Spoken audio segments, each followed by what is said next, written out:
Hey there, you courageous late-night consumer who promised this was the last scroll. I'm glad you paused here. The rain outside is keeping a steady hush, like the world has agreed to speak more softly for a while.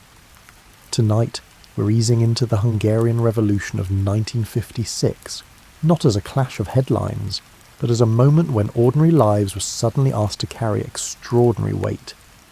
If this calm reflection helps you unwind, feel free to follow or leave a like, and let me know where you're listening from and what time it is for you. Now let your head settle into the pillow, lengthen your breath, and let the rain's quiet rhythm guide us gently into the story. Before the autumn of 1956 changed everything, Budapest moved to rhythms that had settled into the bones of the city like old mortar between bricks. You're about to step into those ordinary days, into kitchens where coffee percolated on coal stoves, into workshops where machinists filed metal with the same motions their fathers had used, into moments that felt permanent until they weren't. The alarm clock on your bedside table rattles at 5:30, just as it has every morning since you bought it in 1949. It's a Hungarian-made timepiece with a cream-coloured face that's developed a faint yellow tinge around the edges, like old newspapers. You reach out from under the heavy duvet, 3 layers of fabric stitched together by your mother-in-law, filled with goose down from her sister's farm, and silence the bell with the practiced touch of someone who's performed this exact motion 2,000 mornings in a row. The apartment is cold. It's always cold in October, that particular Budapest cold that seems to seep up through the floorboards and settle in the corners where the plaster has cracked. You swing your legs out of bed, and your feet find your slippers, wool-lined things that have moulded themselves to the exact shape of your soles. Outside, beyond the heavy curtains you don't yet open, the city is beginning its daily resurrection in shades of grey and amber. Your flat sits on the 3rd floor of a building constructed in the 1920s, when Budapest still dreamed of itself as the sophisticated younger sibling of Vienna. The ceilings are high, impractically high for heating, your wife reminds you every winter, and decorated with plaster moulding that's chipped in places where the building settled unevenly into the pest soil. The radiator beneath the window clanks and hisses as the building's central heating system grudgingly comes to life. A sound so familiar you'd probably wake up if you ever slept in a silent room. You pad to the kitchen in your robe, another garment that's taken on the contours of your life. The kitchen window faces east, and through the gap in the curtains, you can see the first suggestion of dawn turning the sky from black to charcoal. Below, the street is empty except for Janos the baker, who's already unlocking the metal shutters of his shop. You can set your watch by Janos. He's been opening at 5:45 since before the war, maintaining this small act of consistency through regimes that came and went like weather systems. The coffee ritual begins.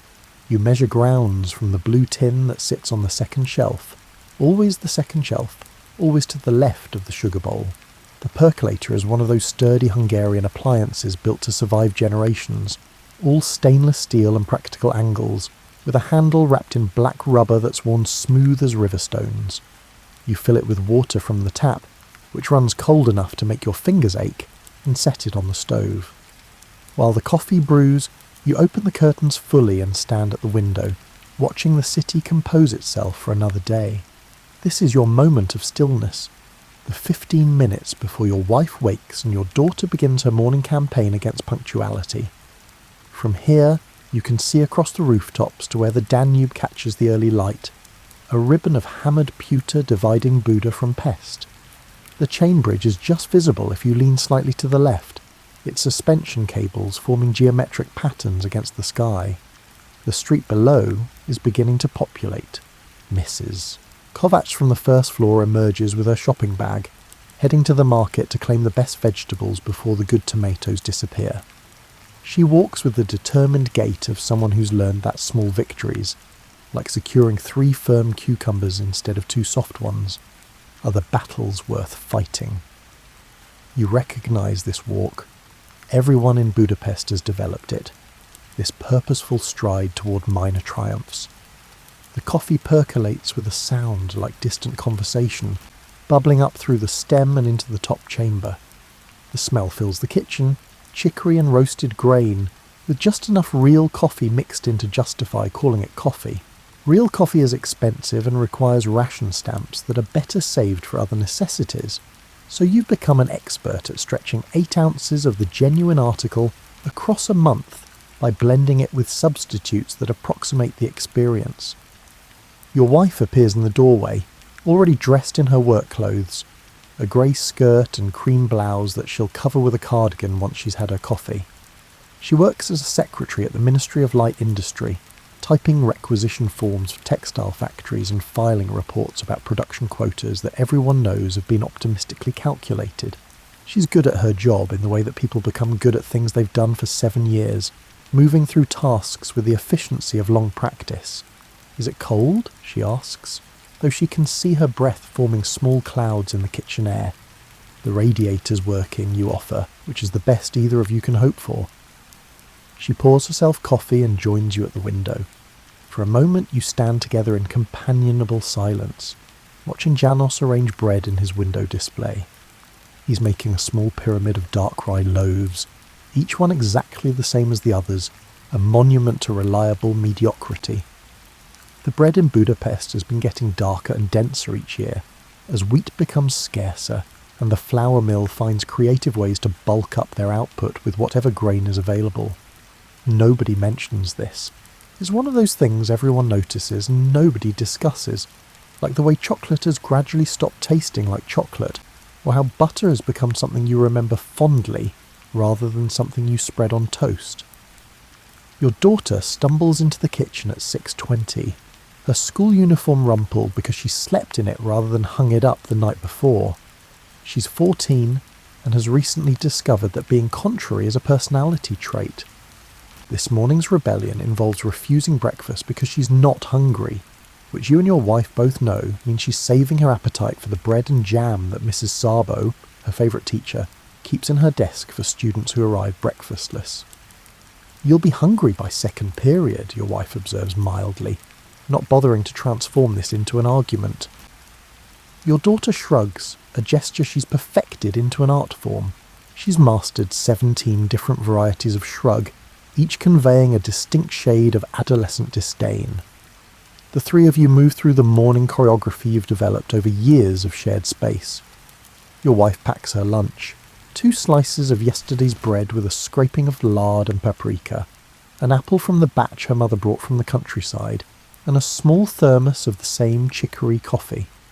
You prepare your own lunch with the same ingredients, though you add a slice of hard cheese that you've been carefully rationing throughout the week. Your daughter grabs her school bag, checks that her homework is inside. It isn't because she didn't do it, but she's optimistic about her ability to complete it during homeroom, and announces she's leaving. "It's 6:30, your wife points out. "School doesn't start until 8. "I'm meeting Esther," your daughter explains, which explains nothing except that she'd rather be anywhere than home. After she leaves, the apartment settles into a different quality of quiet. Your wife finishes her coffee standing at the sink, rinsing the cup immediately because letting dishes accumulate feels like surrendering to chaos.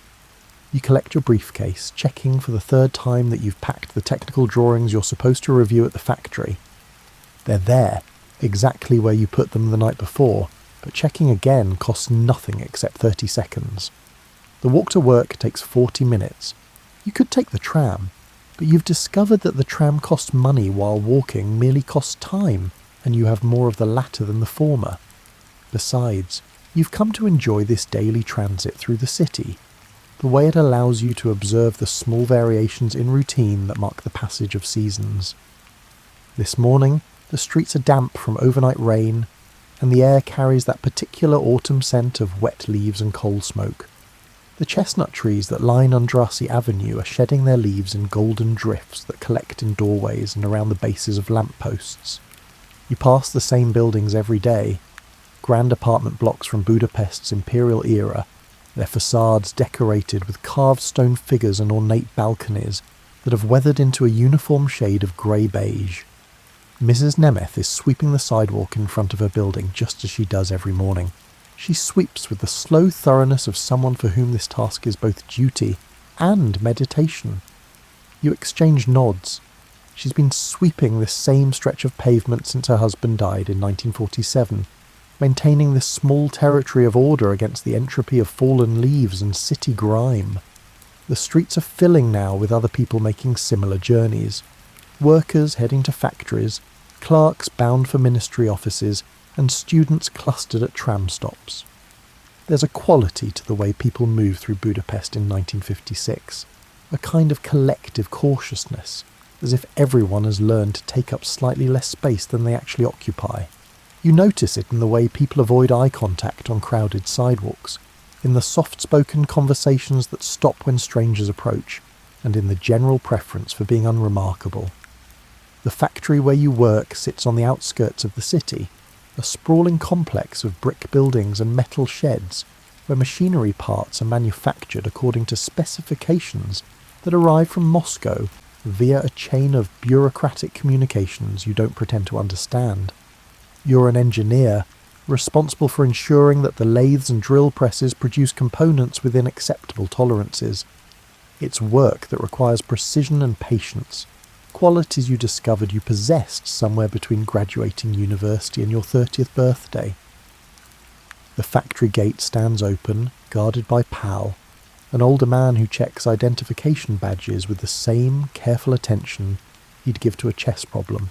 He knows everyone who works here by name, knows their shifts and their departments, but he checks badges anyway because checking badges is his job, and he takes his job seriously. This is how things work in 1956 Budapest. You perform the required rituals even when they're redundant, because performing them maintains the structure that keeps larger chaos at bay. Morning, Pal offers as you show your badge. Morning, you reply, and this exchange, brief as it is, feels like a small victory of normalcy. The factory floor is already humming with activity. The morning shift arrived at 6, and the machines have been running long enough that the building has taken on its working day smell. Machine oil and metal shavings and the particular heat that comes from friction and industrial processes. You head to your office, a small room with a desk, a filing cabinet, and a window that overlooks the main production floor. From here, you can see the workers at their stations, each person performing their specific task in the larger choreography of manufacturing. There's something almost musical about a well-run factory floor. The lathes spin with a rhythmic hum. The drill presses punch metal in percussive intervals, and the conveyor belts carry components with a soft mechanical whisper. You've learned to hear problems before you see them. A bearing wearing out produces a particular high-pitched squeal, a misaligned belt creates an irregular slapping sound, and loose bolts generate a rattling that doesn't belong in the mechanical symphony. Your morning consists of reviewing production reports, checking measurements on sample pieces, and approving material requisitions. It's work that could become tedious if you let it, but you've developed a kind of craftsman's satisfaction in small accuracies. A bolt that meets specifications to within 1/100th of a millimetre represents a tiny victory of precision over chaos. These victories accumulate across a day, a week, a year, building into something like purpose. At 10 o'clock, the factory breaks for 15 minutes. Workers step outside to smoke and stretch, to share cigarettes and complaints in roughly equal measure. You join them sometimes, not because you smoke, but because the human contact feels necessary.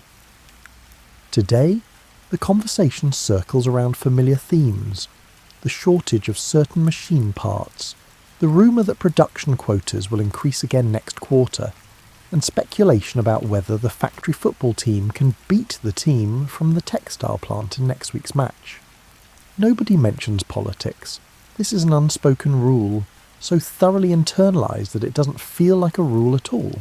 Politics belongs to other spaces, to official meetings where attendance is noted, to party gatherings where correct opinions are expressed with appropriate conviction, and to newspaper articles that everyone reads and nobody discusses. Here, on the factory floor during the morning break, conversation stays safely within the boundaries of sports and work and the weather. The rest of the morning passes in its accustomed rhythms. You review a shipment of steel stock that arrived from a mill in Miskolc, checking that the material grades match the specifications. You solve a problem with a drill press that's been producing slightly oblong holes, adjusting the fixture that holds the workpiece. You approve a request for new grinding wheels, signing a form that will travel through several administrative offices before eventually reaching someone who will order the supplies. Lunch happens at your desk. The bread has gone slightly stale, but the lard and paprika give it enough flavour that this doesn't particularly matter. The cheese is sharp and crumbly, tasting faintly of the mould it was stored near. The apple is small and imperfect, with a soft spot you cut away before eating the rest. This is a perfectly adequate lunch, neither satisfying nor disappointing, just sufficient. Through your office window, you watch the factory continue its work.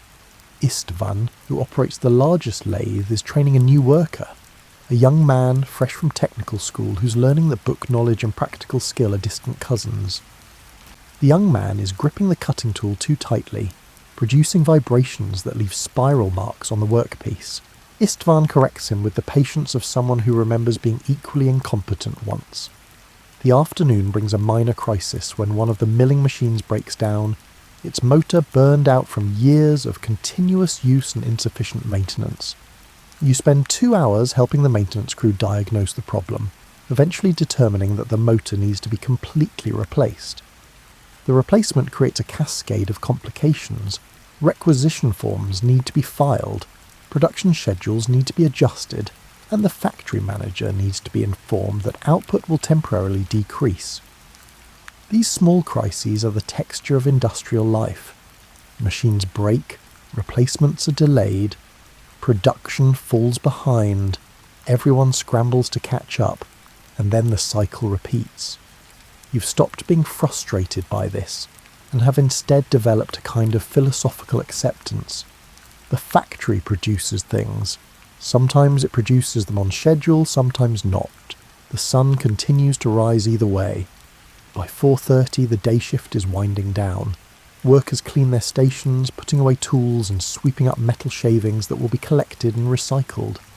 The machines power down in sequence, their various hums and whirs fading into silence.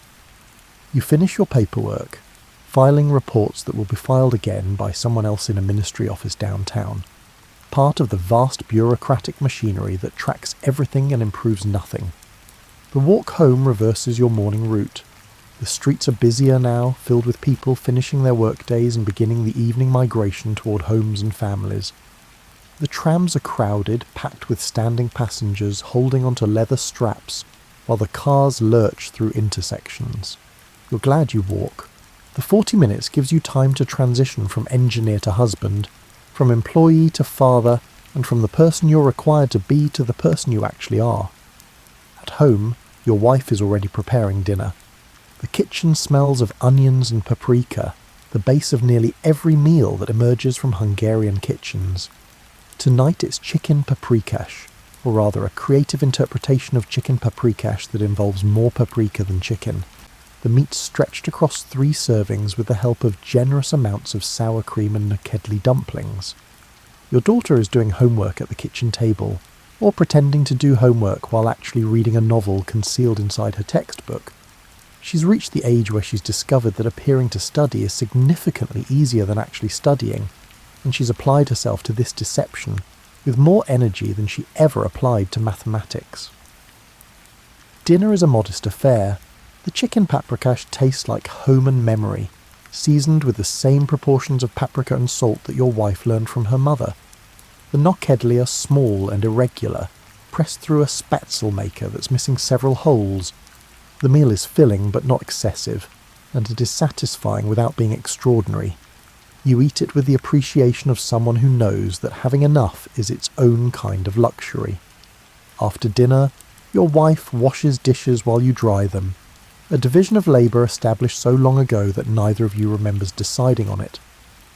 Your daughter disappears into her room, where radio music seeps under the door, some jazz programme that broadcasts on Thursday evenings, playing American records that somehow made it past whatever cultural gatekeepers decide what Hungarians should hear. The evening settles into its familiar pattern. Your wife darns socks while listening to the radio, her hands moving with automatic precision. You read the newspaper, absorbing carefully worded articles about industrial production increases and agricultural successes, learning to read between the lines for the information that isn't printed. Your daughter eventually emerges to make tea, a gesture that signals she's forgiven you for whatever parental crime you committed today by existing. By 10 o'clock, the apartment is quiet again. You reverse your bedtime routine, brushing your teeth, changing into pyjamas, and setting the alarm clock for 5:30 tomorrow. The bed is cold when you first slide under the duvet, but your wife is already there, her warmth radiating across the space between you. Outside, Budapest settles into its nighttime rhythms, distant traffic, the occasional tram bell, and the murmur of voices from the apartment below, where the Molnar family is having one of their quiet, persistent arguments about something. This is October 1956 in Budapest, before everything changed. These are the ordinary days, the unremarkable accumulation of small routines and modest meals and work that continues whether anyone notices or not. You fall asleep thinking about nothing in particular, unaware that in a few weeks these ordinary days will become memories you'll turn over in your mind like smooth stones, examining them for the details you didn't know to notice when they were simply life happening. The world doesn't announce its turning points. They arrive disguised as ordinary Thursdays. You first notice something different on a Tuesday morning in early October, though you don't recognise it as different at the time. It's subtle, a quality in the air like the hour before a thunderstorm, when the atmosphere takes on weight and the birds stop singing. You're walking to work along your usual route when you pass a group of university students gathered near the entrance to the technical college. They're not doing anything particularly remarkable, just talking, but there's an intensity to their conversation that makes you slow your pace slightly. They're discussing something about writers, about a meeting where people said things that usually go unsaid. One student, a young man with wire-rimmed glasses and a threadbare jacket, is gesturing emphatically while his friends listen with an attention that seems carefully calibrated. Interested but cautious, engaged but ready to become disengaged if circumstances require it. You catch fragments of sentences, actually said it in public, and about time someone, before you're past them, and the conversation fades into the general noise of morning traffic. At the factory, production continues as always. The machines turn, the workers perform their tasks, and the paperwork accumulates in tidy stacks on your desk. But during the lunch break, you notice Istvan and several other workers clustered near the loading dock, speaking in voices too low to hear clearly. When you approach, they fall silent in the way that people do when they're not sure who should hear what they've been saying. "Everything all right?" you ask, because silence requires acknowledgement. Istvan nods slowly, his expression neutral. "Fine. Just discussing the football match. You know this is untrue, not because Istvan is a poor liar, but because the lying itself is significant. People don't lie about football discussions. They lie about topics that require lying. But you don't press the issue. Pressing would require Istvan to construct a more elaborate lie or to trust you with the truth, and neither option serves anyone well. The week continues with more small irregularities. Your wife mentions that her friend Margit heard something about students organising a demonstration, though Margit isn't clear about what they're demonstrating for or against. At dinner, your daughter announces that her history teacher spent an entire class period discussing the 1848 revolution, which is unusual because discussing revolutionary history in detail has become one of those things that textbooks mention briefly before moving on to safer topics. He said that Petofi's poetry mattered because it told the truth, your daughter reports, pushing nokedli around her plate. He said truth matters more than we've been taught to believe. You and your wife exchange a glance that contains an entire conversation. Teachers who emphasise truth are either brave or foolish, and the distinction between the two often becomes clear only in retrospect. The radio programmes begin changing in small ways. Announcers' voices carry different inflections, and news reports include slightly more detail about events happening in Poland, where workers have been striking and demanding changes. Nothing is stated explicitly, but there's a sense that information is seeping through cracks that previously remained sealed. At the factory, Production quotas arrive from the ministry office as usual, but they sit on the manager's desk for longer than normal before being distributed. You don't know why this is, but you notice it the way you'd notice a machine running at slightly the wrong speed. Not dramatically different, just enough to register as not quite right. On Saturday, you take the tram to the central market to buy vegetables. The market is crowded as always, filled with people examining tomatoes for firmness and haggling over the price of cabbage. But interspersed among the normal market conversations, you hear other discussions. Two older women are talking about their sons, both university students, both excited about something happening, though the women seem unclear about what exactly is happening, or whether excitement is an appropriate response. A man selecting apples from a wooden crate comments to nobody in particular. Heard the party is having meetings about reforms. Reforms! As if they suddenly discovered that people might have opinions. The woman behind the apple cart laughs, a sound that contains both amusement and something darker. They'll reform us right into next year's production quota. These moments of open speaking feel like small transgressions, harmless perhaps, but carrying weight simply by existing. You buy your vegetables, potatoes, carrots, a small pumpkin for soup, and carry them home in your string bag, thinking about how quickly the unremarkable can become remarkable simply by accumulating. Your wife is listening to the radio when you return. The programme is playing folk music, but she's not paying attention to the music. She's waiting for the news broadcast at the top of the hour, and when it arrives, the announcer mentions developments in Poland with more detail than usual.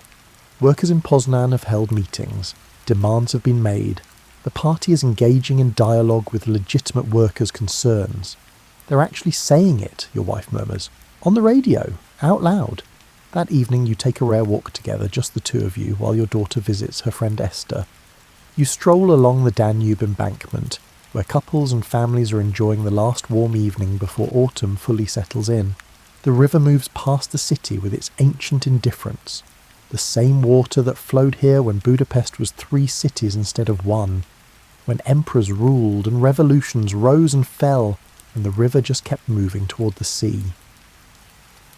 Do you think something's changing? Your wife asks as you pause to watch a barge making its way upstream, its engine chugging against the current.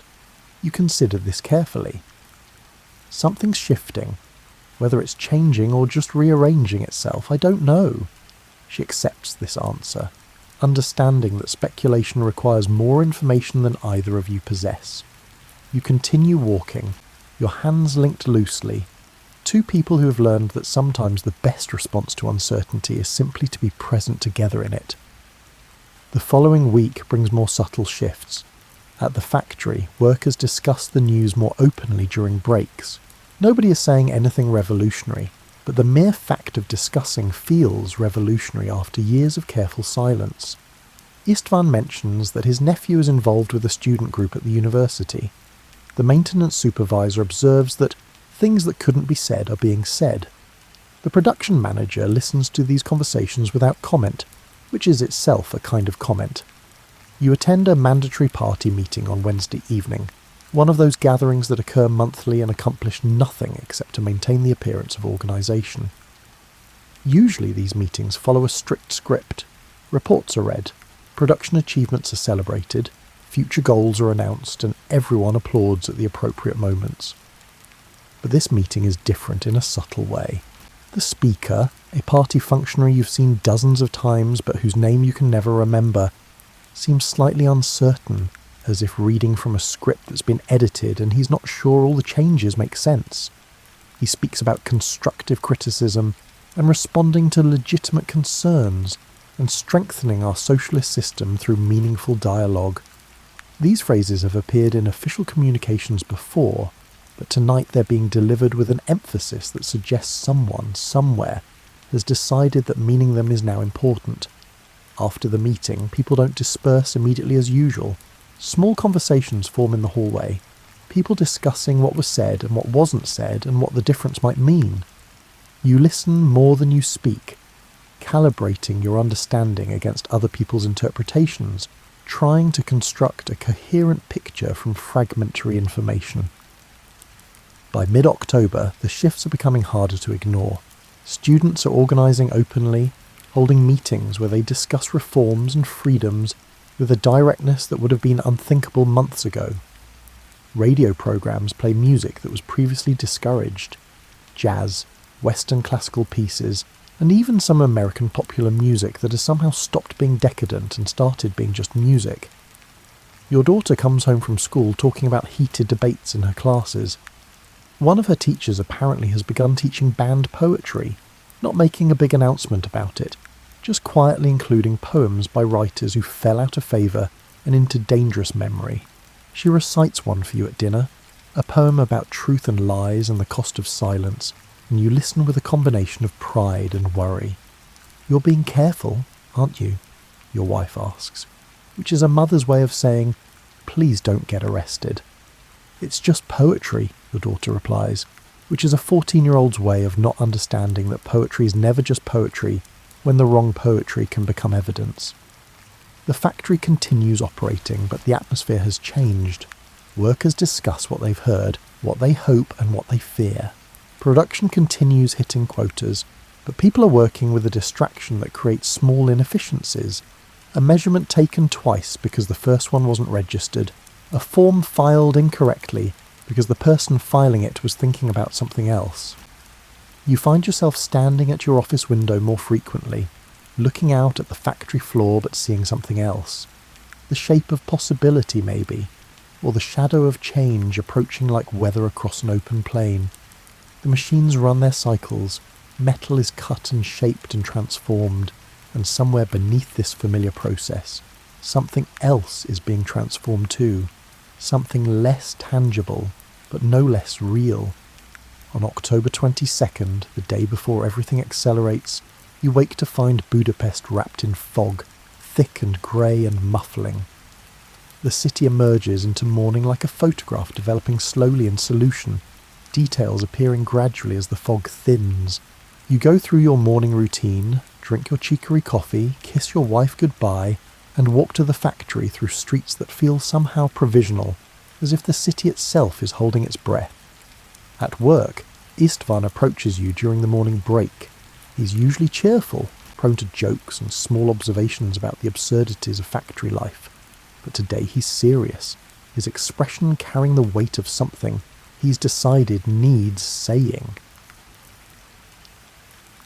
"My nephew says students are planning something," he tells you quietly. "A big gathering. Tomorrow. They're going to present demands." "Demands," you repeat, tasting the word. It feels dangerous. Istvan nods. "Reforms. Real ones. About freedom and sovereignty and all those words that usually mean nothing. And you think this time they'll mean something." He shrugs, a gesture that encompasses uncertainty, hope, fear, and resignation. "I think things that couldn't happen are happening. Whether that's good or bad, I don't know. But I know it's different." You return to work with this knowledge settling in your mind like sediment. The afternoon passes in its usual routines, but underneath the routines you're aware of a current running, invisible but powerful, pulling Budapest towards something that hasn't yet revealed its shape. That evening at dinner, the conversation is subdued. Your wife has heard similar rumours at her office. Your daughter has heard that students are organising, that speeches will be made, and that demands will be presented. The three of you eat your meal, pork stew tonight with potatoes and carrots, and consider the possibility that tomorrow might be different from today. "Should we stay home?" your wife asks. You think about this. Staying home suggests fear or complicity or prudence, and you're not sure which would be most accurate. "I don't know. Probably everything will be fine." This is what people say when they don't know if everything will be fine, but hope that saying it might make it true. You go to bed that night, October 22nd, the last ordinary night, and lie awake longer than usual, listening to Budapest settling into sleep. Somewhere out there, students are making plans. Somewhere, people are drafting lists of demands. Somewhere, decisions are being made that will ripple outward into your life and thousands of other lives, creating patterns you can't yet perceive. The fog has lifted by the time you finally sleep, and the stars are visible through your bedroom window, distant and indifferent and beautiful. Tomorrow is October 23rd, though you don't know yet what that date will come to mean. For now, it's just another day approaching, carrying whatever it carries toward morning. October 23rd arrives with unusual brightness, as if the city has been cleaned and polished overnight. You wake at the usual time, go through the usual routines, but there's something in the air that makes usual feel different. A kind of energy, anticipatory and undefined, like the moment before a concert begins. At breakfast, your daughter announces she won't be going to school. The students are gathering, she explains, spreading jam on bread with exaggerated casualness. At the Potofi statue, everyone's going. Your wife sets down her coffee cup with deliberate care. Everyone! Well, lots of people. I want to be there. You exchange a look with your wife, another of those glances that contains a full conversation. Your daughter is 14, old enough to make some decisions, and young enough that those decisions terrify you. Just to listen, your daughter adds. Just to see. Nothing dangerous. The word dangerous hangs in the kitchen like steam from the coffee pot. Everything is either dangerous or not dangerous, and the line between them has become impossible to locate. You stay where we can see you, your wife finally says, which is as close to permission as she's going to grant. You stay at the edges, and if things feel wrong, you come home immediately. Your daughter nods solemnly, understanding that this conditional allowance is the best she'll receive. You decide to go to work as usual, partly because work creates structure in structureless times, and partly because not going feels like acknowledging that something dramatic is happening, and you're not ready to acknowledge that yet. The walk to the factory takes you through your neighbourhood, where you notice more people on the streets than usual for a Wednesday morning. Small groups are walking toward the city centre, their conversations animated, their pace suggesting purpose. At the factory gate, Pal is there as always, but he's listening to a small radio he set on the guard booth's ledge. This is unusual. Pal believes in focusing on one task at a time, and that task is checking badges, not listening to broadcasts. They're actually doing it, Pal says as you show your identification. Students at the Potofi statue, demanding reforms, reading demands out loud. And the authorities, Pal shrugs, not stopping them. Yet. The word yet carries its own weight. Inside the factory, the morning shift are at their stations, but the work has a distracted quality. People keep glancing toward the windows as if they might be able to see downtown from here, as if watching could provide information that hearing cannot. The machines run, but several are operating below optimal efficiency because their operators are listening to a radio someone has placed on a workbench near the main assembly area. You try to focus on your normal tasks, reviewing production reports, checking tolerances on sample pieces, but your attention keeps drifting to the radio's voice, tinny and slightly distorted, describing what's happening in the city centre. Thousands of people, the announcer says. Peaceful gathering. Students reading their demands. 16 points, carefully articulated, calling for reforms that sound both reasonable and impossible. During the mid-morning break, nearly the entire factory crowds around the radio. The students' demands are being read in full. Withdrawal of Soviet forces, free elections, freedom of the press, economic reforms, the release of political prisoners, and the right to strike. Each point is met with small murmurs from the listening workers, sounds that might be approval or might be nervous appreciation of someone else's courage. Istvan stands beside you, his arms crossed, his expression unreadable. "They're saying everything," he murmurs, "everything we've thought about for 10 years.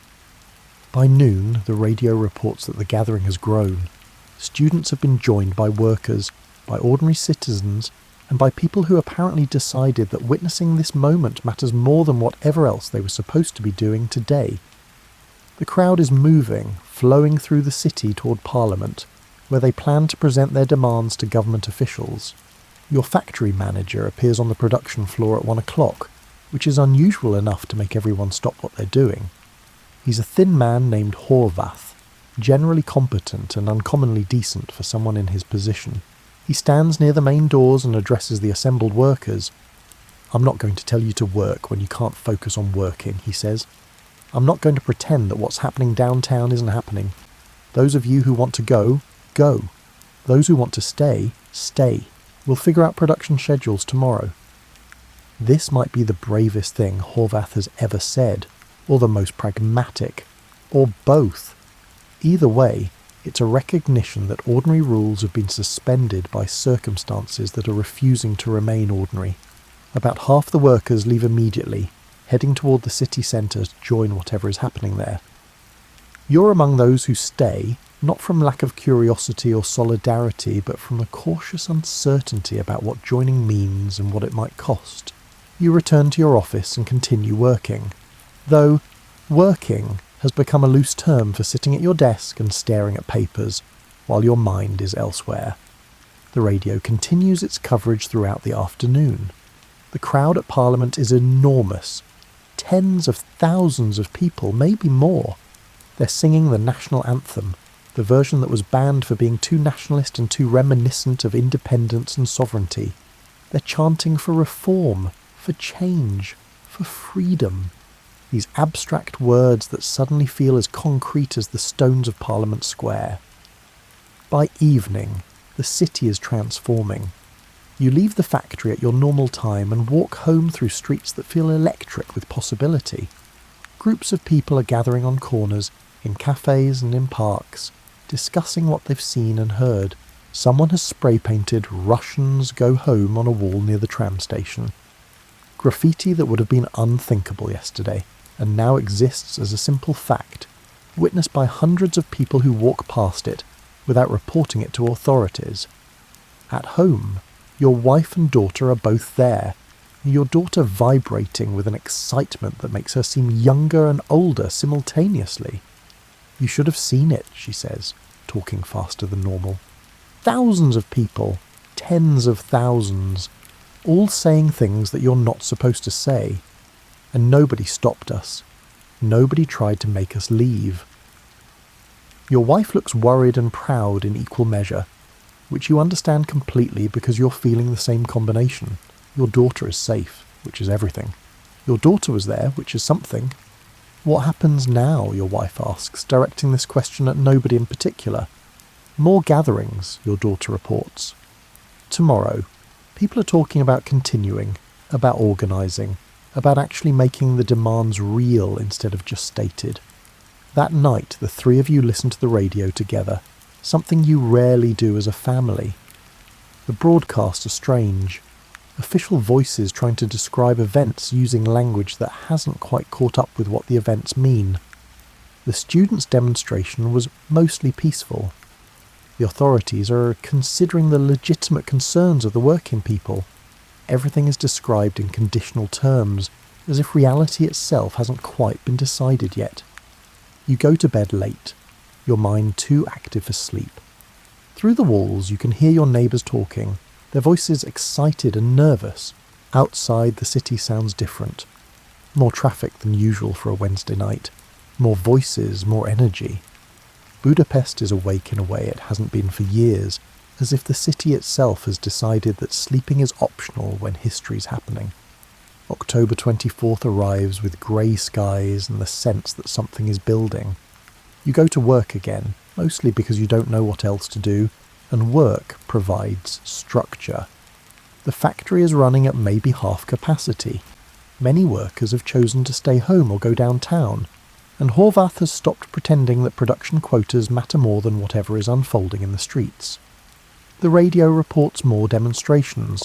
Workers are joining students. Factory employees are organising. People are gathering at Radio Budapest, demanding that their voices be broadcast and that their message reach beyond Budapest to the countryside and the world. There's confusion in the reports. Something about crowds trying to enter the radio building. Something about authorities responding. And something about tensions rising. By afternoon, the confusion has clarified into something darker. You hear it first in Istvan's voice when he approaches your office, his expression grim. "They fired on the crowd," he says quietly. "At the radio building. Live ammunition. People are dead." The words don't quite make sense at first. Live ammunition. People are dead. These things happen in wars, in distant countries, and in historical events, not in your city on an ordinary Thursday afternoon. But Istvan's face tells you this is real. The radio, when you tune it carefully past the official stations, confirms it. Shooting in Budapest. Casualties. The peaceful demonstrations have crossed some invisible boundary into something else. The workers on the factory floor are gathering again, but this time there's anger in the gathering. Some are talking about going home, about protecting their families. Others are talking about arming themselves, about responding to violence with defence. The mood has shifted from hopeful to raw. You leave early, walking home through a city that's transforming before your eyes. On street corners, people are pulling up paving stones, creating barriers that might stop vehicles, or might just be symbolic acts of defiance. Someone has overturned a tram car near the Opera House. Students are spray painting messages on walls. Freedom or death, Russians out, and we will not surrender. At home, your wife and daughter are both frightened. Your wife has heard gunfire from downtown, distant pops that might be fireworks but aren't. Your daughter wants to go back to the demonstrations to be part of whatever is happening, but your wife has forbidden it, and for once your daughter isn't arguing. This is different now, your wife says to you quietly in the kitchen while your daughter is in her room. This isn't just people talking anymore. You know she's right. The line between demonstration and uprising has been crossed, and nobody knows where the new line is or what crossing it might mean. That night, October 24th into 25th, Budapest burns in scattered places. You can see the glow of fires from your window, orange light reflecting off low clouds. The radio is chaotic. Official stations broadcasting contradictory information, unofficial stations that have somehow begun operating, and voices from beyond Hungary trying to describe what's happening from insufficient information. Your building's residents gather in the hallway, sharing what they've heard and seen. Mrs. Kovac says Soviet tanks are entering the city. Mr. Molnar claims that army units are refusing to fire on demonstrators. Someone says the government has fallen. Someone else says nothing has changed. Everyone is trying to construct truth from fragments. To understand what's happening while it's still happening, you return to your apartment and find your daughter at the window watching the distant fires. Is this a revolution, she asks. You consider the question carefully. I think maybe it's becoming one. Whether that's good or not, I don't know yet. She accepts this answer, which is more honest than certain. The three of you spend the evening together, playing cards and listening to the radio, and not talking about the fear that's sitting in the room with you like an uninvited guest. Outside, Budapest continues its transformation, an ordinary city becoming a historical event, the weight of the moment pressing down on everyone who's living through it. You sleep fitfully, waking at small sounds, a car backfiring, a shout from the street, the building settling. Each time you wake, you listen for gunfire, relieved when you don't hear it, worried about what it means that you're listening for it. This is what October 1956 has become. Relief measured by the absence of violence, hope existing alongside fear, an ordinary life suspended while history unfolds. The following days blur together in your memory later, individual moments sharp but their sequence uncertain, like photographs spilled from an album. What you remember clearly is the feeling, a kind of collective euphoria mixed with terror, the sense that everything had become possible, and therefore nothing was certain.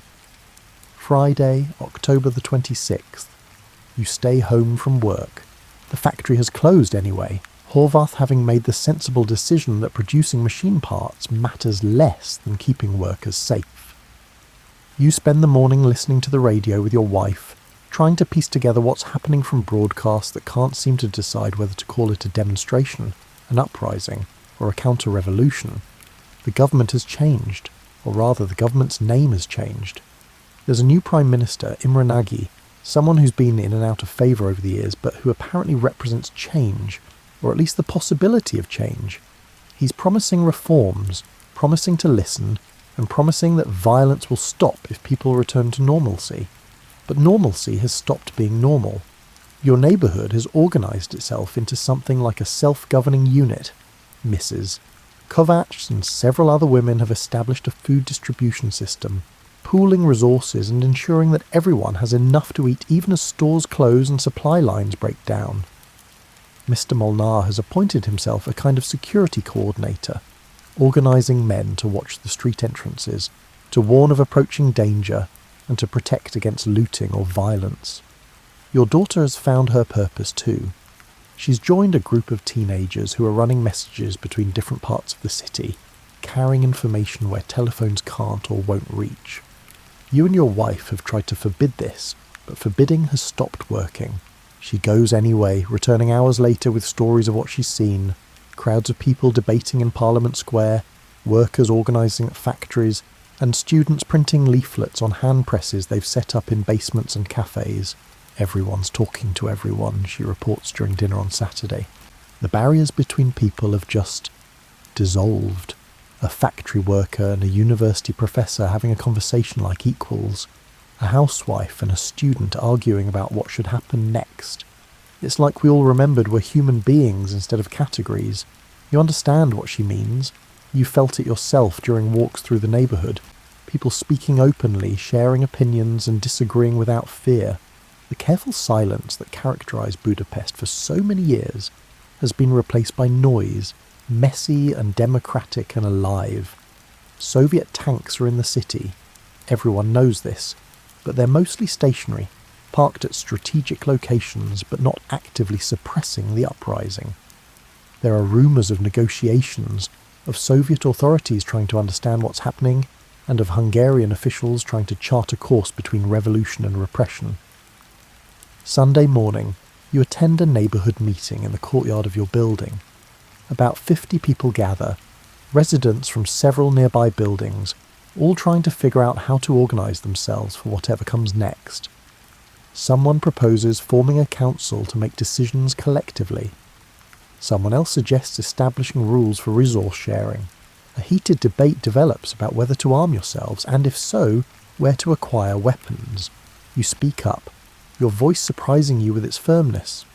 We're not soldiers. Arming ourselves might feel like preparation, but it's more likely to be provocation. The moment we become threatening is the moment they have justification to treat us as threats. This argument wins over about half the people present. The other half clearly thinks you're naive, that threats are already here, and that self-defence is reasonable. The meeting breaks up without resolution, which feels appropriate for a situation where every question has multiple valid answers. The next days develop a strange rhythm. Mornings are relatively quiet. People waking cautiously, checking to see if the city has changed overnight, and relieved when it hasn't. Afternoons bring gatherings, discussions, and organising. Evenings carry tension, as darkness creates uncertainty about what's happening in parts of the city you can't see. Your wife continues going to her office at the ministry. Their work has become informal. She and her colleagues spend their days discussing what's happening rather than processing requisition forms. One day she comes home and reports that her supervisor, a dedicated party member for 20 years, has quietly removed the party portrait from the office wall and replaced it with a landscape painting. Nobody said anything, your wife tells you. We all just noticed it was gone and continued talking about other things. These small acts of quiet revolution multiply across the city. Hungarian flags appear in windows, but flags with the Soviet-style state emblem cut out, leaving a hole in the centre that becomes its own symbol. Radio announcers start referring to events as a revolution instead of a demonstration. Statues associated with the Soviet period are toppled or defaced, acts of symbolic rejection that would have been unthinkable 2 weeks ago. October 28th brings what feels like a breakthrough. Nagy's government announces a ceasefire. Soviet forces will withdraw from Budapest. The hated secret police force will be dissolved. Political prisoners will be released. Multi-party elections will be scheduled. These are the demands from the students' list, granted in what seems like victory. The city erupts in celebration. People pour into the streets, embracing strangers, singing and dancing. Your daughter comes home that evening, flushed and breathless, reporting that she was in Heroes Square when the announcement came through, that the crowd went wild with joy, and that people were crying and laughing simultaneously. You want to share her euphoria, but something in you remains cautious. You've lived long enough to know that promises and actions are different things, that celebrations can be premature. Your wife senses your restraint and squeezes your hand under the dinner table, a gesture that says, "I understand. We'll be careful together." The next days feel almost normal, or rather, they feel like a new kind of normal that's still defining itself. Shops begin reopening, trams start running again. The factory sends word that work will resume on Monday. Budapest is trying to be a functioning city again, but a different city than it was 3 weeks ago. The radio broadcasts fascinating programming now, open discussions about Hungary's future, interviews with people from all backgrounds, and music that was previously discouraged. Your wife becomes slightly addicted to a call-in program where ordinary citizens share their opinions about everything from economic policy to education reform. She listens while preparing dinner, sometimes shouting agreements or objections at the radio as if the speakers can hear her. "This is what it could be like," she says one evening, gesturing at the radio with a wooden spoon. People actually discussing things instead of just being told things. "This is what I want for her," she adds, nodding toward your daughter's room, a Hungary where she can think out loud without fear. November arrives with cold rain and tentative hope. The Soviet forces have pulled back from Budapest, though they remain in Hungary. Nagy is negotiating, apparently trying to chart a course that allows Hungary more autonomy while not provoking Soviet intervention. It's a delicate balance, and nobody knows if it can hold. At the factory, work resumes, but with a different atmosphere. Workers have organised a council that will have input into management decisions. Horvath seems relieved rather than threatened by this. He's always been a reasonable man, and apparently being reasonable now means accepting that workers deserve voices in how their labour is organised. Istvan is elected to the Workers' Council, which doesn't surprise you. He's respected and practical, someone who can bridge the gap between idealism and reality. He takes the responsibility seriously, attending evening meetings where workers debate everything from production schedules to safety improvements to how much autonomy they should demand from the central planning authorities. "We're inventing as we go," he tells you during a break one afternoon. "None of us knows how to run a factory democratically, but we're trying, and trying feels better than just accepting what we're told." Your daughter returns to school, though school has become something different too. Teachers are experimenting with new curricula, teaching previously forbidden literature, and encouraging students to question and discuss rather than memorize and recite. Your daughter comes home talking about philosophy, about ethics, and about political theory. She's learning to argue coherently, to defend positions with evidence, and to change her mind when presented with better information. "We read Petofi today," she announces over dinner. The real Petofi, all of his poems, even the ones that were cut from our textbooks. Mr. Sabo said we're old enough to decide for ourselves what we think, instead of being told what to think. You're proud and worried simultaneously. An educated populace is dangerous to authoritarianism, which is why authoritarianism works so hard to control education. Your daughter is becoming dangerous, not violently, but intellectually. She's learning to think freely, and free thought is the most threatening thing to systems that depend on compliance. The hope in these early November days is fragile but real. You can feel it in the way people walk through Budapest, upright, making eye contact, occupying their full space on the sidewalk. The city has remembered something about itself, some quality of dignity and autonomy that had been suppressed but not erased. You and your wife take evening walks along the Danube, joining other couples who are reclaiming their city through the simple act of being present in it. The river reflects the lights of the city, and those lights seem brighter now, or perhaps you're just more aware of them. The chain bridge spans the water like a promise kept, connecting Buda and Pest the way this revolution has connected people to their own possibility. But underneath the hope, you feel something else. A waiting quality, a sense that this moment exists in suspension and that gravity hasn't been repealed, merely delayed. The Soviet forces may have withdrawn from Budapest, but they haven't left Hungary. The negotiations continue, but negotiations can fail. The international community expresses support, but support and action are different things. On November 3rd, you wake to news that makes your stomach knot. Soviet troop movements have been detected, with forces reinforcing their positions around Hungary. Nagy's government issues protests, demanding explanations. The radio, which has been so hopeful, takes on an anxious tone. Your daughter wants to go downtown to join what she's sure will be massive demonstrations against this Soviet aggression. Your wife forbids it absolutely, and for once you support her with equal firmness.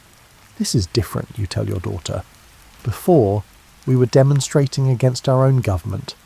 This is about foreign powers, and foreign powers have different calculations about what they're willing to do, she argues naturally, because she's 14 and certain that her participation matters.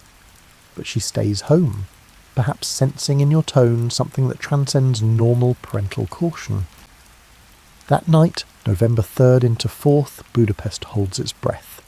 You stay awake late, listening to the radio, hearing reports of Soviet forces massing at the border. Nagy makes a desperate move, announcing Hungary's withdrawal from the Warsaw Pact, declaring neutrality and appealing to the United Nations for protection. Can he do that? Your wife asks. Just declare neutrality. He can declare it, you reply. Whether it means anything is a different question. You fall asleep sometime after midnight, exhausted by anxiety. Your dreams are fragmented, tanks and conversations and your daughter's face, cycling through scenarios you can't control. You wake to the sound of artillery.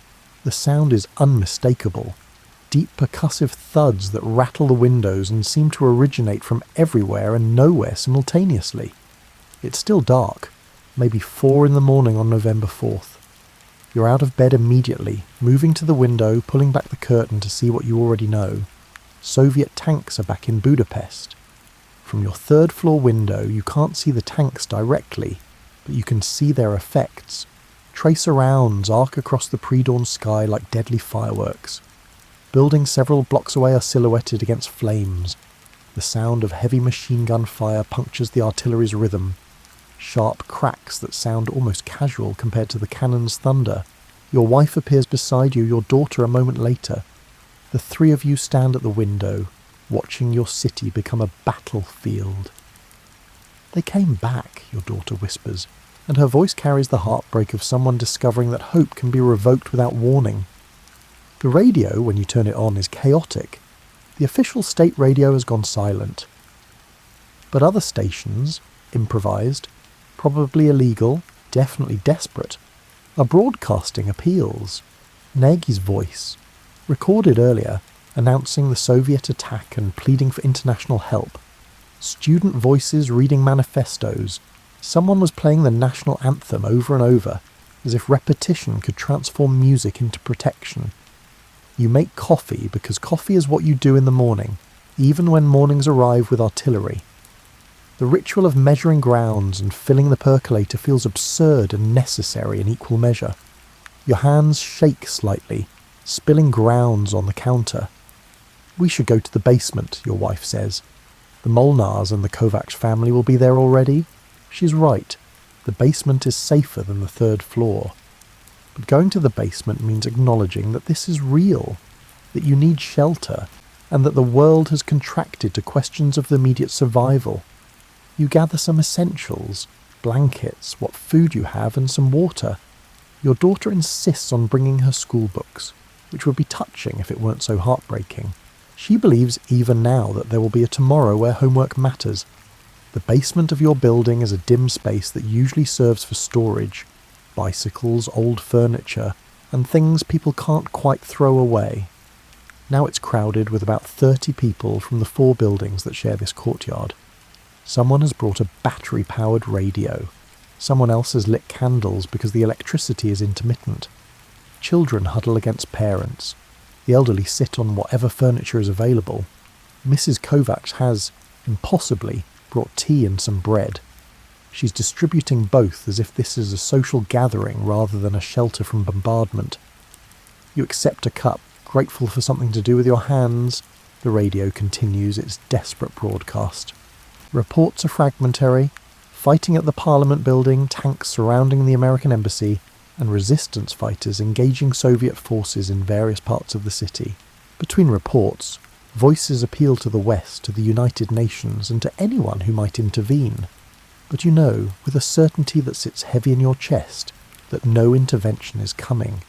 The West has its own calculations and its own priorities, and they don't include risking war with the Soviet Union over Hungary.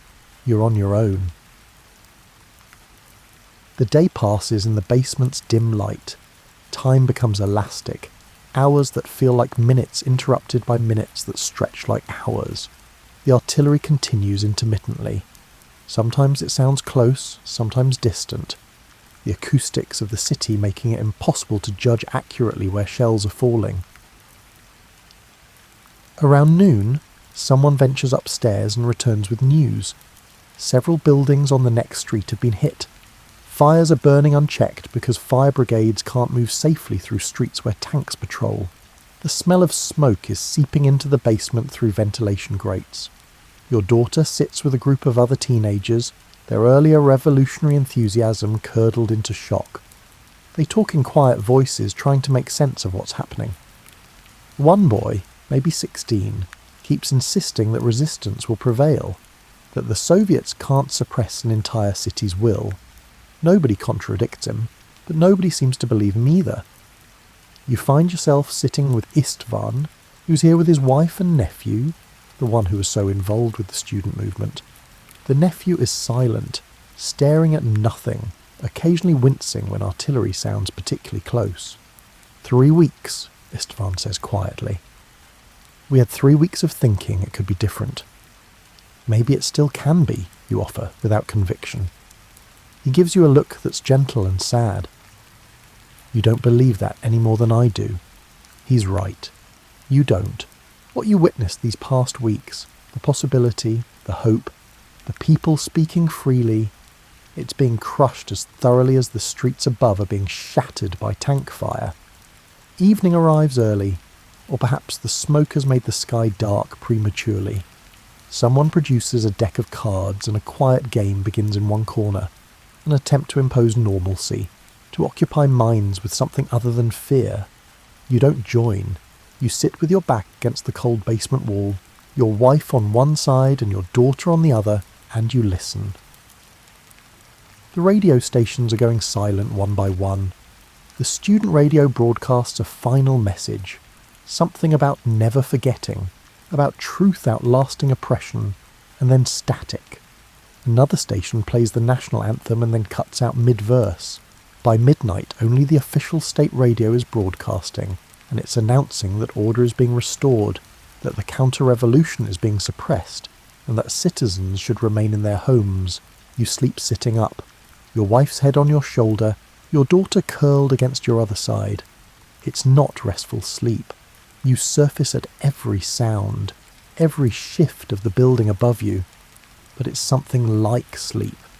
The body's insistence on rest even when the mind resists. November 5th dawns grey and cold. The artillery has diminished but hasn't stopped entirely. Someone ventures up to street level and returns reporting that Soviet tanks are positioned at major intersections. The resistance is still fighting in some districts, but it's clearly a losing battle. Small arms against armour, courage against overwhelming force. You remain in the basement for another day. Food is running low. The bucket that serves as an improvised toilet is developing an odour that makes the basement's close quarters even more unpleasant. Children are crying with increasing frequency. Everyone is tired and frightened and starting to understand that this basement is temporary shelter, not salvation. On November 6th, during a lull in the fighting, people begin returning to their apartments. The decision isn't unanimous. Some families choose to stay below, but you and your wife agree that the apartment, even if dangerous, offers more dignity than the basement. Your flat is intact but transformed by absence. The walls still stand, the furniture is where you left it, but everything feels provisional now, like a stage set that could be struck at any moment. You stand in the kitchen, where 3 days ago you made coffee and planned your day, and you're aware that normalcy is a fiction you've been maintaining through habit. The city beyond your window is wounded. Buildings burn in various districts, their smoke creating a grey pall that settles over everything. The streets are largely empty except for Soviet patrols. Occasionally you hear bursts of gunfire, resistance fighters making final stands, or perhaps just sound echoing strangely through the damaged urban landscape. Your daughter stands at her bedroom window, looking out at the city she tried to help liberate. Her face is expressionless, but you recognise the set of her jaw. She's holding back tears through sheer willpower. "We almost had it," she says without turning around. For a moment, we almost had it. You want to comfort her, to explain that sometimes trying matters even when success is impossible. But the words feel insufficient. She's learning a hard lesson about how power works, about the difference between justice and force, and about the way hope can be crushed by tanks. Over the following days, the fighting diminishes and stops. The resistance, outgunned and outnumbered, collapses or goes underground. Nagy's government falls, or rather is replaced by a government that the Soviets prefer. Kadar, who had been part of Nagy's cabinet, becomes the new leader, announcing that he's restoring order and protecting Hungary from counter-revolutionary elements. The radio broadcasts change tone entirely. The hopeful, open discussions are replaced by familiar authoritarian pronouncements. Citizens are instructed to return to work. Normal life must resume. The events of October and November are described as a tragic mistake, a counter-revolution instigated by hostile foreign elements and misguided youth. You return to the factory on November 12th. The building is intact. Industrial zones weren't primary targets, but the atmosphere is completely changed. The Workers' Council has been dissolved. Horvath is still manager, but he's received new directives from the ministry, directives he implements with a defeated air. The democratic experiments of early November are over. Istvan is at his lathe, operating it with mechanical precision. When you greet him during the morning break, he nods but doesn't speak. Later, in the privacy of your office, he visits briefly. "My nephew is leaving," he tells you quietly. "Leaving Hungary, trying to get to Austria before they close the borders completely. A lot of students are going." "And you?" He shakes his head. "I'm too old to start over somewhere else. This is my home, even when home is occupied. But the young ones, they should go. They should get out while they can." You think about your daughter, about whether you should be planning her escape too. But she's 14, too young to send away alone, and you can't imagine leaving yourself. This is your home, your city, your life. It may be occupied, but it's still yours. The weeks that follow are a strange combination of resuming normality and processing trauma. The factory operates. Stores reopen, though supplies are limited and prices have increased. Schools restart, though the curriculum has been purged of the brief democratic experiments. The city repairs itself physically while the psychic damage settles into people's bones. Arrests begin. People who were prominent in the uprising, student leaders, workers' council members, and outspoken intellectuals, disappear into custody. Nobody knows exactly what happens to them, which is perhaps the point. Fear works best when it's undefined. Your family develops unspoken rules about the revolution. You don't discuss it at dinner. You don't play the national anthem at home. When your daughter's schoolmates whisper about what happened, she participates carefully, aware that informants exist and trust is dangerous. The openness of November has been replaced by a new vigilance, more anxious than the old one because it's informed by hope betrayed. December arrives with snow that covers the bullet holes in buildings and the blood stains on pavement. The city looks almost peaceful under its white blanket, though the peace is imposed rather than earned. Christmas approaches, and with it the annual rituals of preparation. You and your wife go through the motions. buying what decorations you can afford, planning a modest Christmas dinner, and wrapping small gifts for your daughter. But everything feels performative, as if you're actors playing the role of people who celebrate holidays. On Christmas Eve, the three of you attend midnight mass at the nearby church. The sanctuary is packed, not with believers necessarily, but with people seeking something, anything that feels transcendent. The priest's homily is careful, avoiding politics while still managing to speak about hope and resilience and the triumph of light over darkness.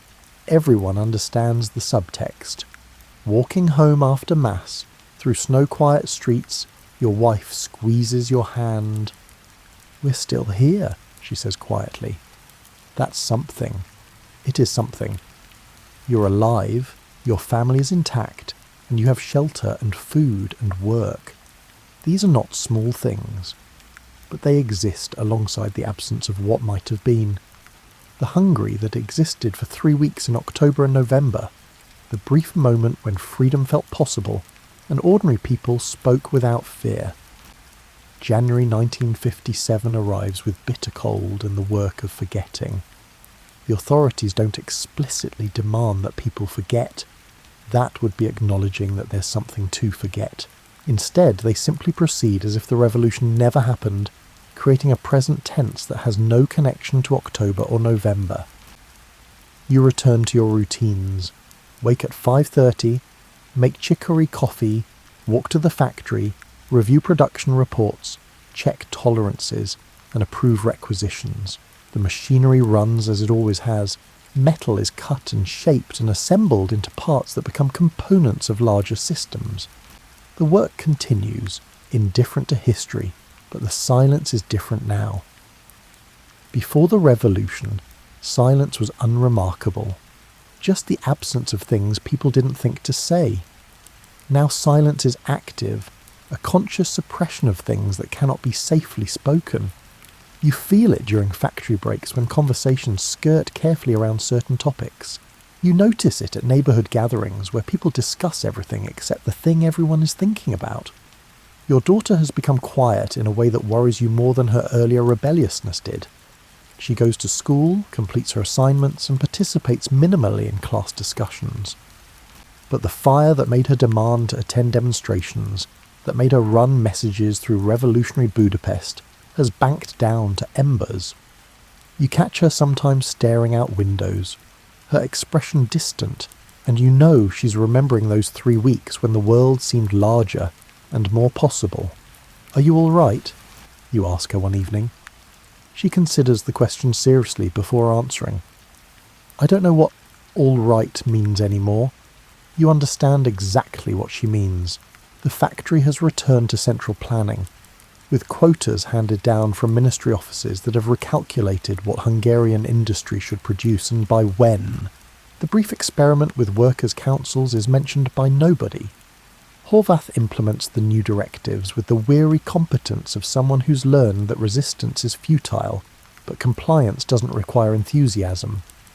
Istvan has become more withdrawn. He operates his lathe with the same precision as always, but during breaks he keeps to himself, eating his lunch alone and avoiding conversations. His nephew made it to Austria. You learn through quiet channels, joined the thousands of Hungarians who fled rather than live in the aftermath. Istvan seems both relieved and bereft, glad his nephew escaped but carrying the absence as a weight. The borders have been reinforced. Leaving Hungary is now either impossible or extremely dangerous, requiring guides and bribes and significant luck. People still try. You hear stories of families attempting night crossings into Austria, of students hiding in train freight cars, of desperate measures taken by desperate people. Some make it. Many don't.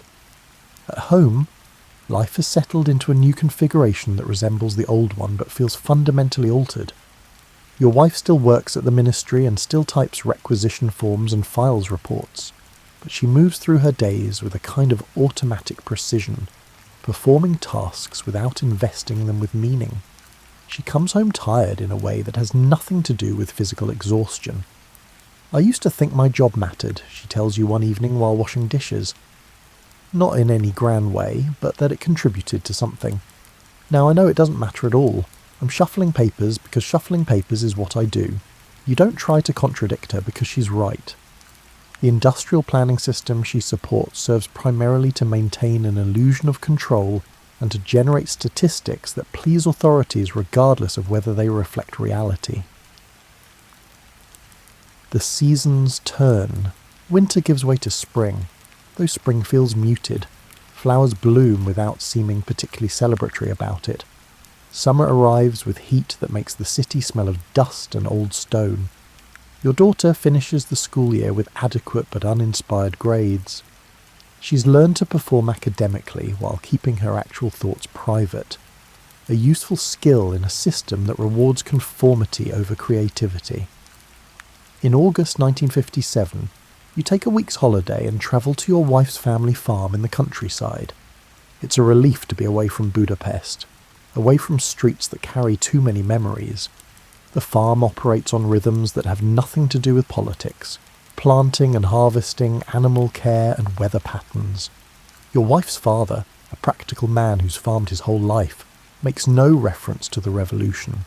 Instead, he shows you his potato crop and discusses the price of feed grain.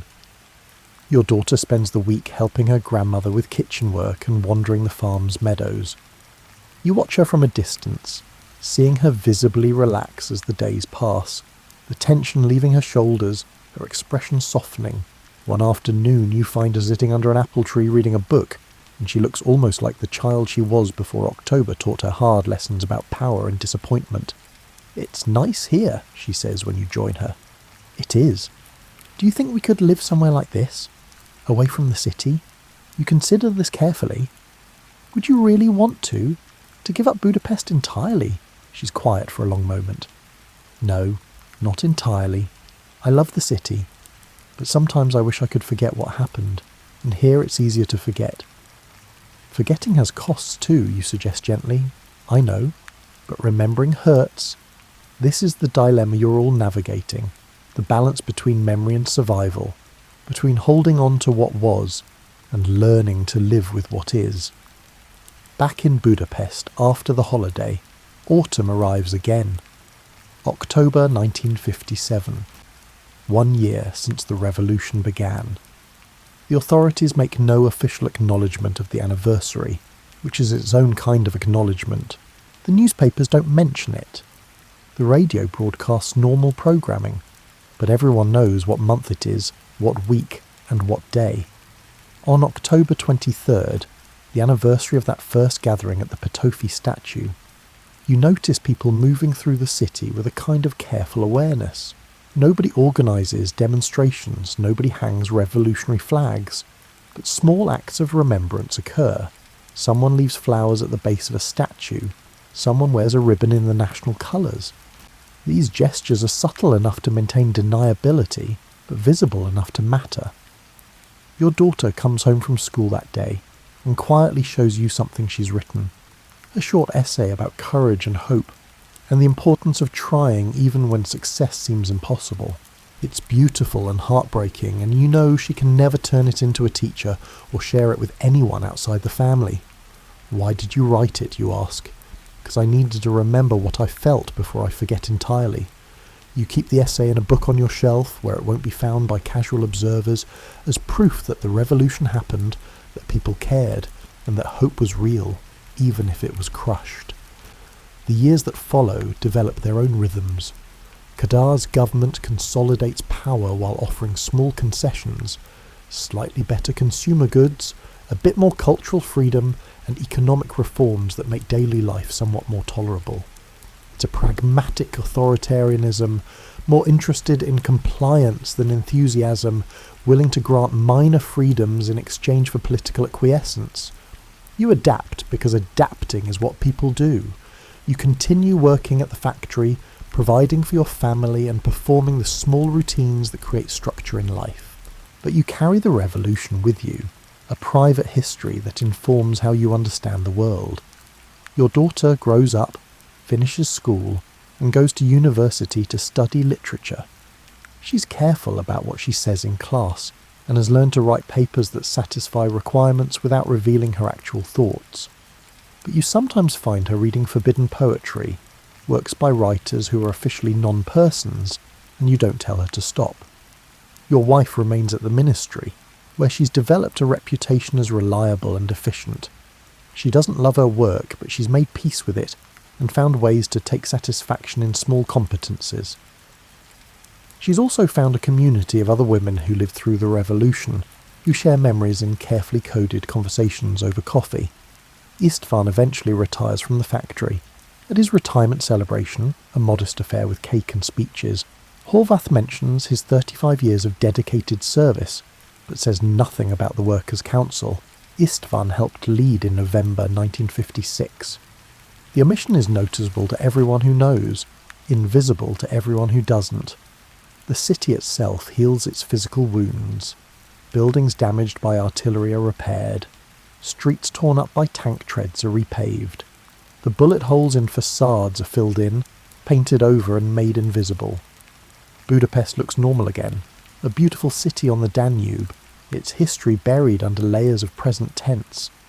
But if you know where to look, traces remain. A plaque on a building wall, placed there by someone who felt the need to mark where a revolutionary died. Graffiti that periodically reappears on certain walls, the same slogans from 1956 rewritten by people too young to have been there, but old enough to have heard the stories.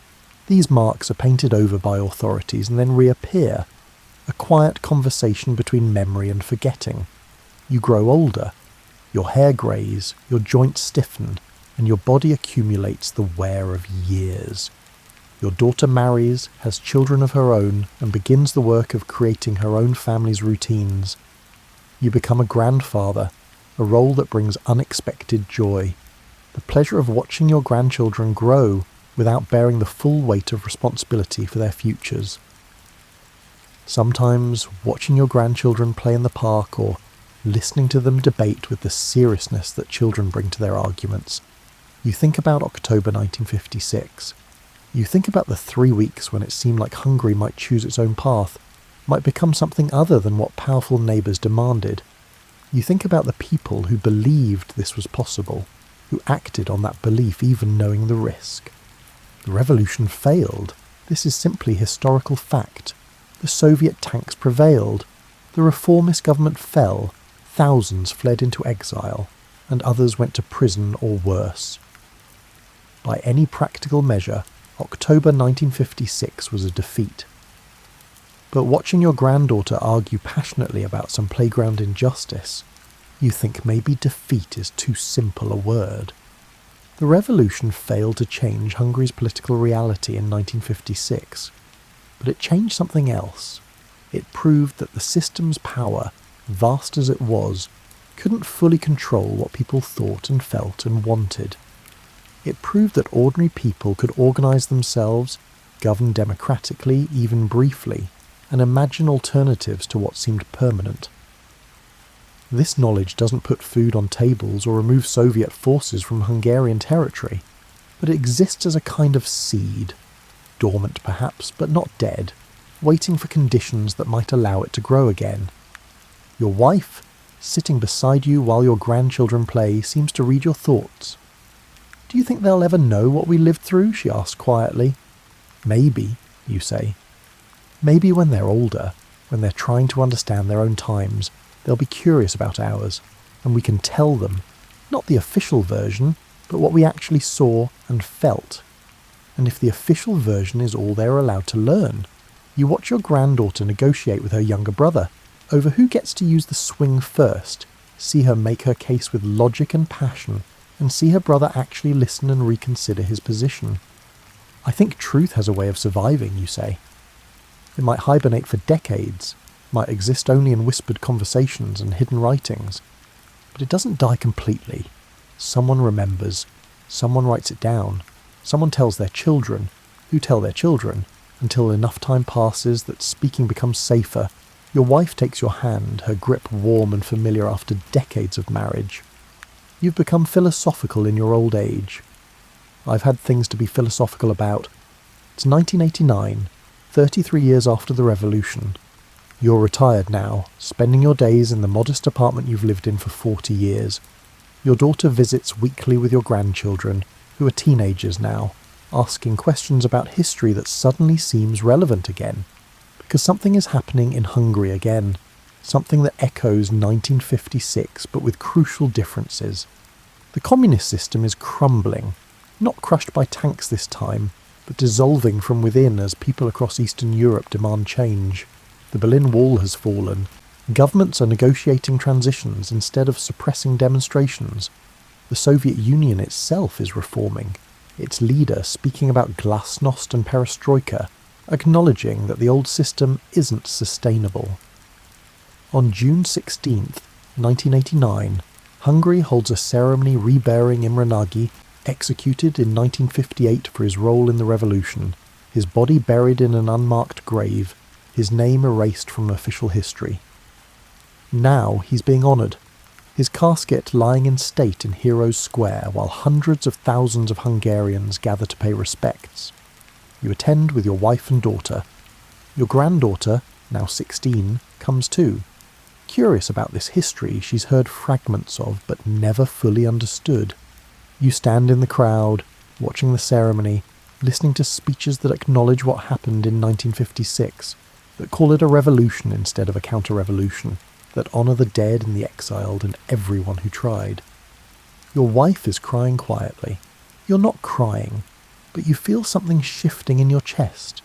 Grief and vindication mixed together, relief that truth is finally being spoken publicly, and sadness that so many who should be here to witness this are gone. Your granddaughter touches your arm gently.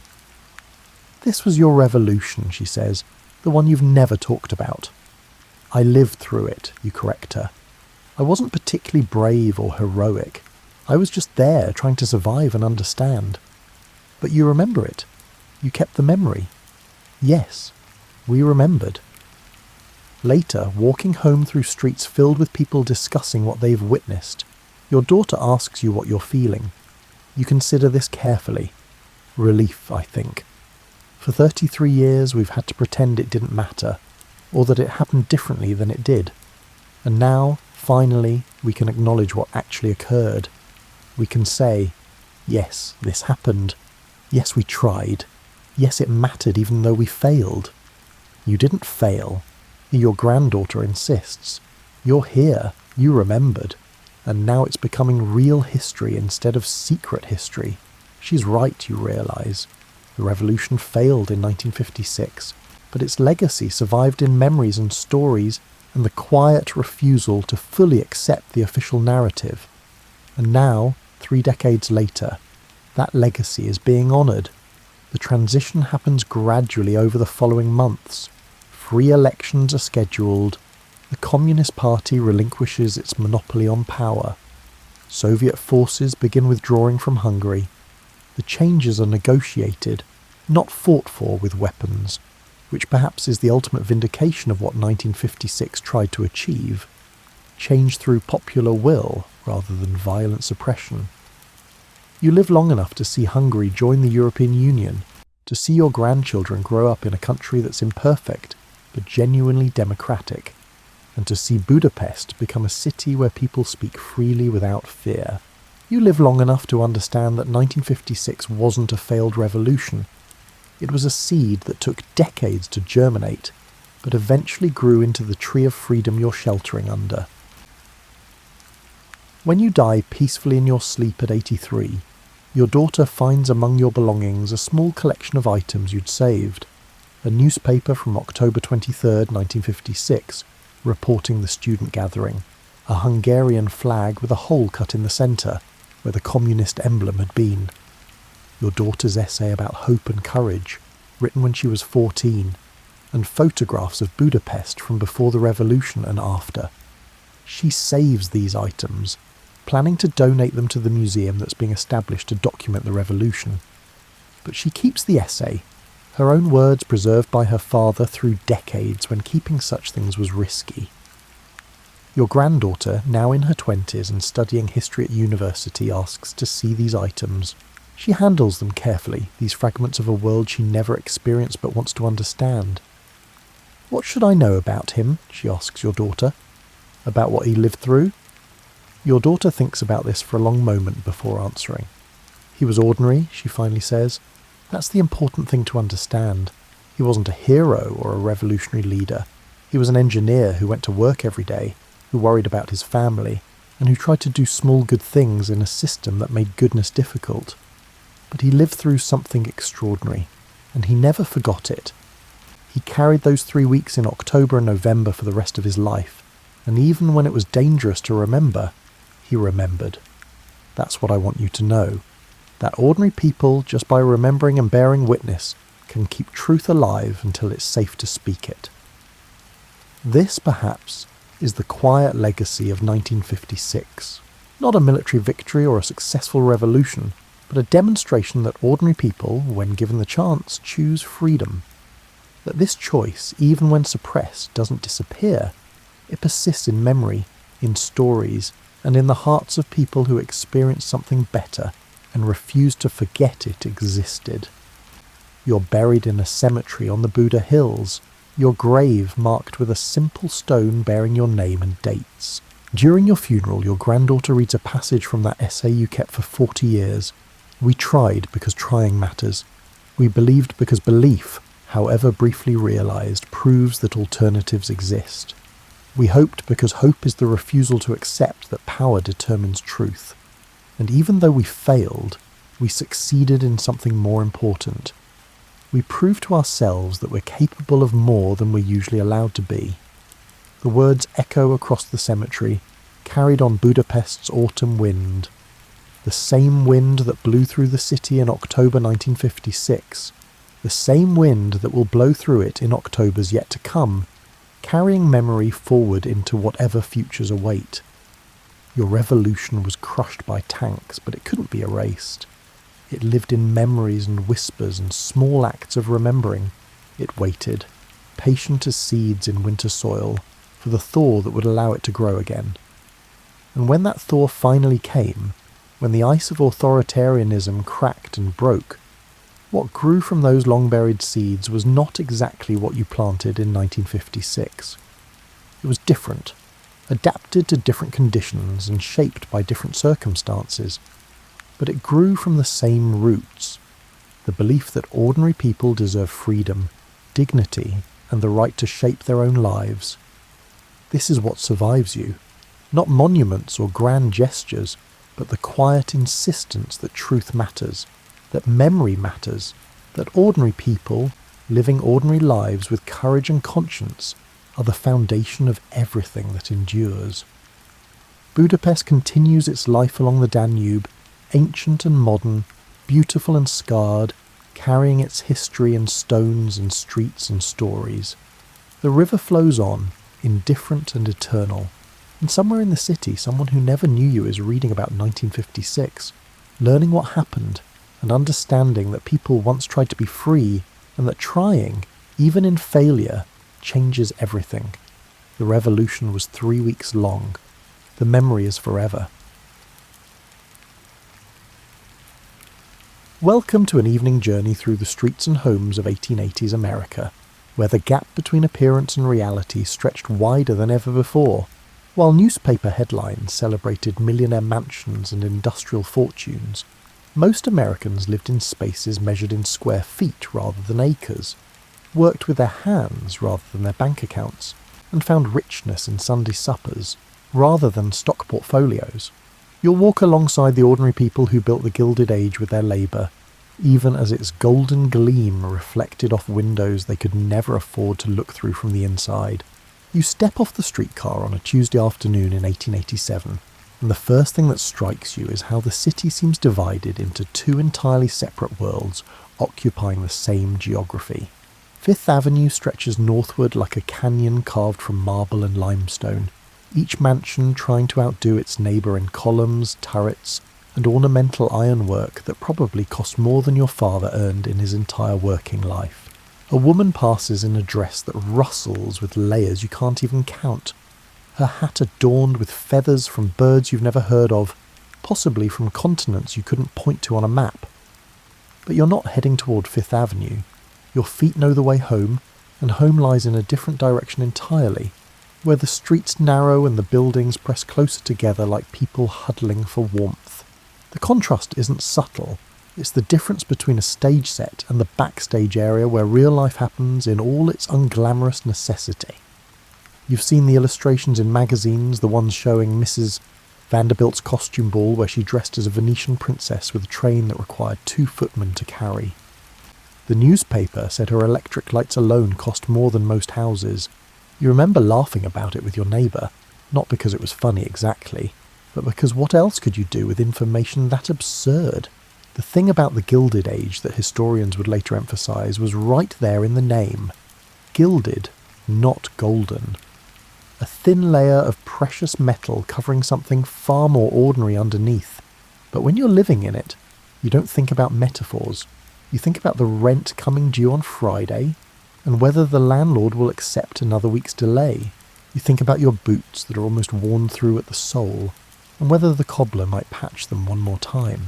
You think about the smell of cabbage drifting up from the floor below, which means the Kowalski family is having the same thing for dinner that you are, because cabbage is cheap and filling and doesn't spoil quickly in the icebox you share with 2 other families. The elevated train rumbles past overhead, and you instinctively duck even though you're nowhere near tall enough to be in danger. The noise is tremendous. A daily earthquake that rattles windows and makes conversation impossible for the 30 seconds it takes to pass. Someone told you the people in the big houses complained about the noise until the city rerouted some of the lines. Your neighbourhood got those rerouted lines. Of course it did. You pass Herschel's dry goods store, where the owner sits in the window doing his bookkeeping by the last of the daylight. He'll light his lamp soon, but kerosene costs money, and natural light is free as long as the sun cooperates. His daughter is sweeping the front step and she nods at you. Not quite a greeting, but an acknowledgement that you're both part of the same world of people who sweep their own steps and count their pennies, and understand that waste is a kind of sin when you're living this close to the edge. The newspapers called it the Age of Progress, and in some ways they weren't entirely wrong. The Brooklyn Bridge had opened just a few years earlier, and people still talked about it with genuine wonder. That much steel and stone and engineering ambition, spanning what had once seemed an impossible distance. Alexander Graham Bell's telephone was starting to appear in business offices, and Thomas Edison's electric light bulbs were beginning to replace gas lamps in the fanciest establishments. The world was changing with breathtaking speed, inventing itself into something unrecognisable from what your grandparents had known. But here's what the progress looked like from your perspective. You could see the electric lights from your window, glowing in buildings you would never enter. You could read about the telephone in the newspapers, even though the closest one to your apartment was probably 3 miles away in a banker's office. The Brooklyn Bridge was magnificent, certainly, but the toll to cross it cost a nickel you often couldn't spare. Progress had arrived, brilliant and gleaming and expensive, and it mostly seemed to benefit people who already had more than they needed. Your building comes into view, a 5-story tenement that houses perhaps 70 people, maybe 80 depending on who's taken in relatives this month. It was built quickly and cheaply 15 years ago, designed by someone who had apparently never considered that human beings might actually have to live in it.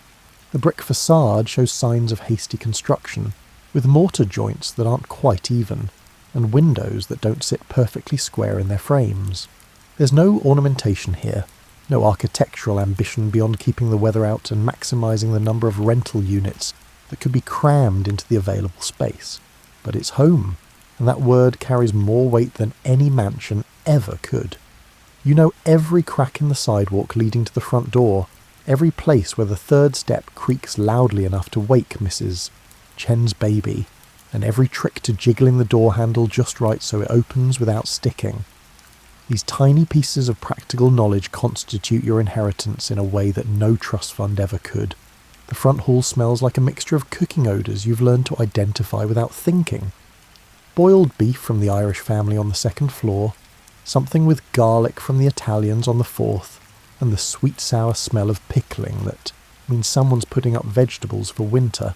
It's not pleasant exactly, but it's familiar, and there's comfort in familiarity when everything else about modern life seems designed to keep you slightly off balance. You climb the stairs slowly, because there's no rush and because your legs are already tired from a long day. Each floor reveals a slightly different cross-section of working life. The sound of children reciting lessons from behind one door, a sewing machine's rhythmic clatter from another, and someone practicing scales on what sounds like a rented piano that's never been properly tuned. These are the sounds of people trying to build something better, trying to educate their children or develop skills that might lead to slightly better work, and trying to maintain small dignities in a world that doesn't particularly care whether they succeed or fail. Your apartment occupies 3 rooms on the 4th floor, and those 3 rooms contain everything that matters to you in any material sense. The main room serves as kitchen, dining room, living room, and during the coldest winter nights, bedroom for whoever can't bear to sleep in the unheated back rooms. It measures roughly 12 feet by 14 feet. You know this because you once helped a neighbour measure his identical apartment when he was trying to figure out if a particular piece of furniture would fit. The answer had been no, as it usually was when people imagined improvements to spaces this small. One window faces the street, which makes you lucky by tenement standards. It means light and air, means you can see the weather without going outside, and means you're not one of the families living in the interior rooms that never see direct sunlight. The window doesn't fit particularly well.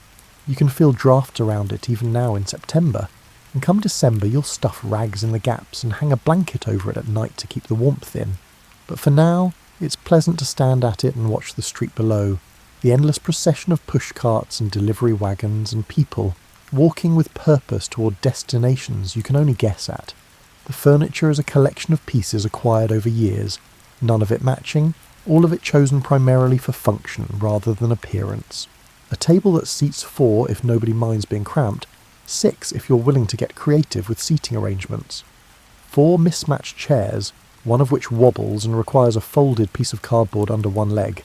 A chest of drawers with drawers that don't slide easily, requiring a particular technique of lifting while pulling. A shelf for dishes and the few books you own, built by your father from scrap lumber and still sturdy after 12 years. The cooking area occupies one corner, centred around a cast iron stove that serves a dual purpose, cooking in all seasons and heating in winter. It's not a bad stove, actually. You bought it used from a family moving to Chicago, and while it required a new grate and some repairs to the flue, it's proven reliable. The coal to feed it is expensive, but you've learned to manage the fire carefully, banking it at night so it doesn't go completely out, using every bit of heat it produces. On winter mornings, that stove becomes the centre of all life in the apartment, the warm heart around which everything else arranges itself. Your dishes are few, but adequate. A set of 8 plates purchased from a going-out-of-business sale. Never mind that there are only 4 of you, and you've never once needed all 8 plates at the same time. The satisfaction of owning a complete set outweighed the practical consideration. Cups in various conditions, some chipped, but still perfectly functional. A good cooking pot, a frying pan, and a kettle for boiling water. A set of cutlery that's been sharpened so many times the knife blades are noticeably narrower than they once were. These objects don't represent wealth, but they represent sufficiency, and sufficiency is its own kind of achievement.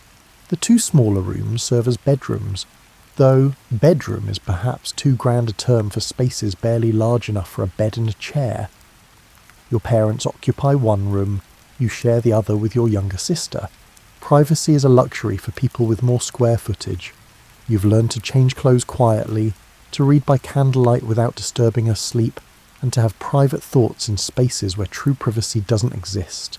It's amazing how adaptable humans are, how you can create invisible walls where physical ones don't exist, and how you can find solitude inside your own head when there's nowhere else to find it.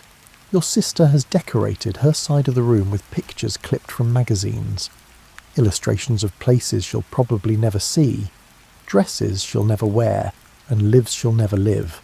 You don't mention this because you understand the need for dreams and the importance of imagining something beyond the immediate reality of these 3 rooms. Besides, you have your own version of the same thing, a ticket stub from a lecture you attended at the public library, a pressed flower from a rare day trip to the countryside, and small tokens of moments when the world felt larger than usual. The walls are thin enough that you can hear the Romero family arguing in Spanish next door. the O'Brien baby crying upstairs, and Mr. Feldman coughing in the apartment below. This lack of acoustic privacy bothered you when you first moved here, but you've grown accustomed to it. Now the sounds are almost comforting. Evidence that you're not alone, that these walls contain dozens of parallel lives all unfolding simultaneously, all facing similar struggles and celebrating similar small victories. You know when Mrs. Romero's husband works late because you hear her putting the children to bed alone. You know when the O'Briens are happy because you hear them laughing. You know, Mr. Feldman's cough is worse this year than last because you've been listening to it evolve. The building has no bathroom, of course. That luxury belongs to a different class of housing entirely. Instead, there's a privy in the backyard shared by all 5 floors, an arrangement that's exactly as unpleasant as it sounds.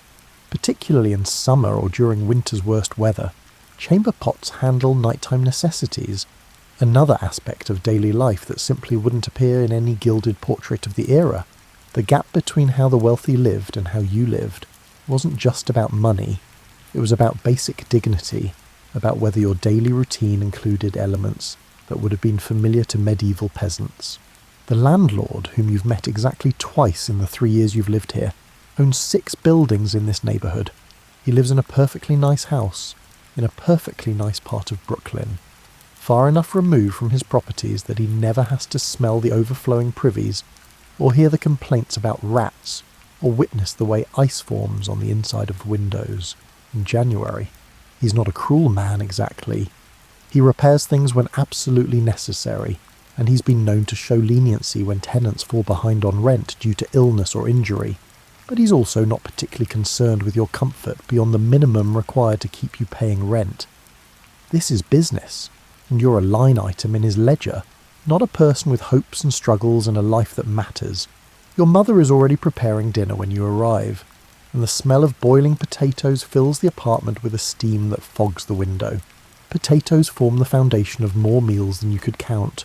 Boiled, fried, mashed, baked, added to soups and stews, and stretched into various forms to provide bulk and sustenance at minimal cost. A pound of potatoes cost about 2 cents, which meant they offered more calories per penny than almost anything else available. People have been known to survive on little else during particularly hard times. Tonight's menu includes those potatoes, some cabbage purchased from a pushcart vendor for 3 cents, and a small piece of salt pork that will flavour the cabbage during cooking and then be carefully saved to flavour something else tomorrow. This isn't poverty exactly. Genuine poverty means not knowing if there will be food at all. This is simply the mathematics of working class life, where a typical factory wage of $10 per week had to cover not just food, but rent, fuel, clothing, and any unexpected emergencies that arose. After rent took $3 and fuel another $1. That left $6 for everything else, and those $6 had to be managed with the precision of a military campaign. Your mother has become an expert in this kind of resource management, though she would never describe it that way. She knows which pushcart vendors lower their prices in the final hour before closing, when they're trying to sell everything before it spoils. She knows which baker sells day-old bread at half price, and how to make that bread palatable again by steaming it briefly. She knows how to buy meat by the ounce from the butcher, selecting the cheapest cuts and using every scrap. Bones for broth, fat for cooking, nothing wasted because waste is the same as burning money. The family's diet follows a rhythm dictated by economics rather than preference. Monday often meant leftovers from Sunday's slightly more substantial meal. Tuesday and Wednesday were typically bean-based dishes. Thursday might feature a modest amount of fish if prices were reasonable. Friday adhered to Catholic tradition with no meat. Saturday was whatever could be assembled from the week's remains. And Sunday was the day you might taste something approaching prosperity. A chicken, if times were good perhaps, or a roast that filled the apartment with smells that made the other 6 days more bearable. You eat at the table together, which is not universal in tenement buildings, where some families have members working different shifts who never share a meal. Your father offers a brief blessing, not particularly religious your family, but maintaining certain traditions provides structure to days that might otherwise blur together. The food is plain but adequate, and you've long since stopped expecting it to be anything else. Hunger is a sensation you've experienced enough times to appreciate satiation, even if the meal providing it will never appear in anyone's cookbook. Conversation at dinner tends toward practical matters. Your father mentions that the factory might be adding an extra shift, which would mean more work, but also more money. Always a trade worth considering. Your sister talks about a position she heard might be opening at a shop that makes artificial flowers. Indoor work that would be vastly preferable to the laundry, where she currently spends her days in humidity and heat. Your mother notes that the grocer is selling sugar at a penny less per pound this week, and she's considering buying extra if the budget allows. These discussions lack drama or romance, but they represent the actual substance of working life. A constant series of small calculations about how to squeeze the most value from limited resources. There's a skill to it that goes unrecognised because it's not the kind of skill that can be displayed or rewarded with anything except continued survival. Your mother could probably manage the finances of a small business with the accounting acumen she's developed, keeping the family fed and housed, but nobody would ever hire her to do such work because she's a woman without formal education whose expertise exists entirely in the practical realm. After dinner, your sister and mother clear the dishes while you haul water from the hallway tap for washing. The building has running water, which is something. Many older tenements still required residents to fetch water from a courtyard pump, or even from a street hydrant. But the water is cold, always, which means heating it on the stove for any purpose that requires warmth. Washing dishes becomes a multi-step process. Heat water, add soap that's been carefully shaved from a bar, wash quickly before the water cools too much, rinse in cold water, and dry with a towel that's been washed and reused so many times it's achieved a state of perpetual dampness. The economics of food extended beyond the meal itself to include the labour required to prepare and clean up after it. Your mother's workday doesn't end when your father's does. She works from waking until sleep in an endless cycle of cooking, cleaning, mending, and managing that's never finished, only paused temporarily. The notion that women didn't work outside the home was a convenient fiction that ignored the reality that home itself was a full-time occupation, when you couldn't afford to hire any of the labour out. Evening brings mending, which is everyone's least favourite activity, but also one of the most necessary. Clothing represents a significant expense. A decent pair of work boots might cost $2, a winter coat $3 or $4, and a dress $2 or more. For a family with limited income, these prices mean that clothing isn't replaced when it wears out. It's repaired until repair becomes impossible, and then the fabric is salvaged and repurposed for something else. Nothing goes to waste, because waste is a luxury for people with money to spare. Your father's work shirt is torn at the elbow where it rubs against machinery at the factory. Your mother examines the damage with the eye of someone who's performed this assessment countless times. Is the fabric around the tier strong enough to hold stitches, or has it weakened to the point where a patch is necessary? She decides on a patch, cuts a piece from a shirt that's already been cannibalized for parts, and begins the careful work of attaching it in a way that will hold under stress. Your sister is darning stockings, a task she complains about but performs with impressive skill. The technique requires threading the yarn in a way that recreates the original fabric structure, and she's gotten good enough that her repairs are nearly invisible. She'll go through 2 or 3 pairs of stockings this year, wearing them until they're more repair than her original material, and when they finally become unsalvageable, the fabric will become cleaning rags or be incorporated into a quilt. You're sewing buttons on a jacket, which is boring work but straightforward. The buttons themselves have been saved from other garments, and stored in a tin that contains dozens of mismatched buttons in various sizes and colours. Finding one that approximately matches is part of the challenge, and you've selected one that's close enough even if not perfect. Nobody's going to inspect your jacket buttons closely enough to notice the slight variation in shade. The clothing you wear doesn't follow fashion, which is something that happens to other people. Fashion requires disposable income and a lifestyle that includes occasions where appearance matters more than function. Your clothes are chosen for durability and practicality. Wool for winter, cotton for summer, dark colours that don't show dirt as readily, and simple designs without ornamentation that might snag or tear. Your Sunday outfit is slightly nicer, kept carefully and worn only for church and special occasions, but even that is plain by any objective standard. The gap between your clothing and what you see in magazine illustrations is so vast it's almost laughable. While society ladies are wearing gowns with bustles and trains and elaborate trim, requiring assistance to dress and essentially immobilizing the wearer. You're wearing a simple cotton dress that you can put on yourself and move freely in while doing actual work. Their clothing is a statement about not having to work, while yours is designed for exactly the opposite purpose. Even the undergarments differ dramatically. While wealthy women are compressing themselves into corsets and multiple layers of petticoats, you're wearing basic cotton underclothes chosen for washability and comfort during a long workday. The sewing continues in mostly comfortable silence, broken occasionally by requests to pass the scissors or thread. This is time you'll never get back. Hours spent maintaining what you already own rather than acquiring anything new or interesting. But it's also time spent together, the family in one room with the lamp lit, each person contributing to the collective maintenance that keeps life functioning. There's something almost meditative about the repetition, the needle going in and out, and the gradual repair of damage that would otherwise make the garment unusable. The evening slides toward bedtime through a ritual that varies little from night to night.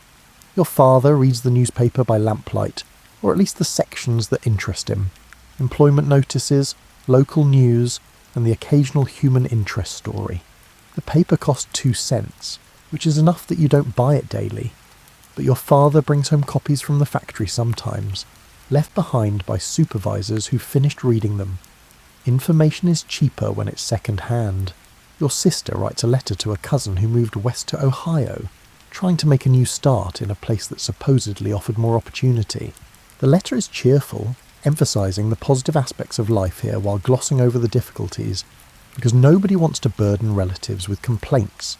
She mentions the possible job at the flour factory, describes a dress she saw in a shop window, and asks questions about life in Columbus that express interest without seeming nosy. The letter represents connection across distance, the maintenance of family bonds even when family members scatter across a continent in search of better circumstances. Your mother balances the household account book, a small ledger where she records every penny spent and compares it against your father's weekly wage. The arithmetic is simple but crucial.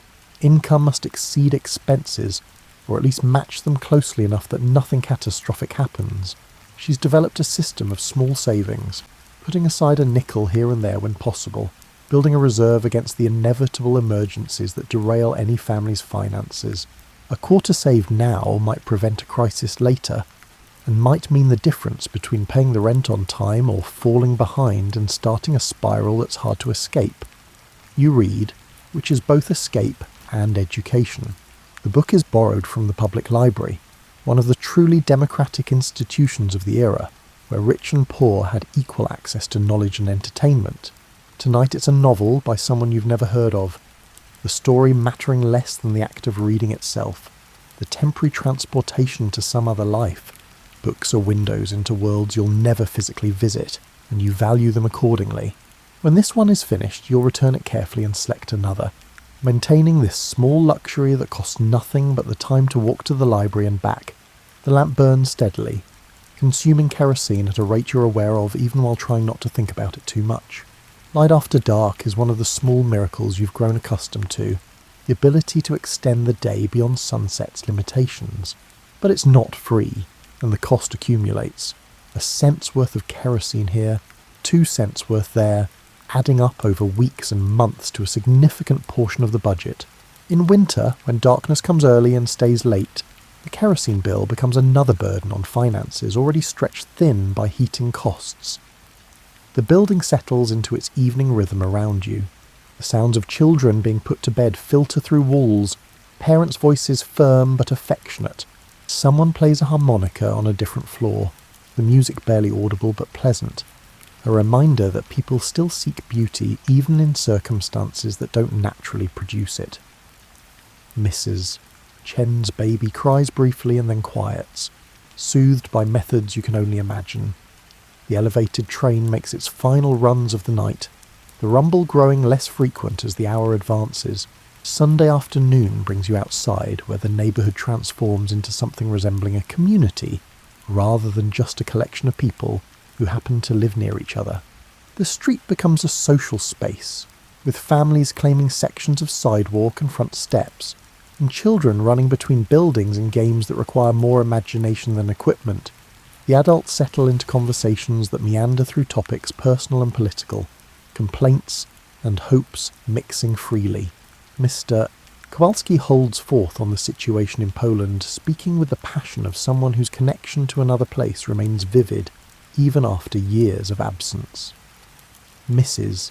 O'Brien counters with her own stories of Ireland, the grievances and injustices that drove her family here, and the people left behind who write letters full of news that's simultaneously foreign and familiar. These conversations circle familiar ground because the speakers don't have access to new information. They're repeating stories they've told before because those stories constitute their connection to places and people they'll likely never see again. The children play games that require nothing but willing participants. Tag, hide and seek, and elaborate pretend scenarios that transform the grimy street into whatever they need it to be. They're loud and energetic in the way children are when they've been cooped up in small apartments all week, burning off energy that has nowhere else to go. You watch your younger cousins play, remember being that age and unaware of the economic realities that constrained your life, and are grateful that children possess that ability to find joy in circumstances that would crush an adult who thought too much about them. Someone has organised a stickball game in the street, using a broomstick, and a ball that's been repaired so many times it's unclear what it was originally made of. The game stops periodically for passing wagons, then resumes with good-natured arguments about whether the last hit was fair or foul. Nobody's keeping score exactly, but everyone knows who's winning, and the competition is fierce even though the stakes are non-existent. Sports without equipment are sports available to everyone, requiring nothing but space and time and people willing to play. The sense of community here is complicated. On one hand, there's genuine mutual support. Neighbours helping neighbours, sharing food when someone falls on hard times, taking in children when parents need to work late, and providing the kind of social safety net that doesn't exist in any official form.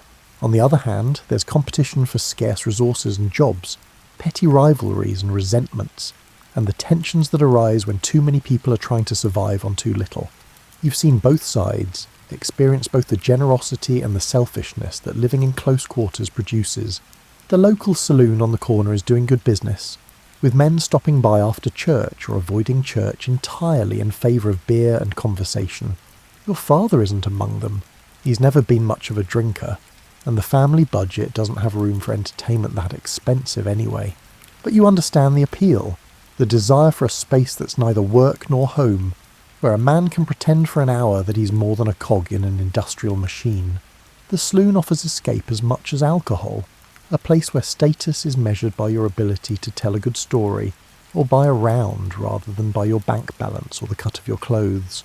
The church across the street finished services an hour ago, but people are still lingering outside, not quite ready to return to their apartments. Religion plays a complex role here. It's simultaneously a source of genuine comfort and a social obligation, a place where people gather as much for community as for worship. The priest knows everyone, knows their struggles, and offers counsel that's sometimes spiritual and sometimes just practical advice about navigating a world that seems designed to keep poor people poor. You're not particularly devout, but you attend because it matters to your mother, and because the church provides structure to the week, and connection to people beyond your immediate household.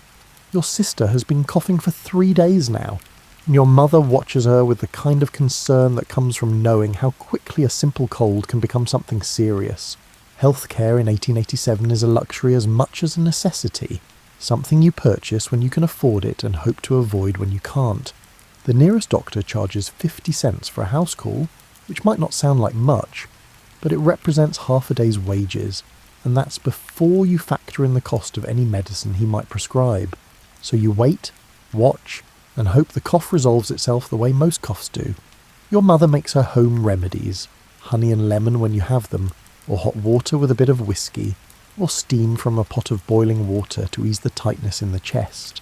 These treatments are part folk wisdom and part desperation, the medical knowledge passed down from generation to generation by people who couldn't afford doctors and had to figure out alternatives. Sometimes they work, sometimes they don't, and then you face the choice of spending money you don't have or living with whatever consequences follow from inaction. The mathematics of health in working-class life were brutally simple. Getting sick meant missing work, which meant missing wages, which meant falling behind on bills, which meant stress that probably made you sicker. Recovery required rest and good nutrition and warmth, all things that were in limited supply when your resources were already stretched thin. People worked while sick because they had no choice, spreading illnesses through factories and tenements, creating cycles of infection that affected everyone.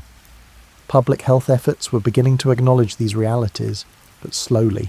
Some cities had started inspecting tenement conditions, posting notices about overcrowding and sanitation, though enforcement was spotty and landlords often ignored violations unless someone important complained.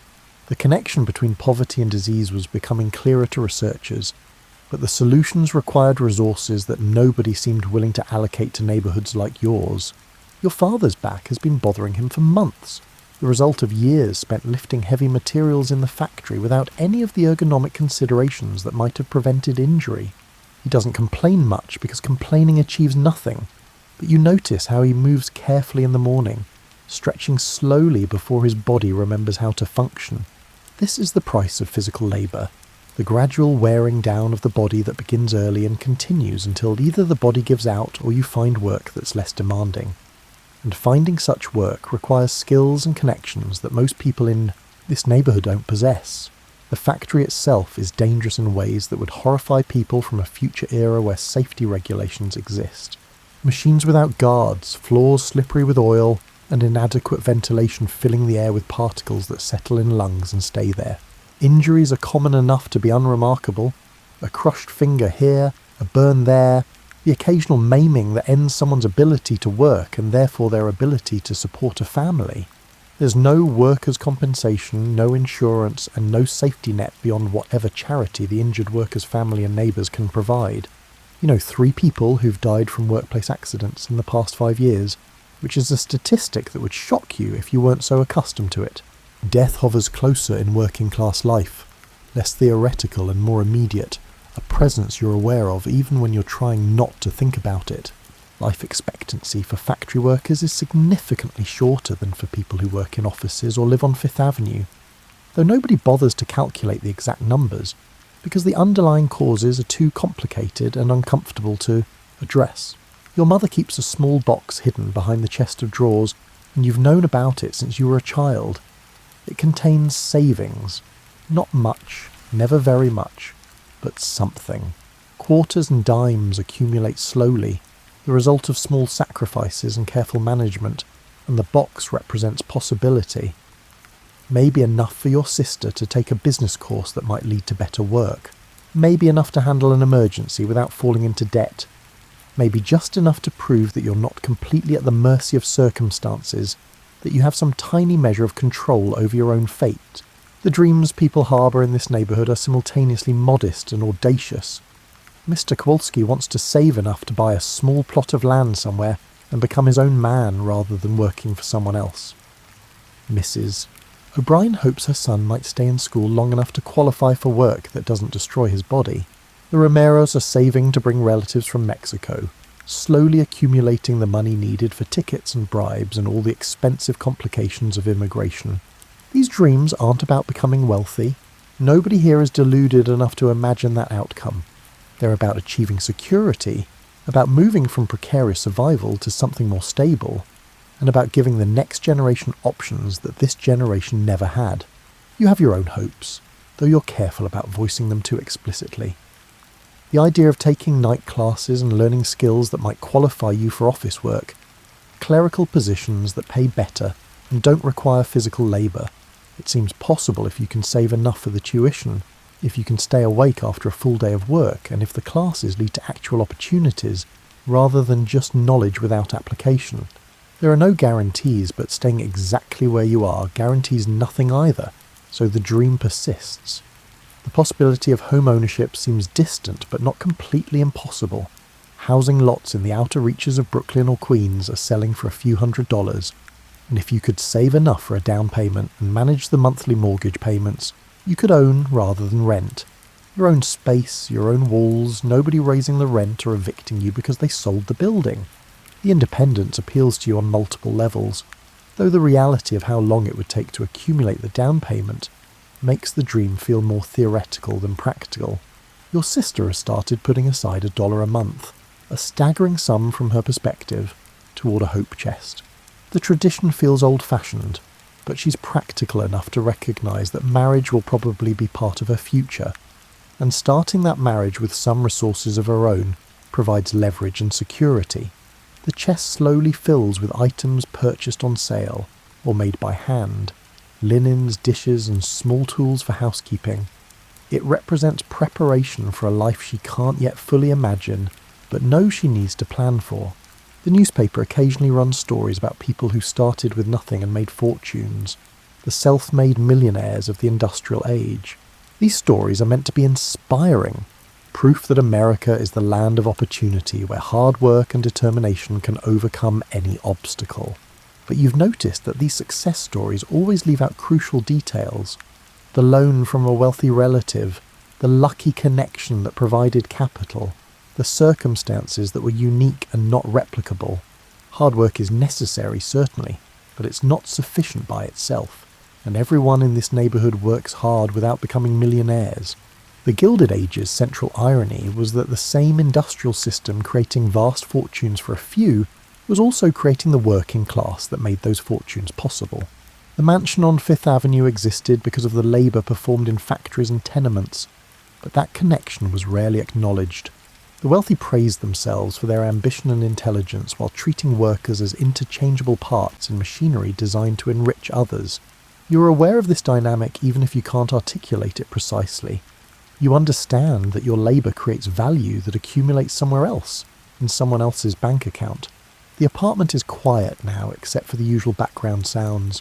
The building settling, someone moving around upstairs and distant street noise. Your parents have retired to their room, your sister is asleep, and you have the kitchen table to yourself for a rare moment of solitude. The lamp burns low because you're trying to conserve kerosene, but there's enough light to write in the journal you keep sporadically, recording thoughts and observations that feel important even though you're not sure why. Tonight you write about the gap between the world you inhabit and the world you read about in newspapers and magazines. Not with anger exactly, but with a kind of resigned awareness that these parallel realities exist simultaneously, that being born into one rather than the other was pure chance. You could have been the child of a banker or industrialist just as easily as you were born to a factory worker and a housewife, and that accident of birth determined almost everything that followed. The wealthy didn't earn their starting position any more than you earned yours. Both were inherited, one in the form of money and the other in the form of its absence. But you also write about the things that seem valuable even without money attached to them. The way your mother hums while cooking, finding contentment in simple domestic rhythms. The way your father can fix almost anything with basic tools and ingenuity, solving problems through practical intelligence that no school ever taught him. The way your sister maintains optimism about the future despite overwhelming evidence that the future will probably look a lot like the present. These qualities don't pay the rent or put food on the table, but they make daily life bearable, which might be more important. You wonder sometimes what happens to all the people like you, the ones living in apartments in neighbourhoods that tourists never visit, working in factories that produce goods for consumption elsewhere. Not individuals exactly, but collectively. What becomes of a society where most people spend their lives barely getting by, while a tiny fraction accumulates wealth they couldn't spend in multiple lifetimes? The political movements of the era suggest you're not alone in asking these questions. Labour unions are forming despite fierce opposition from employers, socialist ideas are circulating among workers, and strikes are becoming more common as people collectively decide that the current arrangement isn't acceptable. But you're not naturally inclined toward politics or activism. Your life is too consumed with immediate concerns to spend much time on abstract theories about how society should be reorganised. You need to work tomorrow, and the day after that, and the day after that, and the necessity of earning wages crowds out almost everything else. Maybe that's the system's greatest strength. It keeps most people too busy surviving to organise any effective opposition to how it functions. The lamp flickers, and you realise the kerosene is almost gone. You should have refilled it yesterday, but you forgot. and now you're left with whatever remains in the reservoir.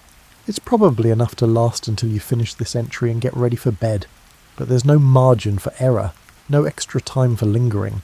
Everything operates on tight margins here. Not just money, but also time and energy and resources of all kinds.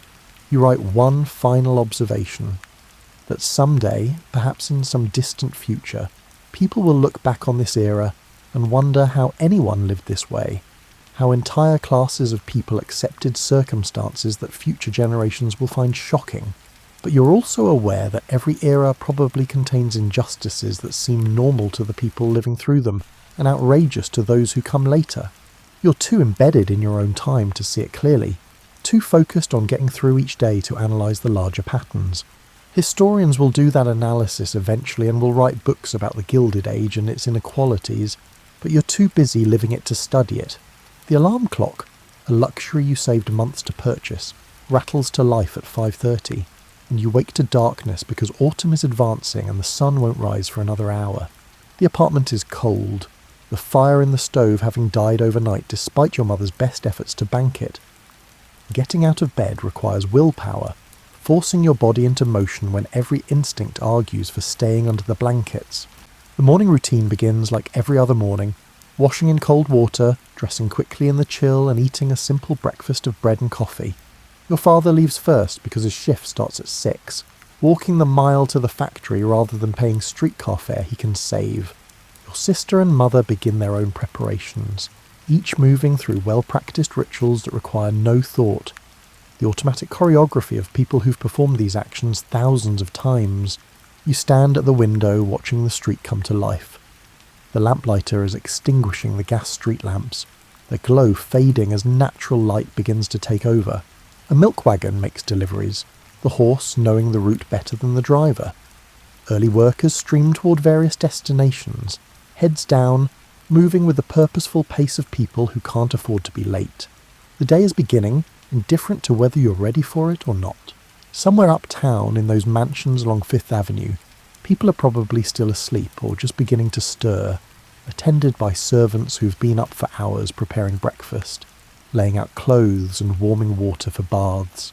Those people will wake to comfort and leisure, will eat meals prepared by others, and will make decisions about how to spend their day based on preference rather than necessity. They'll never know what it's like to face this morning in this apartment, to feel the cold and the tiredness and the knowledge that this day will be almost identical to yesterday, and tomorrow will be almost identical to today. But they also won't know the satisfaction of making this life work despite all the obstacles. They won't know the pride in providing for your family, and keeping everyone fed and housed and moving forward even when the system seems designed to push you backward. They won't know the strength it takes to face each day without despair, to maintain hope when hoping seems foolish, and to find meaning in circumstances that don't naturally produce it. The Gilded Age gleamed brightly for some people, but its gold was decorative rather than substantial, a thin layer covering harsh realities. Most people lived lives of hard work and modest means, finding happiness in small pleasures and maintaining dignity in circumstances that offered little external validation. The gap between rich and poor was enormous, but so was the gap between the appearance of prosperity and its reality. The age was gilded, not golden, and you lived on the underside of that gilt, in the spaces where the shine didn't reach. You finish your coffee, collect your things, and head toward the door. Another day, another dollar. Well, another 70 cents for 8 hours of work, to be precise. But you'll earn it, and tomorrow you'll do it again, and through the accumulation of these ordinary days, you'll build a life that matters even if nobody ever writes about it in newspapers or studies it in history books. This is what the Gilded Age looked like for most people. Not golden, not celebrated, but real and substantial and worthy of remembering precisely because it was so ordinary. The door closes behind you, and the city swallows you up into its morning crowds. Somewhere, in some distant future, people will try to understand this era and will debate its meaning and significance. But right now, in this moment, you're too busy living it to analyse it. The work awaits, the day stretches ahead, and life continues in all its unglamorous, difficult, necessary beauty. Imagine living in a world where nobody really agreed on how to figure out what was true. Not just disagreeing about the facts, that happens all the time, but fundamentally disagreeing about the process itself. Should you trust your senses, or are they lying to you? Should you rely on logic and mathematics, or should you look at the actual world around you? Can you even trust that the world around you is real? This was Greece in the 5th century BCE, and it was having something like an intellectual identity crisis. For most of human history, people had explained the world through stories about gods and heroes. Thunder wasn't a meteorological phenomenon, it was Zeus having a bad day.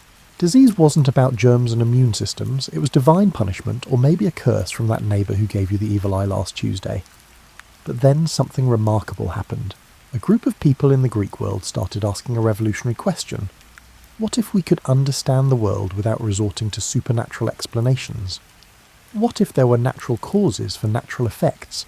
What if, instead of just accepting that things happen because the gods will it, we could actually figure out how the world works? These early thinkers, we call them the pre-Socratics because they came before Socrates, which is a bit like calling everyone who lived before Shakespeare pre-Shakespeareans, came up with wildly different theories. Thales thought everything was made of water. Heraclitus believed everything was constantly changing. Like a river you can never step in twice. Parmenides argued the opposite, that change was an illusion and reality was actually perfectly still and unchanging. You can imagine how confusing this must have been for regular people trying to live their lives. One philosopher tells you everything is water, another says everything is fire, and a third insists that motion is impossible, and you're not really walking to the market. You just think you are. It was like having too many fortune cookies with contradictory advice, except these philosophers were dead serious and would debate these points for hours. Then came Socrates, wandering around Athens like that uncle who asks uncomfortable questions at family dinners. Socrates didn't claim to know anything. In fact, his whole thing was admitting he knew nothing, which somehow made him wiser than everyone else. His method was to ask questions until people realised they didn't actually understand the things they thought they understood. This made him simultaneously the most important philosopher in Athens and probably the most annoying person at parties. Socrates had a brilliant student named Plato who took his teacher's question-asking method and built an entire philosophical system around it. Plato believed that the world we see around us is just shadows on a cave wall, imperfect copies of perfect forms that exist in some higher realm. That chair you're sitting on? It's just a flawed imitation of the perfect form of chairness that exists in the realm of forms. Plato's philosophy was beautiful, elegant, and deeply mathematical. It appealed to people who liked their truth pure, abstract, and divorced from the messy complications of everyday reality. The physical world, in Plato's view, was just a distraction from true knowledge, which could only be found through pure reason and contemplation. This was the intellectual world into which Aristotle would be born, a world where philosophers disagreed about everything, where the relationship between thought and reality was unclear, and where nobody had quite figured out how to systematically study the natural world. It was like the internet before search engines or a library where all the books were filed randomly, and nobody could agree on what counts as a book. The Greeks had made tremendous progress in mathematics, logic, and abstract thinking. What they needed was someone who could take all these brilliant ideas and connect them to the actual observable world. They needed someone who could bridge the gap between pure philosophy and empirical observation, between what we can think and what we can see. They were about to get exactly that person, though he would arrive from an unexpected place, not from Athens itself, but from the wild northern frontier of the Greek world. In 384 BCE, in a small town called Stagira on the Macedonian peninsula, a child was born to a family that straddled two worlds. His name was Aristotle, Aristoteles in Greek, which means something like the best purpose or excellent end, a name that turned out to be remarkably prophetic, even if his parents couldn't have known it at the time. Aristotle's father, Nicomachus, was the court physician to the Macedonian king. This was no small thing. Imagine being the personal doctor to royalty in an era when medicine was part science, part guesswork, and part hoping really hard that your treatments worked before the patient died. Nicomachus apparently did well at it, which suggests he had a combination of observational skills, empirical knowledge, and the bedside manner necessary to keep nervous monarchs calm. Growing up in a physician's household meant young Aristotle was exposed to a very different way of thinking than most Greek philosophers of his time.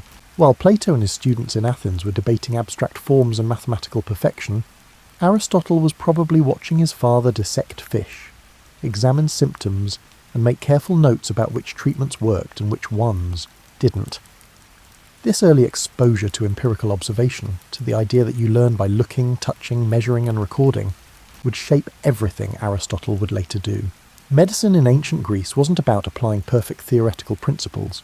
It was about noticing patterns, testing treatments, and learning from experience. It was messy, practical, and grounded in the physical world. Tragically, both of Aristotle's parents died when he was young, probably around 10 years old. This must have been devastating for the boy, but it also set in motion events that would change the course of intellectual history. His guardian, a man named Proxenus, took responsibility for the orphaned child and continued his education. Young Aristotle grew up in Macedonia, which was considered the backwoods of the Greek world. Athenians looked down on Macedonians the way sophisticated urbanites have always looked down on rural populations. They saw them as rough, unsophisticated, and not quite civilized. The Macedonian accent was apparently a source of mockery in Athens, like speaking with a strong regional accent in a place that prides itself on its sophistication. But being from the provinces gave Aristotle something valuable, a certain independence, from Athenian intellectual fashion. He wasn't raised in the echo chamber of elite Athenian thought. He'd seen how people lived in different places, under different systems. He'd been exposed to the practical, empirical approach of medicine rather than just the abstract reasoning of philosophy. When Aristotle was 17, an age when most of us were trying to figure out who we were and what we wanted to do with our lives, his guardian made a decision that would alter the course of philosophy forever. He sent the young man to Athens to study at Plato's Academy, the most prestigious philosophical school in the Greek world. Imagine being a teenager from a small provincial town, arriving in Athens, the intellectual and cultural capital of Greece. It would be like moving from a rural town to the most exciting city you can think of, except instead of worrying about where the good coffee shops are, you're suddenly surrounded by the greatest minds of the ancient world debating questions about the nature of reality. Athens in the 360s BCE was extraordinary. It was recovering from the devastating Peloponnesian War, but still retained its status as the centre of Greek intellectual life. The agora, the marketplace, wasn't just where people bought vegetables and sandals. It was where philosophers held forth, where politicians debated, and where ideas collided and combined in fascinating ways. Plato's Academy sat just outside the city, walls, in a grove sacred to the hero Academus, which is where we get the word academy. It wasn't a school in the way we think of schools today, with classrooms and curricula and final exams. It was more like an advanced research institute crossed with a philosophical monastery, where brilliant people gathered to think, debate, and pursue knowledge for its own sake. Young Aristotle, arriving from Macedonia with his provincial accent and his physician father's emphasis on observation, must have seemed a bit odd to the other students. But he had something they lacked, a mind that could absorb and synthesize information like a sponge absorbing water. Within a short time, it became clear that this young man from the provinces was something special. You know how in university some students just coast through, doing the minimum required to get by, while others become completely absorbed in their studies to the point where they forget to eat or sleep? Aristotle was definitely the second type, except more so. He didn't just study at Plato's Academy, he became its most brilliant and ultimately most independent-minded student. Plato apparently called him the mind of the school, which is high praise from someone who didn't hand out compliments lightly. But Plato also called him the foal or the reader, nicknames that suggest Aristotle was always reading, always learning, always consuming knowledge with an appetite that probably worried the Academy's librarians about the survival of their scrolls. Aristotle spent 20 years at the Academy from age 17 to 37.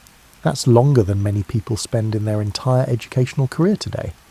But ancient philosophical education wasn't like modern university, where you take classes, write papers, and graduate after 4 years. It was more like a lifelong apprenticeship in thinking itself.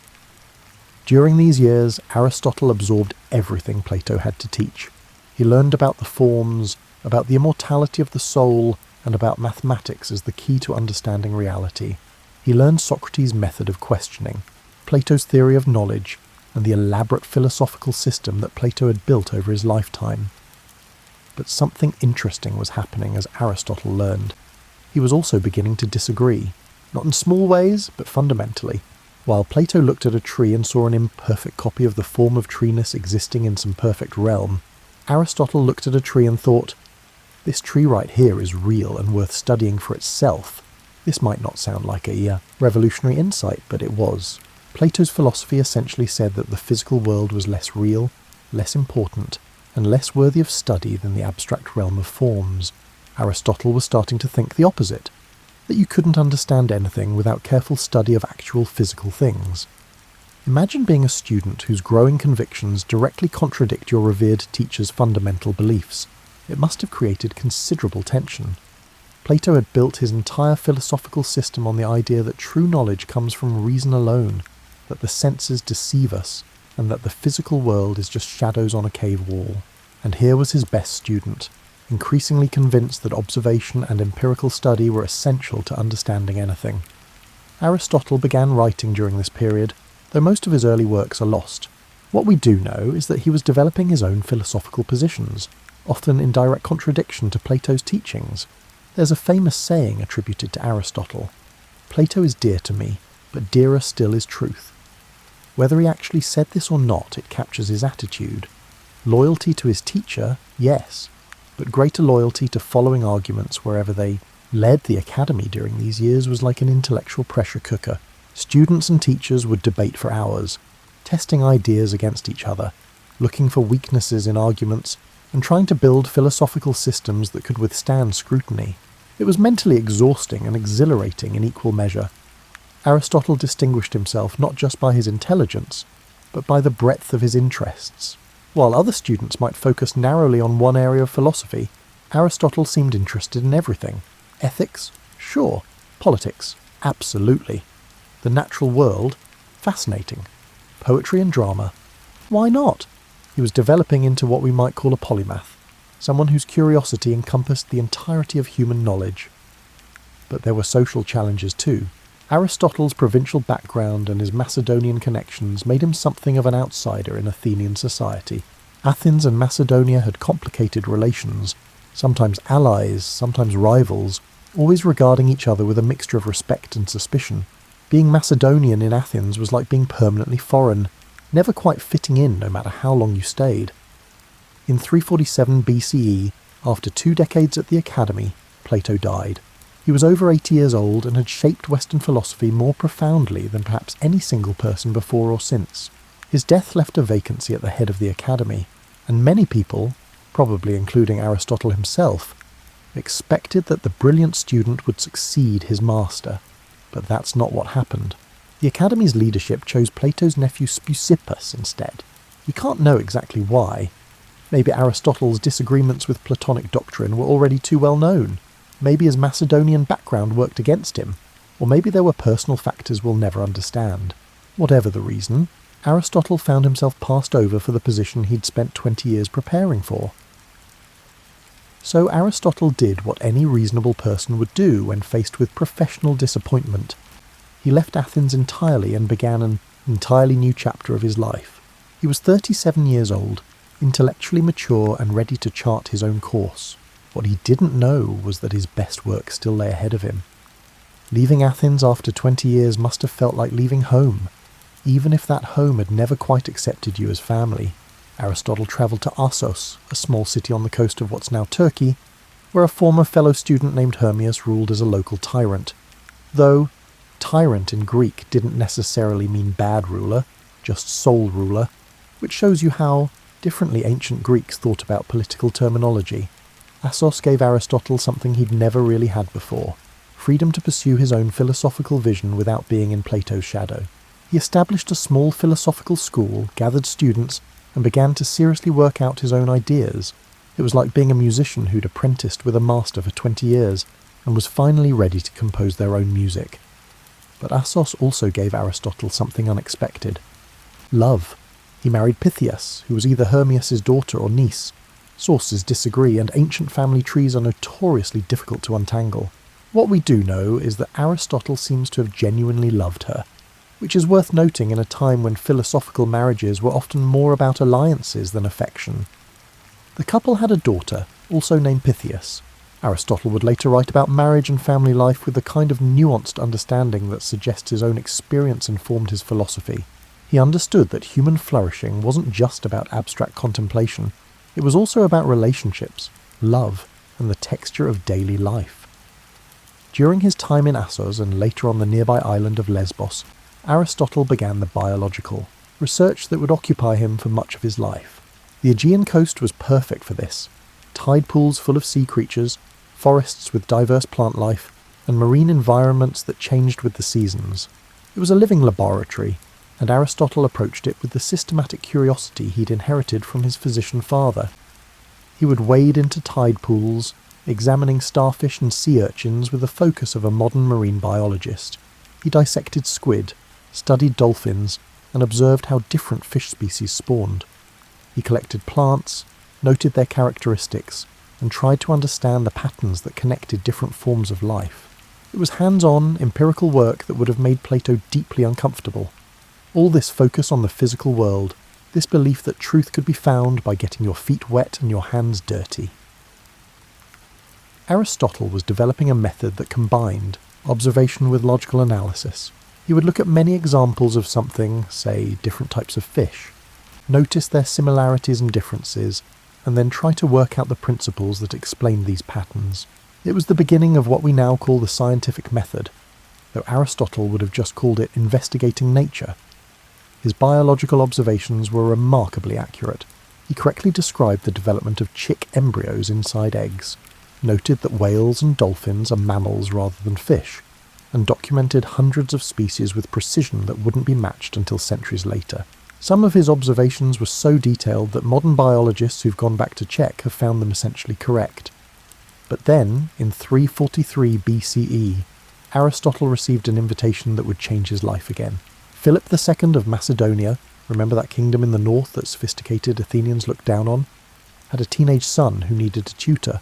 The son's name was Alexander, and Philip was willing to pay handsomely for the best education money could buy.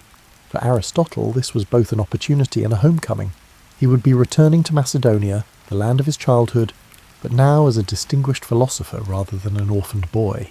More importantly, he would have the chance to shape the mind of a young prince who might someday rule Macedonia. Neither Philip nor Aristotle could have imagined that this teenage student would become Alexander the Great, conqueror of the Persian Empire and creator of an empire stretching from Greece to India.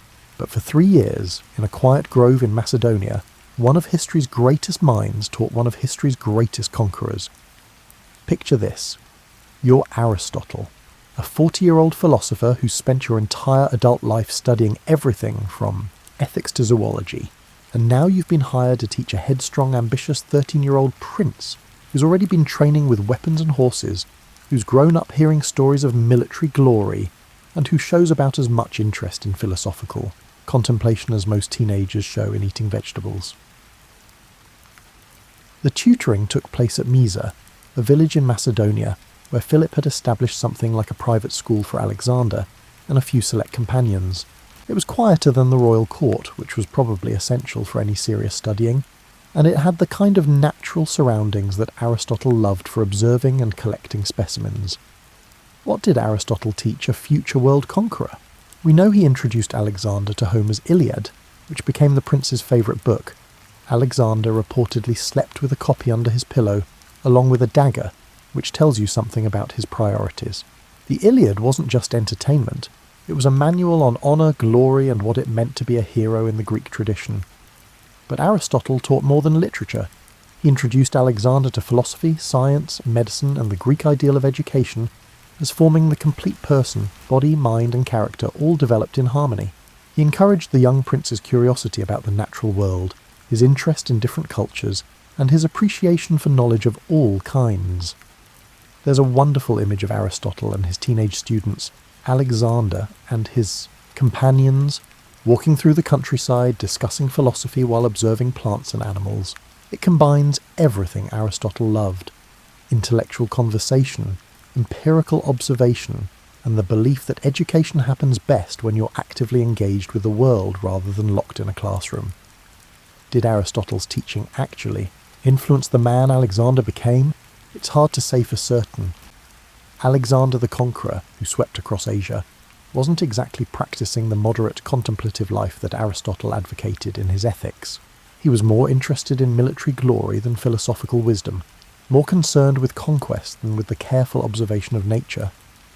But there are hints of Aristotle's influence.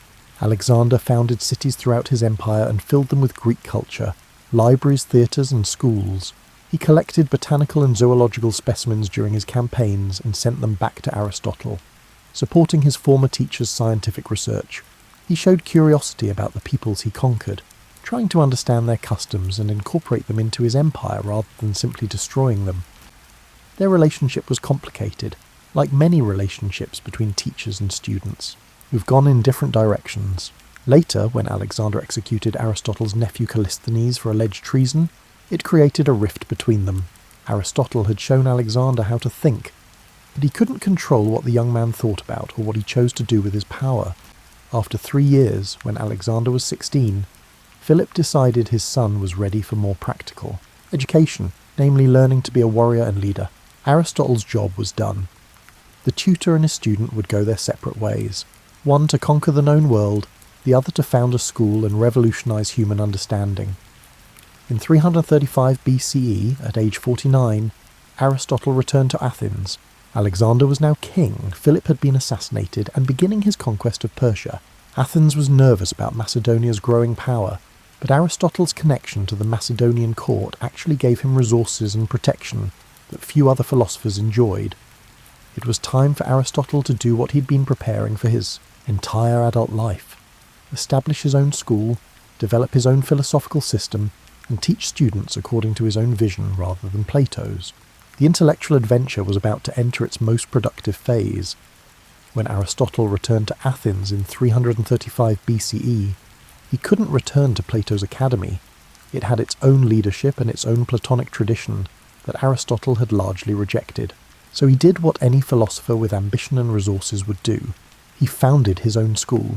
The Lyceum, named after the nearby temple of Apollo Lyceus, became Aristotle's intellectual home for the next 12 years. Located in a grove just outside Athens, it was similar to the academy in being a place where philosophers gathered to study, debate, and pursue knowledge.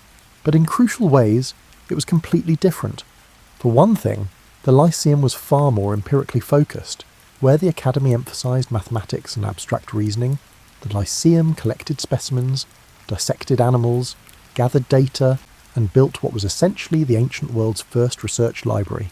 Aristotle wanted his students to study the actual world, not just contemplate perfect forms. The school got the nickname peripatetic, which comes from the Greek word for walking around. This wasn't because they were wanderers or couldn't sit still. It was because Aristotle liked to teach while strolling through the covered walkways of the Lyceum. There's something about walking that helps thinking, as if the physical movement somehow facilitates intellectual movement as well. Imagine morning lectures where Aristotle and his advanced students would walk slowly through the colonnade discussing complex philosophical questions while the less advanced students listened and tried to keep up, both physically and intellectually. In the afternoons, Aristotle would give public lectures on more accessible topics, drawing crowds of interested Athenians who wanted to hear what this brilliant Macedonian philosopher had to say. The Lyceum became a centre for what we might call systematic research. Aristotle organised his students to collect and organise information on an unprecedented scale. They gathered constitutions from 158 different Greek city-states, analysing how different political systems worked. They collected biological specimens, built up a library of books and scrolls, and created charts and diagrams to organise information. This was revolutionary. Before Aristotle, philosophy was largely about individual thinkers developing their own systems. Aristotle turned philosophy into something more like a research enterprise, with multiple people working together to gather data, test hypotheses, and build cumulative knowledge. The library at the Lyceum was apparently extraordinary for its time. Aristotle collected not just philosophical works, but texts on every subject: history, medicine, drama, politics, and natural science. He understood that to think clearly about any topic, you needed to know what others had thought before you. It was an early version of the research library concept that would become essential to universities centuries later. During his morning sessions, Aristotle would address the more technical aspects of his philosophy. These weren't casual conversations, they were rigorous, systematic explorations of difficult questions. How do we gain knowledge? What is the nature of reality? What makes an action ethical? How should societies be organised? Aristotle approached these questions differently than Plato had. Instead of starting with abstract principles and deducing conclusions, he would often start with observations and work his way toward principles. He believed that philosophy should be grounded in how the world actually works, not in how we might wish it to work in some perfect realm of forms. His teaching method involved what we might call collaborative inquiry.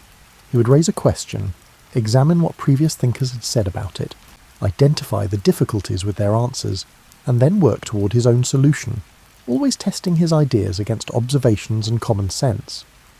The atmosphere at the Lyceum must have been intense but also collaborative. Students weren't just passively absorbing Aristotle's wisdom, they were actively engaged in research, debate, and the collective pursuit of knowledge. Some were dissecting animals and examining their organs, others were studying plant life or collecting information about different governments. Still others were working through logical problems or ethical questions. Aristotle himself was incredibly productive during these years. He wrote on an astonishing range of topics: physics, metaphysics, ethics, politics, poetics, rhetoric, biology, and psychology. His works weren't written in the polished literary style of Plato's dialogues. They read more like lecture notes or research papers, dense with argument and packed with observations. This wasn't because Aristotle couldn't write well. His lost dialogues were apparently beautifully written. It's because what survived were his working texts, the materials he used for teaching and research rather than for public consumption. It's like the difference between a professor's polished textbook and their lecture notes. The notes are rougher, but often contain more of the real thinking. The Lyceum attracted students from throughout the Greek world and beyond. Some came because of Aristotle's connection to Alexander, who was now conquering the Persian Empire and making Macedonia the dominant power in the Mediterranean world. Others came because the Lyceum represented something new in education. Not just learning to think, but learning to observe, analyse and understand the natural and human world. For 12 years, Aristotle led the Lyceum in this systematic investigation of reality. It was the most productive period of his intellectual life, when he synthesized everything he'd learned into comprehensive philosophical and scientific systems that would influence human thought for the next 2 millennia. But this productive period was about to end in a way that must have felt painfully familiar to Aristotle. Once again, political events would force him to leave Athens, once again demonstrating that philosophers, however wise, cannot escape the tumultuous currents of history. Before we discuss how Aristotle's time in Athens ended, let's explore what made his approach to knowledge so revolutionary, because this is really the heart of Aristotle's legacy, not any single discovery, but a whole new way of thinking about how we understand the world. Settle back into your cushions as we dive into philosophy, but I promise to keep it relaxed and avoid the kind of dense jargon that makes most people's eyes glaze over. Aristotle's ideas at their core are actually quite practical and grounded in common sense. Remember how Plato believed that true knowledge came from contemplating perfect, eternal forms that exist in some realm beyond the physical world? Aristotle looked at this theory and essentially said, "That's beautiful, but it doesn't help us understand the actual world we live in. If you want to understand horses, you don't contemplate the perfect form of horseness. You go observe actual horses." This might seem obvious to us now, but it was radical then. Aristotle was saying that the physical world isn't just imperfect copies of something better. It's real and worth studying for its own sake. That tree outside your window isn't a poor imitation of some perfect tree form. It's an actual tree with its own nature, and you can learn about trees by examining it. Aristotle developed what we call an empirical approach to knowledge. Empirical just means based on observation and experience.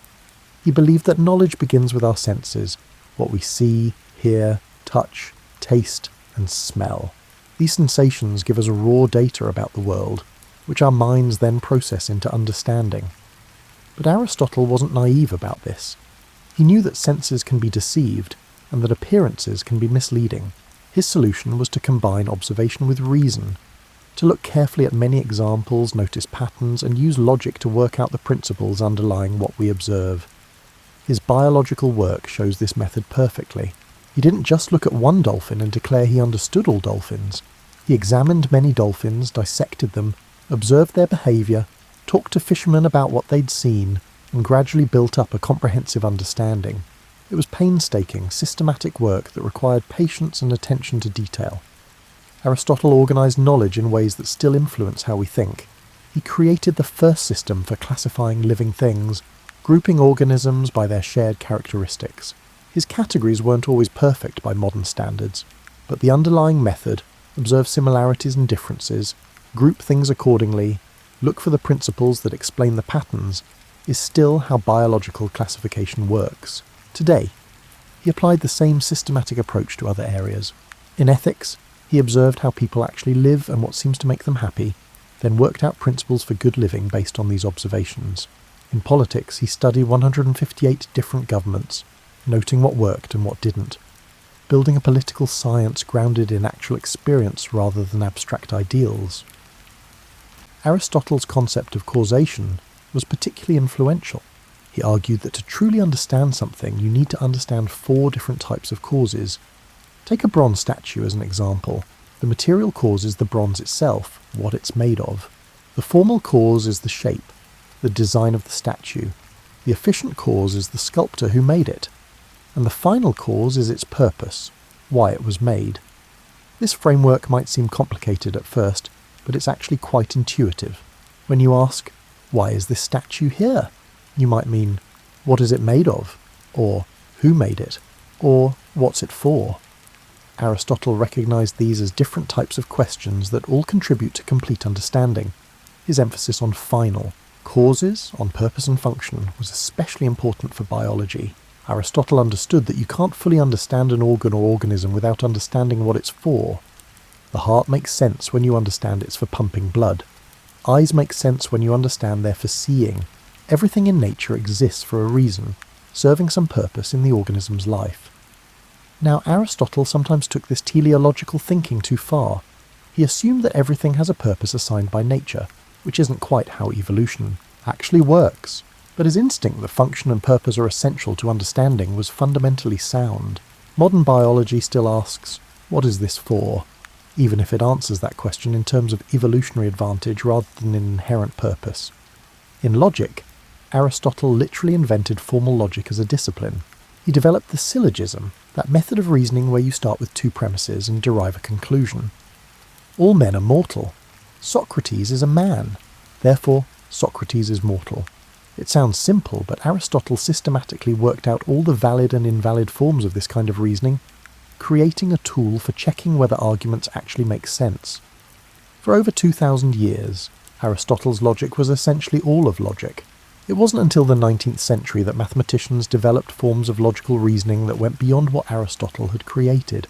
That's an extraordinary intellectual achievement, creating a system so robust that it remains fundamentally sound for millennia. Aristotle's ethics emphasized something he called eudaimonia, usually translated as happiness or flourishing.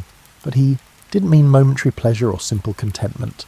He meant living well in the fullest sense, developing your capacities, acting virtuously, engaging with your community, and using your reason well.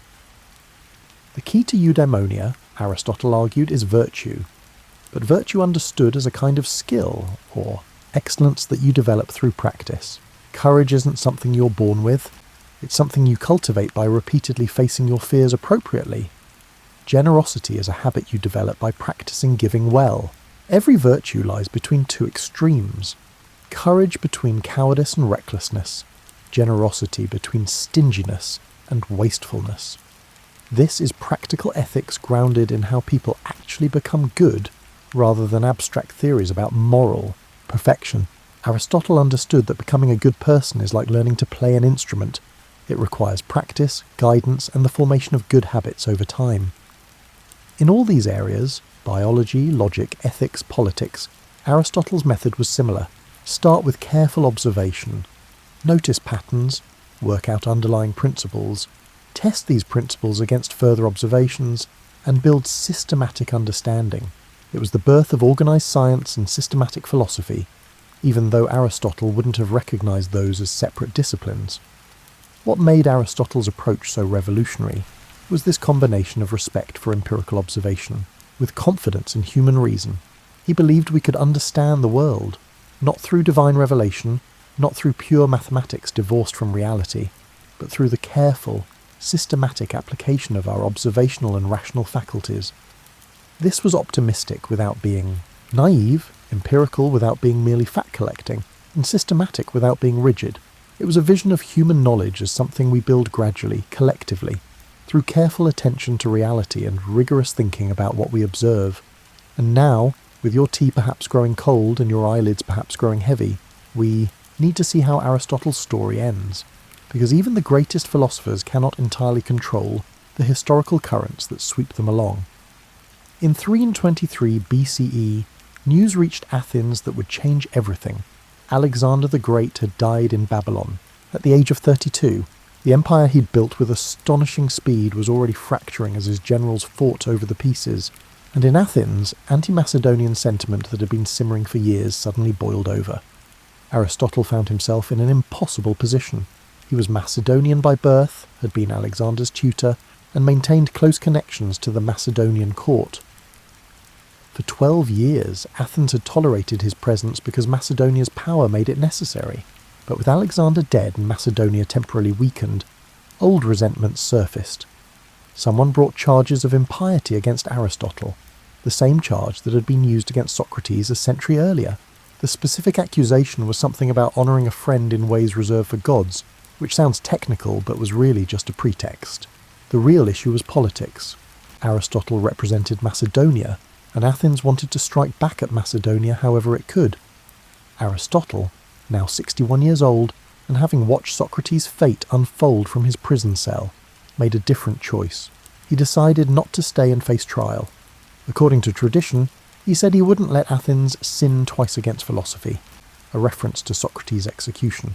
So he left Athens, turning over the Lyceum to his student Theophrastus, and retired to Chalcis, his mother's hometown. Think about what this meant. For 12 years, Aristotle had built the Lyceum into the ancient world's premier research institution. He had gathered an incredible library, trained brilliant students, and created systematic approaches to nearly every field of knowledge. And now, because of politics he couldn't control, he had to walk away from it all. In Chalcis, Aristotle lived quietly for about a year. We don't know much about this final period of his life.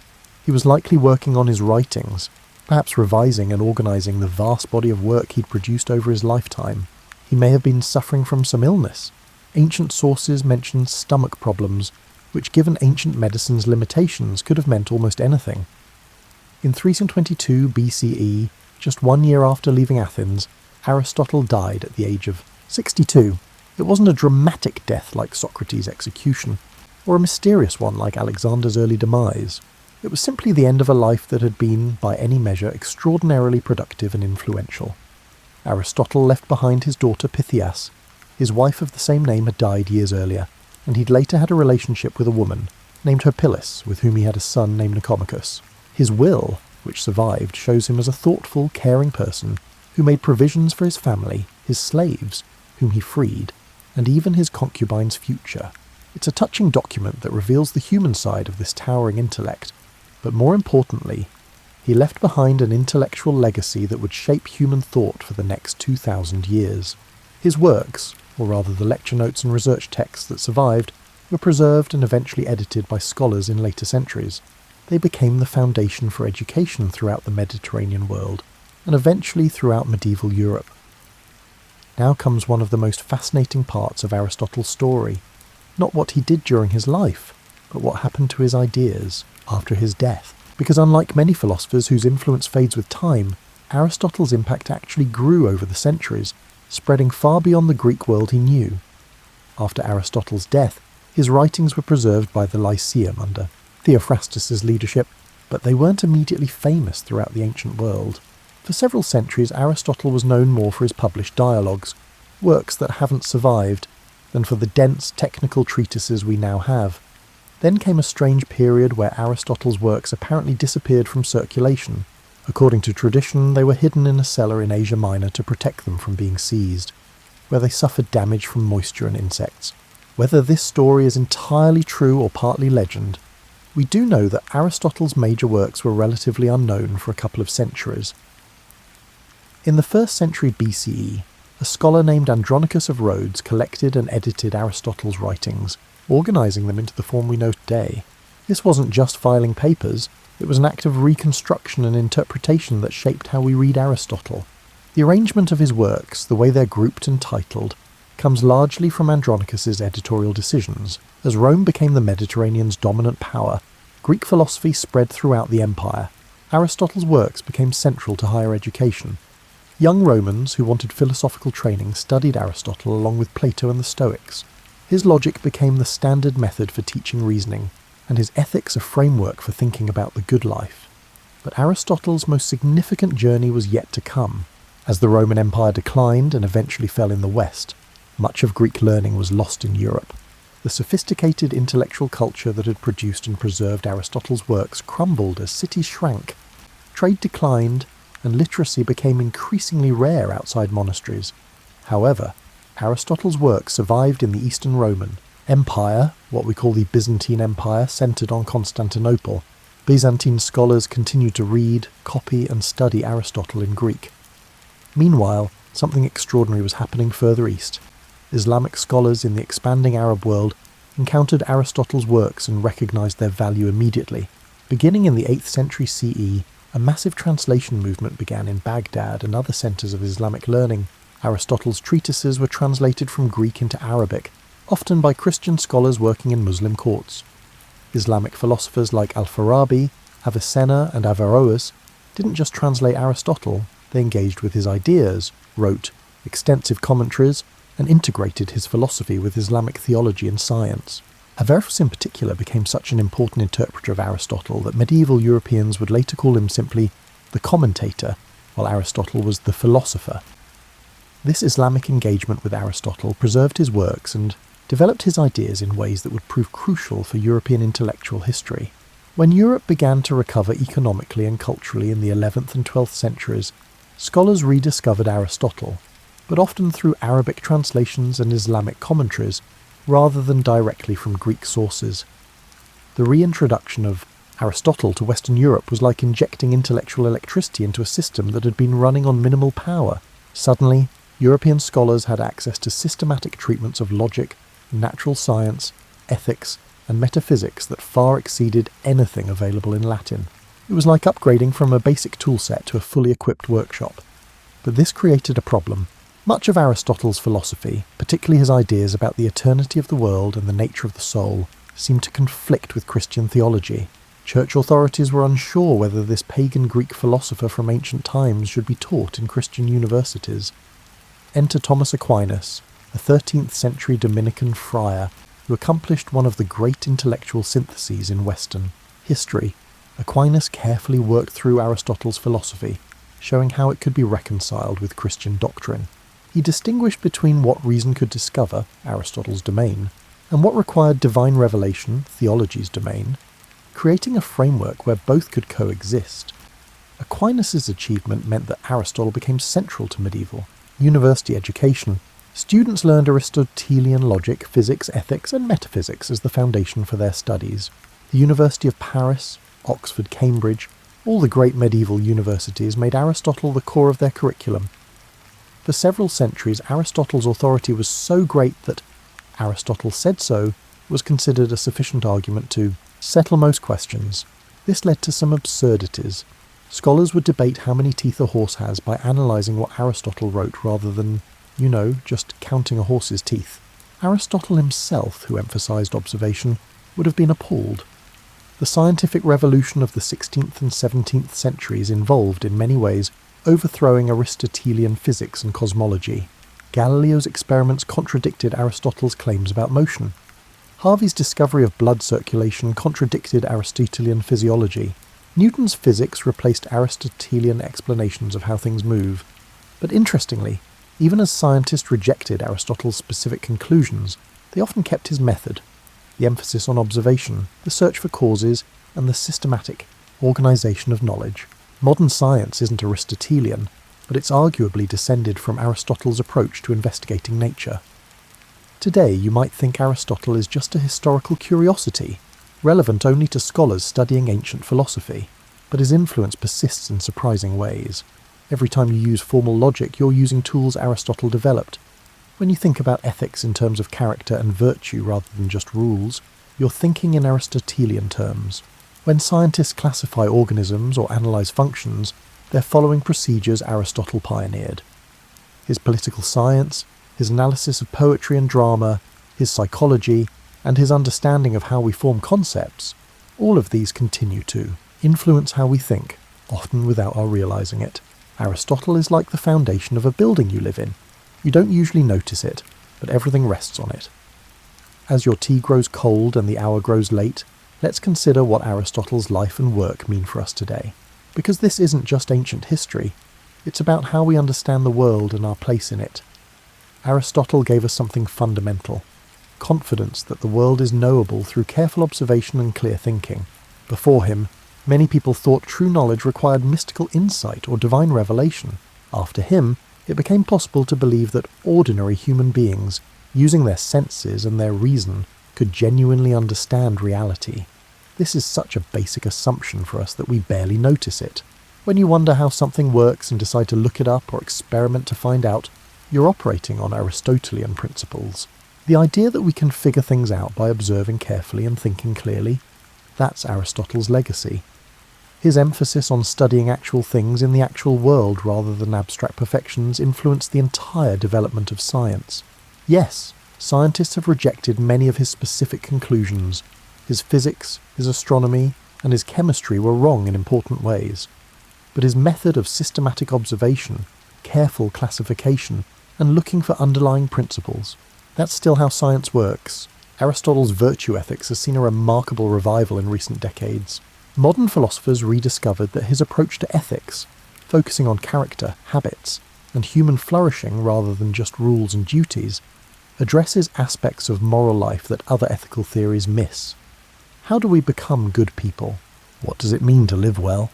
These Aristotelian questions feel more relevant to many people than abstract debates about moral principles. His political science, with its careful analysis of different forms of government and what makes them work or fail, still informs political theory. His understanding that politics isn't about implementing perfect systems, but about finding arrangements that work for actual human beings with all their flaws, that's a lesson every generation needs to relearn.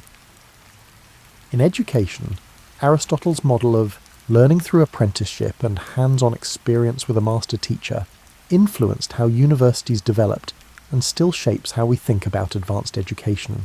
The idea of gathering students around a wise teacher to pursue knowledge collectively, that's the Lyceum's legacy, still alive in graduate seminars and research groups. But perhaps Aristotle's most important legacy is something less tangible, his demonstration that human knowledge is cumulative, that we can build on what previous thinkers discovered, and that intellectual progress is possible. Before Aristotle, philosophers tended to create their own complete systems from scratch. Aristotle showed that you could start with what others had learned, identify their insights and errors, and build something better.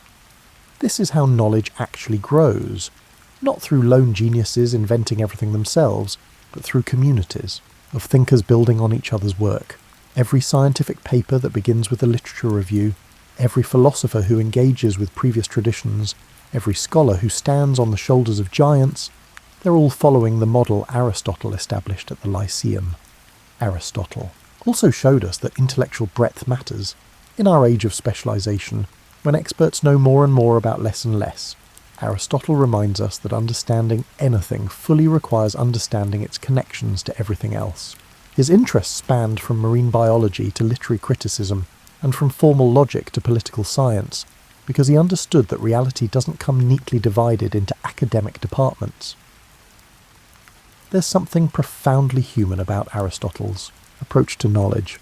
He wasn't interested in abstract perfection divorced from lived experience.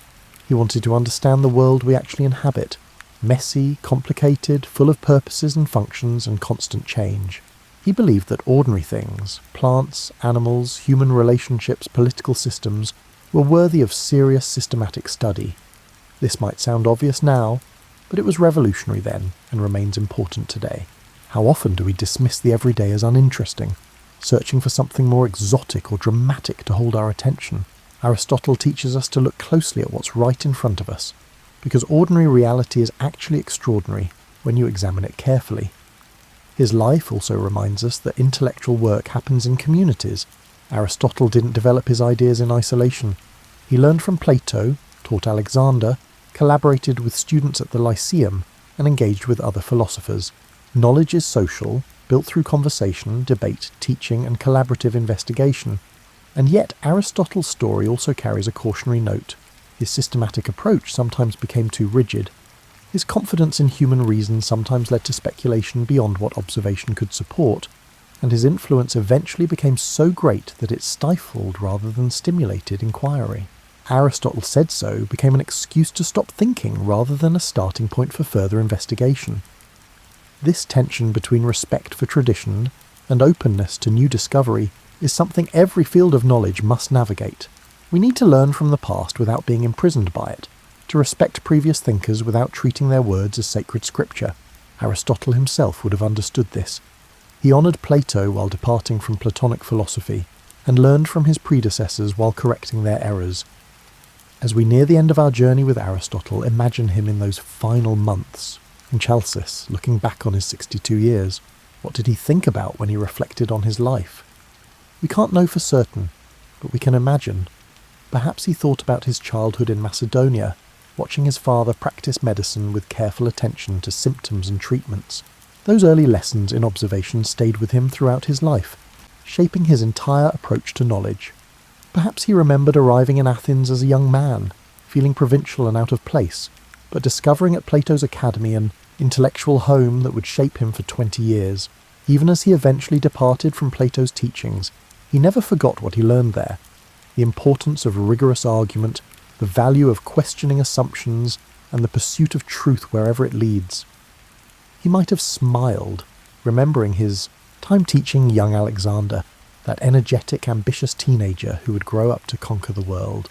Did Aristotle feel pride at his students' achievements, or dismay at how different Alexander's path was from the contemplative life Aristotle advocated? Probably both. Like any teacher watching a brilliant student make choices they wouldn't have made themselves. Surely he thought about his years at the Lyceum, those productive, satisfying years when he'd finally been able to pursue his own vision of what philosophy and science should be. The morning walks with advanced students discussing complex questions while strolling through shaded colonnades. The afternoon public lectures share knowledge with anyone interested enough to listen. The collaborative research projects have students collecting data on everything from fish to governments. He might have felt regret about leaving Athens, forced out by political circumstances beyond his control. To build something significant and then have to abandon it must have been painful. But perhaps he found some comfort in knowing he'd trained capable students like Theophrastus, who could carry on his work. If Aristotle had known how his ideas would travel through time, translated into Arabic, preserved by Islamic scholars, reintroduced to Europe, becoming the foundation of medieval universities, influencing thinkers for 2,000 years, what would he have thought? Probably a mixture of satisfaction and bemusement, especially at the ways his ideas would be misunderstood, ossified into dogma, and eventually partially overturned. But he would likely have been pleased that his fundamental approach, careful observation, systematic thinking, and the belief that the world is knowable, continued to influence how humans pursue understanding. That was his real contribution, not any specific doctrine, but a whole way of approaching knowledge. Aristotle understood that knowledge is always provisional, always subject to refinement as we learn more. His works constantly engage with previous thinkers, building on their insights and correcting their errors. He would have expected, probably hoped, that future thinkers would do the same with his work. In his final days, perhaps Aristotle found peace in having lived a life devoted to understanding. He'd started with nothing but curiosity and intelligence, and he'd used these to investigate nearly every aspect of reality accessible to human inquiry. He'd been a student, a teacher, a researcher, a founder of institutions, and a systematizer of knowledge. He'd loved his wife, Pythias, his companion, Herpyllis, and his children. He'd formed friendships with students and colleagues. He'd experienced political success and political exile. He'd known the satisfaction of intellectual breakthrough and the frustration of unanswered questions. In short, he'd lived a fully human life while also living a life of the mind. The ancient Greeks had a concept that Aristotle wrote about extensively, eudaimonia, human flourishing, living well. By his own account, this came from developing your capacities, acting virtuously, engaging meaningfully with others, and using your reason well. By these measures, Aristotle had indeed achieved eudaimonia, even if his life ended in exile rather than triumph. When he died in 322 BCE, Aristotle probably had no idea that he was, in a sense, immortal. His body would decay like all physical things. He understood biology too well to imagine otherwise. But his ideas, his methods, and his approach to understanding the world, these would outlast empires and influence civilizations he'd never heard of. That's a legacy worth reflecting on as you drift towards sleep. A single person, through careful thought and systematic inquiry, can influence how millions of future people understand reality. The questions Aristotle asked, the methods he developed, and the knowledge he systematized, these became tools that countless others would use to build their own understanding. As you settle into that space between waking and sleeping, where thoughts become less linear and more dreamlike, consider this. Aristotle's greatest achievement wasn't any single discovery, but showing that the world is comprehensible. Before him, many people thought that true understanding required mystical revelation or abstract mathematics divorced from physical reality. After him, it became possible to believe that ordinary people could understand the world by looking carefully, thinking clearly, and building knowledge systematically. Every time you try to understand something by observing it carefully, you're following Aristotle's path. Every time you classify things by their similarities and differences, you're using Aristotle's method. Every time you ask, "What is this for?" or "How does this work?" you're asking Aristotelian questions. You might never have studied Aristotle in school. You might not be able to name a single one of his books, but his influence is in the very air you breathe intellectually, in how you think about causes, in how you understand living things, in how you reason about ethics, and in your assumption that the world makes sense and can be understood. This is what it means to be a foundational thinker. Not that everything you say is correct. Aristotle was wrong about many things, but that you change how people think about thinking itself. You create tools that others can use, methods that others can follow, and frameworks that others can build upon. Aristotle showed us that knowledge is not something revealed from above, but something built from below, starting with simple observations and building toward comprehensive understanding. He demonstrated that you don't need mystical insights or mathematical perfection to understand reality. You need careful attention, clear thinking, and the patience to work through problems systematically. This optimistic view of human knowledge, that we can figure things out, that the world is knowable, that reason and observation together can lead us toward truth, remains one of civilization's most important assumptions. When we doubt it, science stops, inquiry ends, and we retreat into authority and tradition. Aristotle also reminds us that intellectual work is deeply human. It happens in communities of teachers and students. It requires conversation and debate. It builds on what others have learned. It connects to the practical concerns of living well. Knowledge isn't just abstract information. It's part of how we flourish as human beings. As sleep approaches and this story ends, remember that the quiet philosopher from Stagira, who spent his life observing, thinking, and teaching, changed the world, more profoundly than many conquerors. His student Alexander's empire fell apart within years of his death. But Aristotle's intellectual empire, his methods, his insights, his approach to understanding, has lasted more than 2 millennia and shows no signs of disappearing. Tomorrow, when you wake and observe the world around you, noticing patterns, asking questions, trying to understand how things work, you'll be thinking in ways that Aristotle helped make possible. The morning light streaming through your window illuminates a world that Aristotle taught us could be studied and understood, rather than merely feared or worshipped. That's his gift to us. Confidence that the world makes sense, methods for making sense of it, and the belief that understanding is worth pursuing for its own sake, not for power or wealth or fame, but simply for the joy of knowing, the satisfaction of understanding, and the human fulfillment that comes from using our minds well. Sleep now, with gratitude for this ancient Greek physician's son who devoted his life to helping humanity wake up to the intelligibility of the world.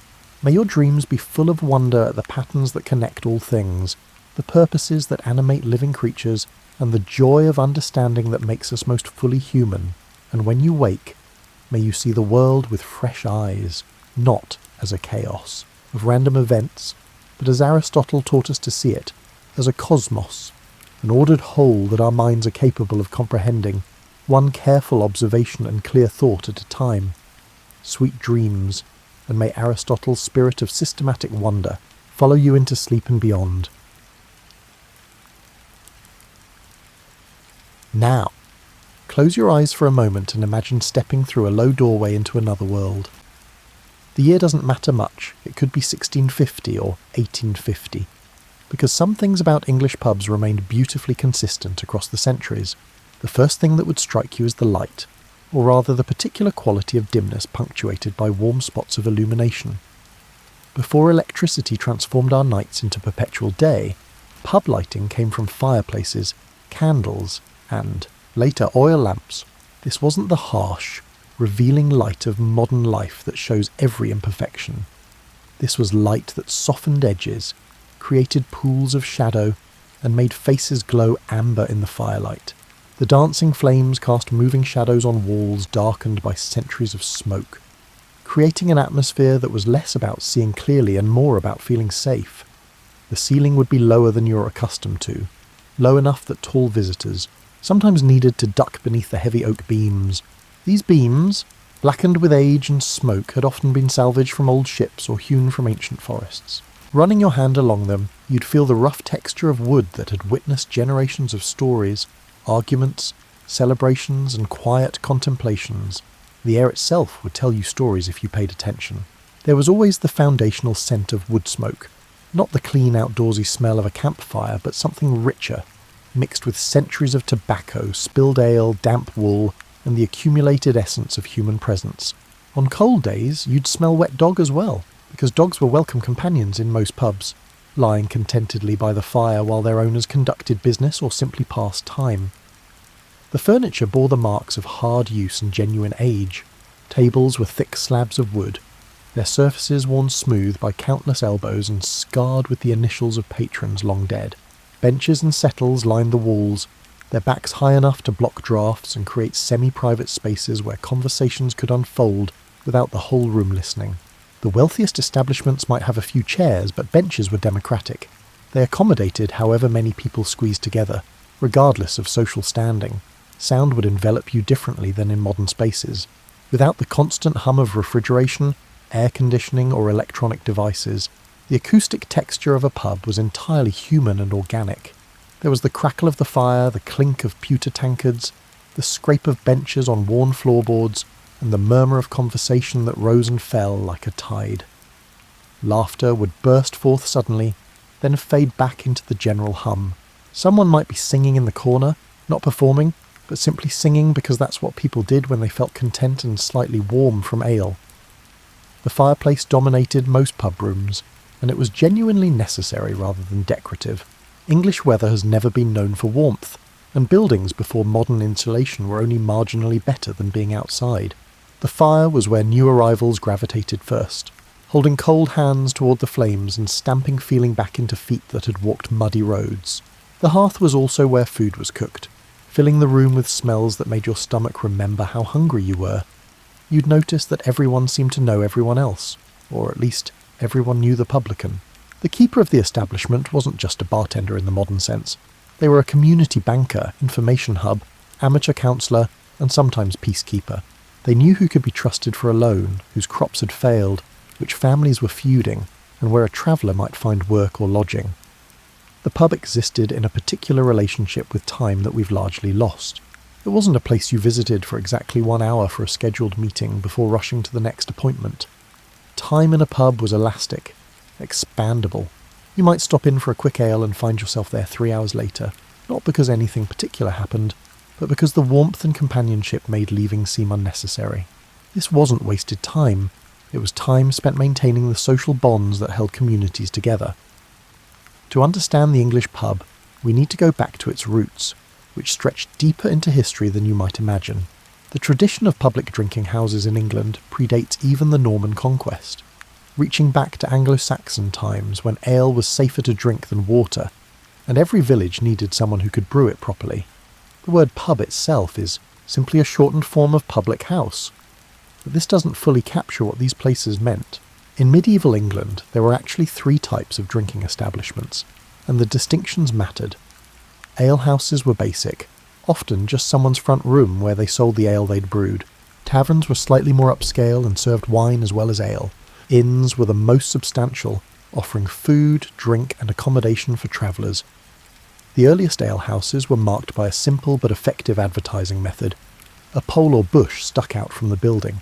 This ale pole or ale stake tradition dates back to Roman times, and it served the practical purpose of alerting people who couldn't read, which was most people, that ale was available here. The saying, "good wine needs no bush," comes from this tradition, suggesting that quality products advertise themselves. In these early establishments, the person brewing and selling ale was often a woman, an alewife. Brewing was considered domestic, work, like baking bread, and women dominated the trade for centuries. The image of a witch with a pointed hat and broomstick actually evolved partly from the traditional costume of alewives, who wore tall hats so customers could spot them in crowds, and used broomsticks to signal when a new batch of ale was ready. The ale itself would be quite different from anything you'd drink today. It was thick, nutritious, and relatively low in alcohol, more like liquid bread than modern beer. People drank it because the brewing process killed the bacteria that made water dangerous, and it provided calories that supplemented often meagre diets. Children drank it, pregnant women drank it, and monks drank it with every meal. It wasn't about getting drunk, it was about staying alive. Medieval alehouses were governed by laws that seemed charmingly specific to modern eyes. The Assize of Ale, established in 1267, regulated prices and quality, with inspectors called ale tasters, who had the official duty of testing each batch. These weren't wine snob types swirling and sniffing. They were local officials who would literally sit in a puddle of ale poured on a wooden bench. If their leather breeches stuck to the bench when they tried to stand, the ale contained too much sugar, and the brewer would be fined. By the 14th and 15th centuries, inns had evolved into sophisticated operations that served the emerging networks of commerce and travel. These weren't romantic highway stops with roaring fires and jovial innkeepers. Well, some were, but most were practical businesses that filled a crucial economic function. An inn was where a merchant could stable horses, store goods overnight, conduct business over dinner, and sleep without fear of being robbed. The best inns essentially functioned as medieval hotels and restaurants combined. The food served in these early establishments reflected both the limitations and the surprising sophistication of medieval cuisine. Forget the image of peasants gnawing on turkey legs at the Renaissance fair. Real medieval inn food was often remarkably well prepared, because innkeepers knew their reputation depended on it. Travellers would specifically seek out inns known for good food, and that reputation could make or break a business. A typical meal at a decent medieval inn might include pottage, a thick stew that was the foundation of English cuisine for centuries. This wasn't the watery, flavourless gruel of popular imagination. Good pottage was complex, made with whatever meats, vegetables and grains were available, and simmered for hours until everything melded into something that was simultaneously simple and sophisticated. The pot was rarely empty completely. New ingredients were added each day, creating a continuously evolving dish that might technically have been cooking for months. Bread accompanied everything, and its quality indicated the establishment's standards. The finest white bread, made from wheat, was for the wealthy. Most people ate darker breads made from rye, barley or mixed grains. The very poorest ate bread so coarse it was barely palatable. Innkeepers learned to judge their customers quickly and serve accordingly. There was no point in wasting expensive white bread on someone who'd be satisfied with rye. The serving vessels tell their own story about these early establishments. Before mass production, every cup, plate and bowl was individually made and relatively valuable. Wooden trenchers, thick slices of stale bread that served as edible plates, were common for ordinary customers. Better establishments used wooden or pewter dishes. Only the finest inns could afford pottery or rarely glass. Let's step away from the inns and alehouses for a moment to understand what ordinary English people were eating at home, because this context makes pub food more meaningful. The diet of common folk was dictated by the seasons in ways we can barely comprehend in our era of year-round strawberries and imported asparagus. Winter was the hardest time. Fresh food was scarce, and people relied on what could be stored, preserved, or kept alive until needed. Root vegetables, turnips, parsnips and carrots kept relatively well in cold storage. Cabbage could be harvested late into the season. Onions and garlic hung in bundles from rafters. Dried peas and beans provided protein when fresh meat was beyond reach, or forbidden by religious dietary laws. Salted, smoked and dried meats sustained families through cold months when fresh slaughter was impossible. The autumn pig killing was a crucial event in every rural household, and every part of the animal was used with a practicality born of necessity. Hams and bacon were salted and smoked. Sausages were made from scraps and organs. Blood became black pudding. Even the bladder was useful as a storage container. Spring brought what was called the hungry gap, that period when winter stores were depleted but new crops hadn't yet matured. This was when people relied most heavily on wild foods: nettles, dandelion greens, wild garlic, and whatever could be foraged from hedgerows and fields. The arrival of the first fresh vegetables and herbs was celebrated with genuine relief. Summer and autumn were times of relative abundance, when fresh vegetables, fruits and berries were available to supplement the basic diet of bread and pottage. People preserved everything they could, making jam, pickling vegetables, drying fruit, because they knew winter would come again with its limitations.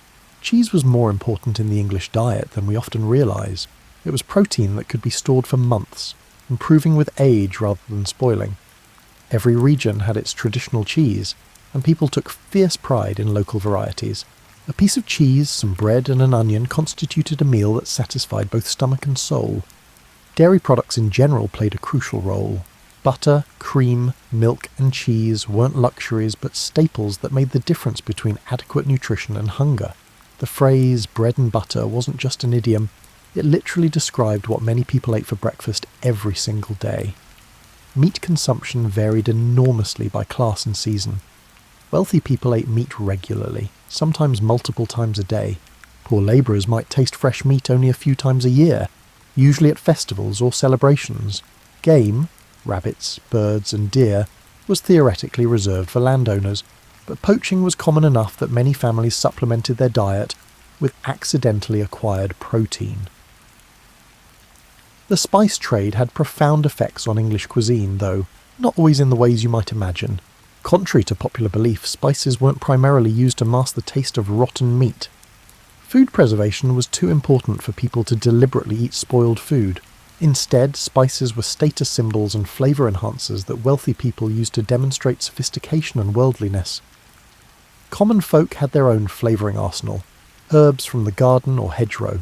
Parsley, sage, thyme and rosemary weren't just a pretty song. They were the foundation of English seasoning. These herbs grew readily in the English climate and transformed simple dishes into something more interesting. A pot of beans cooked with an onion, and some thyme became a meal worth anticipating rather than just enduring. Cooking methods reflected both technology and fuel availability. Open hearth fires were standard until remarkably recently. Even in the late 18th century, many homes still cooked everything over an open flame. This required genuine skill. You couldn't just turn a dial to adjust temperature. You learned to judge heat by holding your hand above the fire, to arrange coals for different cooking temperatures, and to use the ambient heat of the hearth for slow cooking while using direct flames for faster work. Baking was often done communally because few households had their own ovens. Village bakeries would bake bread for families who brought their own dough, or families would bring prepared dishes to be cooked in the baker's oven after the day's bread was done. This created a community rhythm where certain days were baking days, and the smell of fresh bread would fill the village.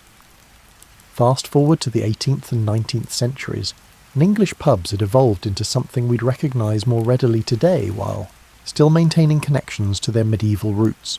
The Georgian and Victorian eras saw pubs become increasingly sophisticated, differentiated, and central to social life across all classes. Georgian pubs, those operating during the reigns of the four King George, from 1714 to 1830, developed distinct personalities based on their clientele. In London and other cities, you'd find pubs that catered specifically to merchants, others to labourers, and still others to the growing middle class. This wasn't enforced segregation, but organic social sorting. People gravitated toward establishments where they felt comfortable, where their occupation and social standing aligned with other patrons. The food served in Georgian pubs reflected England's growing prosperity and expanding global trade.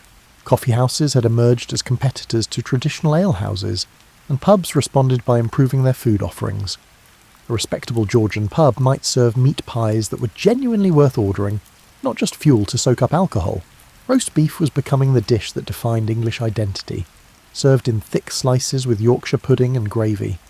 Victorian pubs took this evolution further, often becoming quite grand establishments with etched glass, polished brass, and multiple rooms serving different purposes. The snug was a small private room often used by women, who were increasingly accepted as pub patrons, though still somewhat segregated from the main drinking area. The saloon bar was slightly more upscale than the public bar, charging a penny or two more per drink in exchange for better seating and more refined surroundings. Food in Victorian pubs ranged from basic to surprisingly sophisticated. The humblest offerings included bread and cheese, perhaps with pickled onions or chutney. Many pubs served a simple ordinary, a set meal at a fixed price, usually featuring whatever the kitchen had made that day. This might be stew, pie, sausages with mashed potatoes, or the eternal favourite, fish and chips. Actually, let's pause on fish and chips for a moment, because this dish tells us something important about Victorian England and pub culture. Fried fish had been sold by street vendors for decades, while chips, thick-cut fried potatoes, were a separate tradition. The genius of combining them emerged in the 1860s, creating a meal that was hot, filling, cheap, and could be eaten without utensils while wrapped in newspaper. Pubs quickly adopted this combination, and it became as fundamental to English identity as tea or the monarchy. The quality of pub food varied wildly, and Victorians developed codes for evaluating establishments. A pub with sawdust on the floor was marking itself as basic. The sawdust soaked up spills and was swept out daily. Bare floorboards suggested slightly higher aspirations. Carpet indicated genuine pretensions to gentility. These weren't arbitrary markers, but practical signals about what kind of experience and what kind of food quality you could expect. Pub kitchens in the Victorian era were gradually modernising, though they remained far from today's standards. Coal-fired ranges were replacing open hearths, allowing more precise temperature control and multiple dishes to be cooked simultaneously. Refrigeration was still primitive or non-existent, so pubs relied on cool cellars, daily deliveries of fresh ingredients, and cooking methods that preserved food through heat or preservation. The pub lunch became an institution in Victorian England, particularly in cities. Office workers, shop assistants, and labourers would stream into pubs at midday for a quick meal, and perhaps a pint before returning to work. This wasn't the leisurely pub experience of an evening, it was efficient, practical eating. The publican who could serve decent food quickly earned steady daytime business that supplemented evening drinking trade. Certain dishes became pub classics during this period, and many remain so today. Ploughman's lunch, though it wasn't called that until the 20th century, was essentially the portable field meal of agricultural workers brought indoors. Bread, cheese, pickles, and perhaps cold meat. Scotch eggs, which despite the name are probably English in origin, became pub staples. Pork pies, sausage rolls, and various savoury pastries filled the role that sandwiches fill today. The Victorian pub also became the centre of an emerging tradition, the pie and mash shop culture that paralleled pub dining. These specialised establishments served meat pies with mashed potatoes and a parsley sauce that locals called liquor. While technically not pubs, they served similar functions and often shared customers with nearby public houses.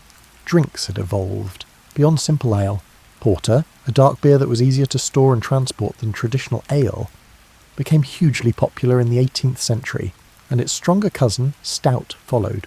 Gin had gone from cheap, destructive mother's ruin to a more respectable spirit, often mixed with tonic water. Wine was available in better establishments, though beer remained the democratic drink of choice across all classes. To truly understand pub dining, we need to see it in context with how people ate at home, because the pub was never separate from domestic life, but rather an extension of it. The rhythm of daily meals at home created the framework that made pub culture meaningful. For most of English history, the majority of people ate 2 main meals a day rather than 3. Breakfast was often simple, bread with butter or dripping, perhaps some cheese, washed down with small beer or milk. This was fuel for the day's work, consumed quickly before heading to fields, shops or factories.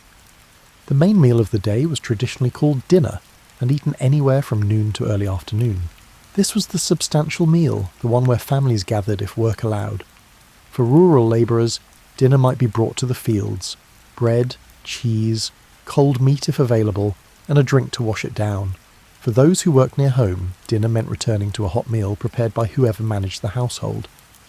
These home dinners centred around the same pottages, stews and pies that we've mentioned. because these dishes made economic sense. You could cook them in one pot, they improved with time, and they stretched expensive ingredients like meat by combining them with cheaper vegetables and grains. A skilled cook could make a small amount of meat flavour an entire pot of stew that would feed a family for days. Supper was lighter, often just bread and cheese, perhaps with ale or tea. As tea became more affordable in the 18th and 19th centuries, it transformed English eating habits. Tea time emerged as a distinct meal, particularly among the middle and upper classes. But for working people, tea was often supper, bread and butter with a cup of tea, maybe with an egg if times were good. The kitchen hearth was the literal and metaphorical centre of home life. Even as coal stoves became more common, many homes kept their open hearths because they provided heat as well as cooking capability. The fire was never allowed to go completely out if it could be helped, because restarting it from scratch was laborious.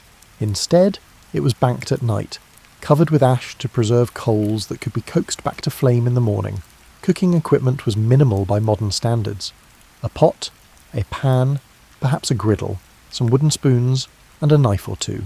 Wealthy households might have specialised equipment for specific dishes, but ordinary families made do with basics. This limitation actually produced creativity. Cooks learned to make diverse dishes using the same simple tools, varying ingredients, and techniques rather than relying on different equipment. Food storage was its own challenge. Without refrigeration, fresh food needed to be used quickly or preserved immediately. The larder, a cool room or cabinet often on a north-facing wall, kept dairy and meat from spoiling for a few days. Mesh safes protected food from flies and mice. Salting, smoking, pickling and drying remained essential skills well into the 20th century. The weekly shopping rhythm structured home cooking.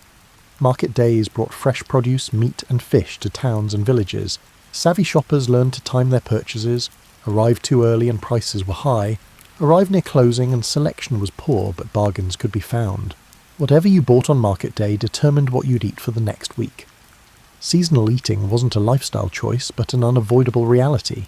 Spring lamb, summer berries, autumn apples, winter root vegetables. The year rotated through its ingredients with rigid predictability.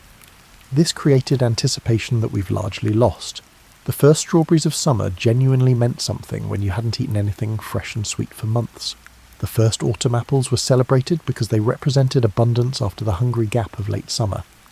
Baking day was a weekly ritual in homes that had ovens. Bread was baked in quantity, enough loaves to last the week, growing increasingly stale but remaining edible. Pies, both sweet and savoury, were baked for eating throughout the week. Cakes and biscuits were luxuries for special occasions, but when they appeared, they marked celebrations worth remembering. The communal nature of food extended beyond individual households. Neighbours shared surpluses, too many eggs, extra milk, a glut of garden vegetables.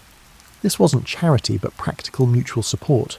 You shared when you had extra, knowing others would share with you when your circumstances reversed. These informal networks of food sharing built and maintained community bonds that were as important as the food itself. Understanding these home rhythms helps explain why people went to pubs. It wasn't primarily about the food. Most people could feed themselves more cheaply at home. Pubs offered something else. Warmth without using your own fuel, light without burning your own candles, companionship beyond your immediate family, news from the wider world, entertainment, and a break from the domestic routine that structured so much of life.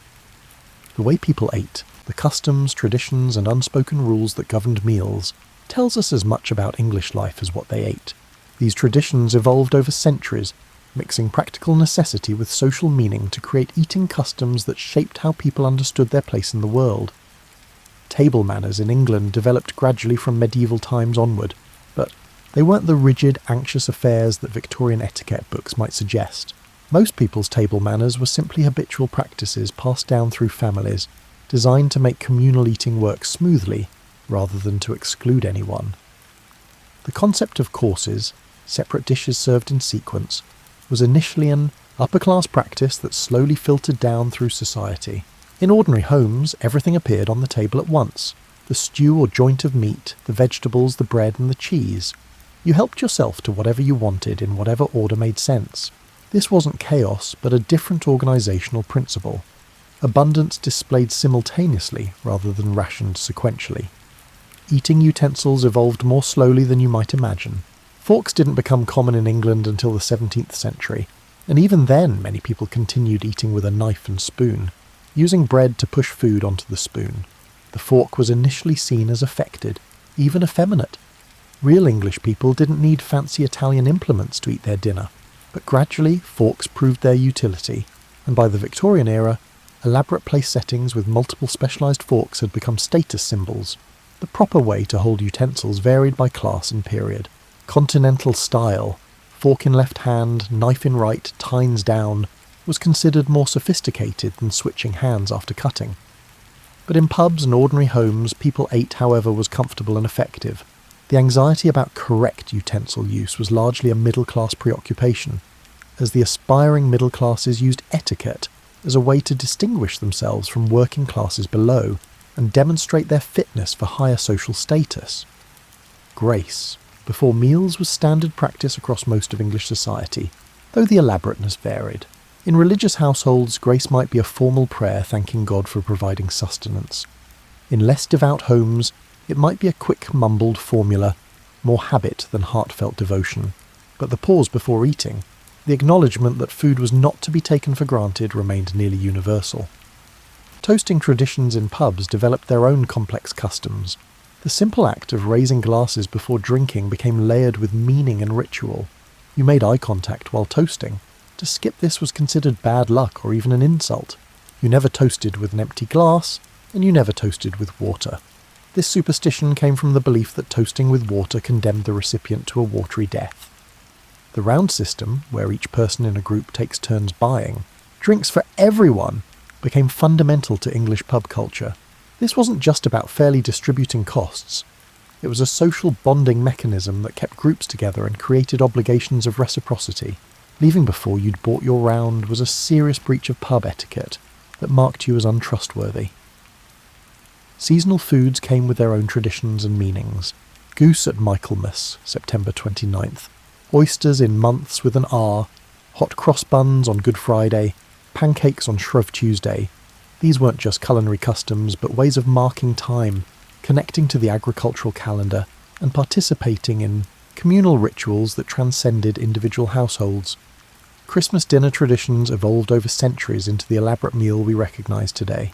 The centrepiece shifted from peacock to swan to goose, and finally to turkey as these birds became available and affordable. But the principle remained constant. Christmas was when you ate better than any other day of the year, when even poor families tried to provide something special, and when the usual scarcity was temporarily suspended in favour of deliberate abundance. The tradition of cold collation for Sunday supper reflected religious prohibitions against working on the Sabbath. Since cooking counted as work, Saturday's cooking provided cold meats, pies, and other dishes that could be eaten Sunday without further preparation. This practical religious observance created its own distinct cuisine of cold dishes that were meant to be delicious at room temperature. Funeral foods, the meals served after burying the dead, followed their own traditions. Ham was common and practical because it could be prepared ahead and served cold to any number of mourners. The funeral meal wasn't about elaborate cooking, but about gathering community, sharing grief, and acknowledging that life continued despite death. Food at these occasions served social purposes beyond mere nutrition. Harvest traditions brought communities together around shared meals that celebrated successful gathering of crops. Harvest suppers, though declining by the Victorian era, had been central to rural life for centuries. The farmer who employed harvest workers was expected to provide a feast at harvest's end, not from generosity but from obligation. These meals acknowledged the interdependence of farmer and labourer, land and community.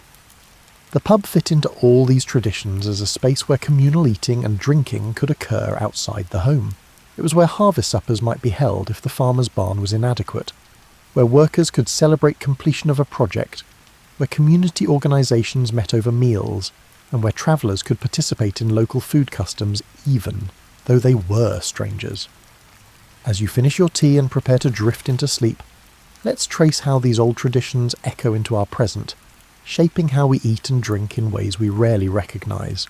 The pub and its associated food culture aren't just historical curiosities, they're living traditions that continue evolving while maintaining connections to centuries past.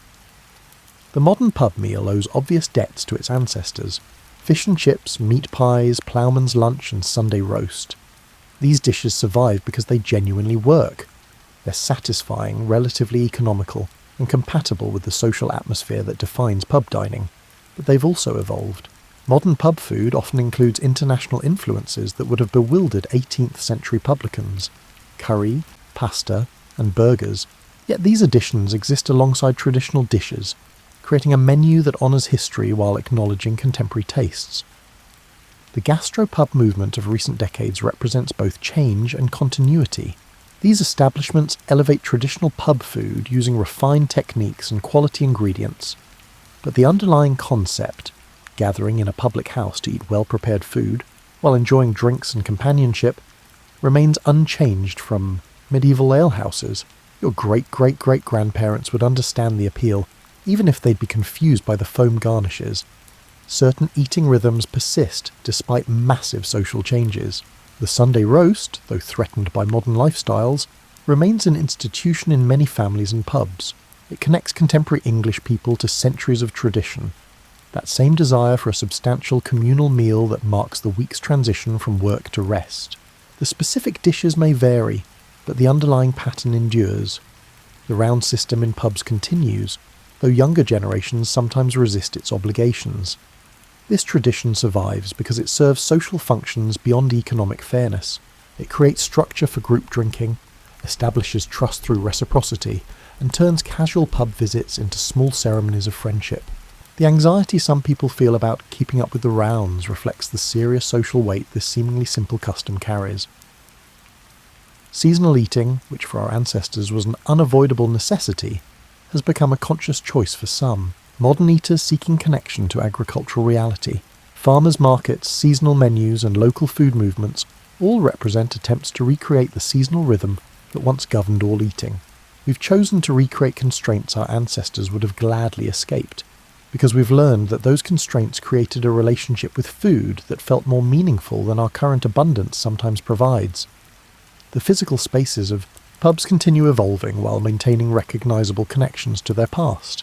Many old pubs genuinely are old, buildings that have served drinks for 2, 3, or even 5 centuries, their floorboards worn by countless feet, their walls soaked with accumulated atmosphere. Others are modern constructions designed to evoke historical ambience through exposed beams, fireplaces, and architectural details that reference traditional pub design. What's remarkable is how people still use these spaces for fundamentally similar purposes. You go to a pub to escape home temporarily, to see friends, to mark occasions both significant and trivial, and to participate in community life beyond your immediate family. The medieval alewife would recognise these motivations instantly, even if the specific manifestations have changed. The language of food and drink preserves historical echoes. Pub Grub acknowledges that pub food isn't haute cuisine, but something more basic and satisfying. Last Orders references licensing laws that once strictly regulated pub hours. Lock-in refers to the technically illegal but widely practiced custom of pubs continuing to serve drinks after official closing time with doors locked against outside observation. These linguistic fossils carry historical meaning into present usage. British food's international reputation, for better or worse, stems partly from this pub and home tradition we've explored. The emphasis on heartiness over refinement, on substance over presentation, and on familiar comfort over adventurous novelty reflects centuries of English eating patterns. British food isn't bad. It's designed for different priorities than, say, French cuisine with its emphasis on technical perfection, or Italian cuisine with its focus on prime ingredients simply prepared. The working-class food traditions we've discussed, the meat pies, the fish and chips, the hearty stews, have achieved a cultural status that transcends class boundaries. Wealthy people eat these dishes not from necessity but from choice, finding in them connections to broader English identity. This democratization of once lowly foods mirrors larger social changes, while also honouring traditions that sustained generations. Immigration and globalization have transformed English eating, while often working through existing pub structures. Indian and Chinese restaurants are now as fundamental to British food culture as pubs themselves, but many pubs have incorporated these influences into their menus. Curry night at the pub represents a fusion of traditional English social space with adopted culinary traditions, creating something new while maintaining continuity. The decline of cooking skills that characterised much of the 20th century, when convenience foods replaced home cooking, is partly reversed as younger generations rediscover traditional dishes and techniques. This isn't simple nostalgia, but a recognition that the old ways of preparing food often produced results that mass-produced alternatives can't match. Your grandmother's stew recipe, passed down through generations, connects you to centuries of English cooks solving the same problems of making modest ingredients delicious. Even the aesthetic of pub food persists. That brown, hearty, slightly monochrome appearance that critics sometimes mock actually reflects authentic food traditions, foods designed to sustain work, provide warmth, and satisfy hunger rather than photograph well for social media. There's honesty in a properly made steak and kidney pudding that transcends visual appeal. The communal aspects of pub dining have become more precious. As modern life increasingly isolates us in private spaces, the pub remains one of the few truly public spaces in English life where strangers can easily interact, where chance conversations happen naturally, and where you're expected to share space and sometimes tables with people you don't know. This function, creating community across social boundaries, matters more as other such spaces disappear. Looking forward, pubs face challenges that would have been incomprehensible to earlier generations. Smoking bans, drink driving laws, changing social habits, economic pressures, and competition from home entertainment all threaten the traditional pub model. Yet pubs persist because they provide something that homes, restaurants, and bars don't quite replicate. That particular combination of informality, tradition, community, and comfort that makes them distinctly and enduringly English. As you drift towards sleep tonight, perhaps you'll dream of stepping into that warm, dim pub we visited at the beginning, finding yourself welcomed by firelight and the smell of something savoury cooking, joining the centuries of people who've sought the same simple comforts of good food, decent drink, and companionship that made the cold world feel a little warmer and a little more manageable. The Old English pub and its food traditions matter not because they're quaint historical curiosities, but because they represent an enduring human need for spaces that are neither purely private nor purely public, for food that satisfies without pretension, and for traditions that connect us to the past while remaining relevant to the present. Your great-great-grandparents knew this, and so do you, even if you've never consciously thought about it. When you seek out a cosy pub on a rainy afternoon, when you order fish and chips because it feels right, when you linger over a pint longer than you planned because the conversation is good and the fire is warm, you're participating in traditions that stretch back through the centuries, connecting you to generations of English people who found the same comfort in the same simple pleasures. In our journey through English pub history and the meals that define daily life, we've travelled from medieval alehouses to Victorian establishments, from humble pottages to elaborate Sunday roasts. We've seen how people adapted to scarcity, celebrated abundance, and created traditions that gave meaning to the simple act of eating together. The story of English pub food is ultimately a story about community and resilience. In a world where life was often harsh, where winters were long and work was hard, and where most people had limited control over their circumstances, the pub offered a democratic space where everyone could find warmth, sustenance, and connection. The food served there wasn't about culinary innovation or gastronomic excellence. It was about providing reliable comfort in uncertain times. Think about the continuity represented by a pub that's been operating for 300 years. The building itself has sheltered countless thousands of people, each with their own worries, celebrations, and daily concerns. The same hearth has warmed multiple generations.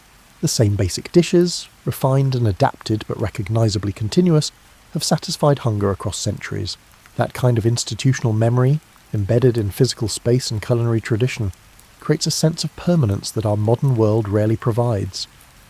The meals we've discussed, the stews and pies, the roasts and puddings, the bread and cheese weren't just fuel, they were expressions of ingenuity, making the most of limited ingredients through skill and patience.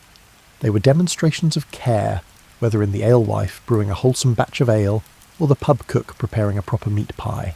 They were vehicles for tradition, connecting people to their parents and grandparents, and the long chain of ordinary folk stretching back into history. What's beautiful about pub food traditions is their essential democracy. Unlike haute cuisine, which has always been the province of the wealthy, pub food was available to anyone who could afford a few pennies. The labourer and the merchant might sit at different tables, but they were eating in the same room, drinking from similar tankards, and sharing the same basic experience. Food in the pub was a levelling force, reminding everyone of their shared humanity. The seasonal rhythms we've explored created a relationship with time that modern life has largely erased. Our ancestors lived in intimate connection with the agricultural year, experiencing real hunger in late winter and genuine relief when spring vegetables appeared. They understood in their bodies what we mostly know intellectually, that food comes from the earth, requires labour and time, and that abundance is never guaranteed. This knowledge shaped not just what they ate, but how they thought about life itself. The domestic cooking we've discussed, the careful management of limited resources, the skill required to feed a family from a single pot over an open fire, the preservation techniques that made summer abundance last through winter scarcity, represents a form of expertise that's rapidly disappearing. These weren't simple people making simple food.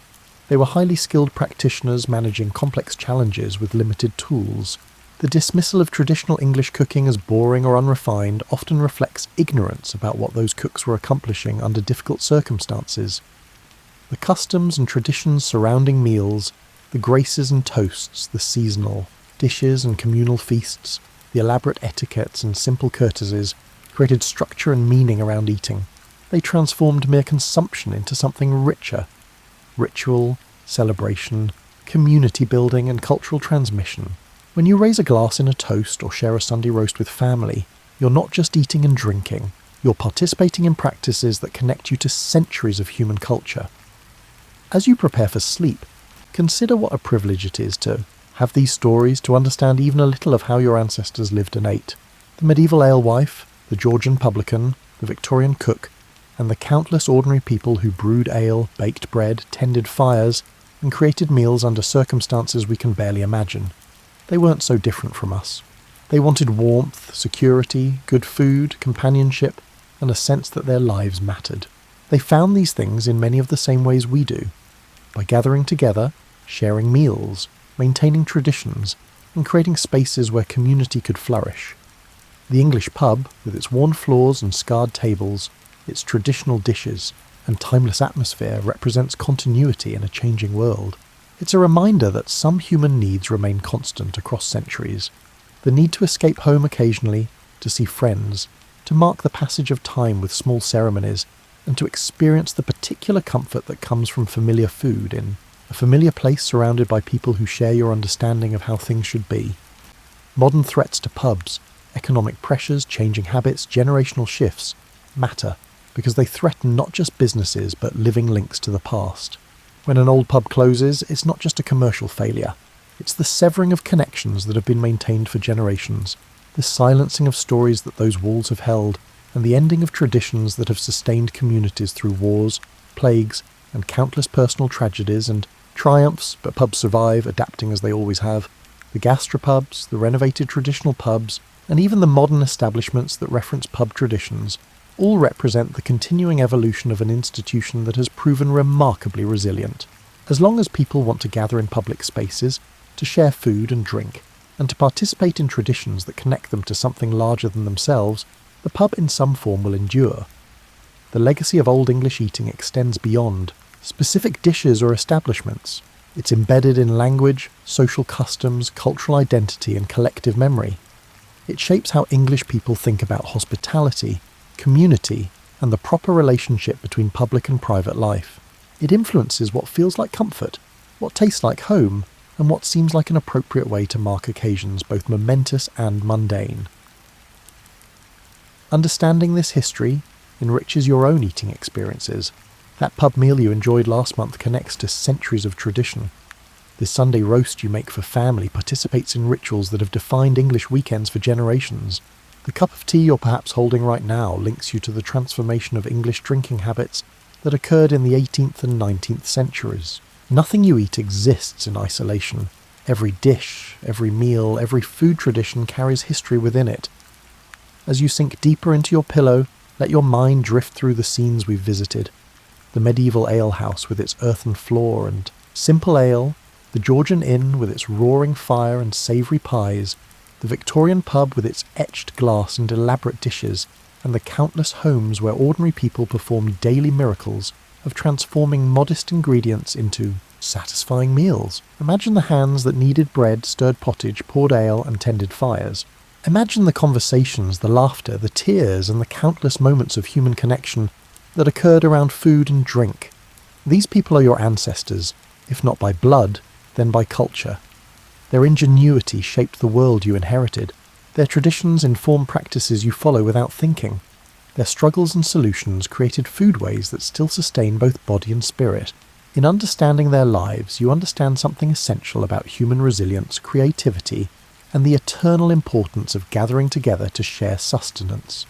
Sleep well, and may you dream of warm fires, hearty meals, and the comforting certainty that some things, hospitality, community, the simple pleasure of good food shared with others, remain constant even as everything else changes. Tomorrow, when you eat breakfast, when you prepare lunch, when you perhaps stop at a pub for dinner, you'll carry these stories with you, seeing in your own meals echoes of centuries of English eating. The warm glow of the Old English pub, whether you find it in an actual historical establishment or simply in the traditions and dishes that have survived into the present, remains a beacon of human warmth in a sometimes cold world. It reminds us that we're not alone, that others have faced the same challenges we face, and that the simple acts of eating, drinking, and gathering together have sustained humanity through everything history has thrown at us. And so, we raise a final toast to the alewives and innkeepers, the cooks and publicans, the farmers and bakers, and the countless ordinary people whose skill and care gave us the traditions we cherish. To the pubs that have sheltered us across centuries, to the meals that have sustained us, to the customs that connect us, to the past that lives on in every familiar dish, every raised glass, and every gathering of friends and strangers in that peculiarly English space where everyone is welcome. May those traditions continue, evolving but never entirely disappearing, connecting future generations to the wisdom and warmth of the past. And may you find, whenever you need it, a cosy pub with a warm fire, good food, and the kind of companionship that reminds you what really matters in this brief, precious life. Rest well. The fire is banked, the doors are locked, and tomorrow is another day. But tonight you've travelled through time and returned safely home, carrying with you the stories of how your ancestors lived, ate, and found comfort in a world very different from ours, yet fundamentally the same. Sweet dreams, and may you always find a warm welcome in any pub you enter. In the late 17th and early 18th centuries, France was a land of contrasts. By candlelight in a grand chateau's garden, a curious noblewoman listens as a witty philosopher describes the stars above. He explains that those stars are suns like our own, each perhaps circled by the worlds of their own, a radical idea in an age when questioning the heavens could be dangerous. The scene could be lifted from Bernard de Fontenelle's Conversations on the Plurality of Worlds, 1686, a clever book where a lady and a scientist stroll nightly under the sky discussing Copernicus's sun-centered universe. Fontenelle's charming prose made the latest scientific discoveries accessible to the layperson, planting seeds of curiosity, even as Louis XIV's strict rule cast long shadows. His ideas, along with those of fellow thinker Pierre Bayle, formed a foundation for what would soon be called the Enlightenment. At the turn of the 18th century, official France was still firmly absolutist and devoutly Catholic. Louis XIV, the Sun King, had revoked the Edict of Nantes in 1685, driving Protestants like Bailey into exile. Yet even as the king insisted on religious unity, dissenting ideas quietly took root. In his safe haven abroad, Bayle wrote a sceptical, historical and critical dictionary, 1697, that poked holes in dogma and advocated tolerance. These volumes, printed in Amsterdam and London, were smuggled over the borders in barrels of cloth and hidden compartments, finding eager readers in Paris and Lyon. A tradition was beginning. Forbidden ideas could not be easily extinguished. Bailey's call for a society of pluralistic views, a daring notion that people of different beliefs might live together in peace, resonated with a small but growing circle of French minds. Quietly, the monopoly of church and crown on truth was being challenged by pamphlets and letters passed hand to hand. After Louis XIV's death in 1715, the atmosphere in France relaxed somewhat, allowing these early sparks to flare up. In Paris, coffee houses and literary clubs buzzed with talk. One towering figure of this early Enlightenment was Baron de Montesquieu, a provincial nobleman with a dry wit and keen insight. In 1721, Montesquieu published the Persian Letters, a playful novel of letters in which two fictional Persian travellers lampoon French customs. Nothing was sacred in its pages. Parisian high society, the pretensions of the king's court, the absurdities of the Catholic clergy, all were held up to gentle ridicule through these eyes of outsiders. Readers were amused and intrigued. Beneath the satire lay serious critiques of absolutism and religious hypocrisy. The book, though published anonymously, created a stir. It was passed from salon to salon, read aloud in amused whispers. France's own institutions were being examined as if under a foreign lens, and many found them wanting. Montesquieu's success emboldened others. Soon he would take his analysis further. Retiring to his estate, he quietly toiled on a magnum opus about laws and governments around the world. By the 1730s, the term philosophe was coming into use. Not quite the same as philosopher, it meant a man, or occasionally a woman, of ideas who applied reason to all areas of life. These Enlightenment thinkers saw themselves as bringing light into the dark corners of ignorance and oppression. They drew inspiration from English writers like John Locke and scientists like Isaac Newton, whose works were now circulating in French translation. In fact, a fashionable young writer named Voltaire had travelled to England and returned in 1729 bubbling with enthusiasm for Newton's physics and the English spirit of free debate. He set about spreading both. With his vivacious lover Émilie du Châtelet, herself a brilliant mathematician, Voltaire explained Newton's findings in French and praised England's relatively liberal society in his letters on the English. Though the French authorities condemned his book and briefly imprisoned its author for it, the ideas could not be unread. The taste of intellectual freedom abroad only sharpened French appetites for more. Thus, in the decades before the Revolution, the early stirrings of Enlightenment thought took hold.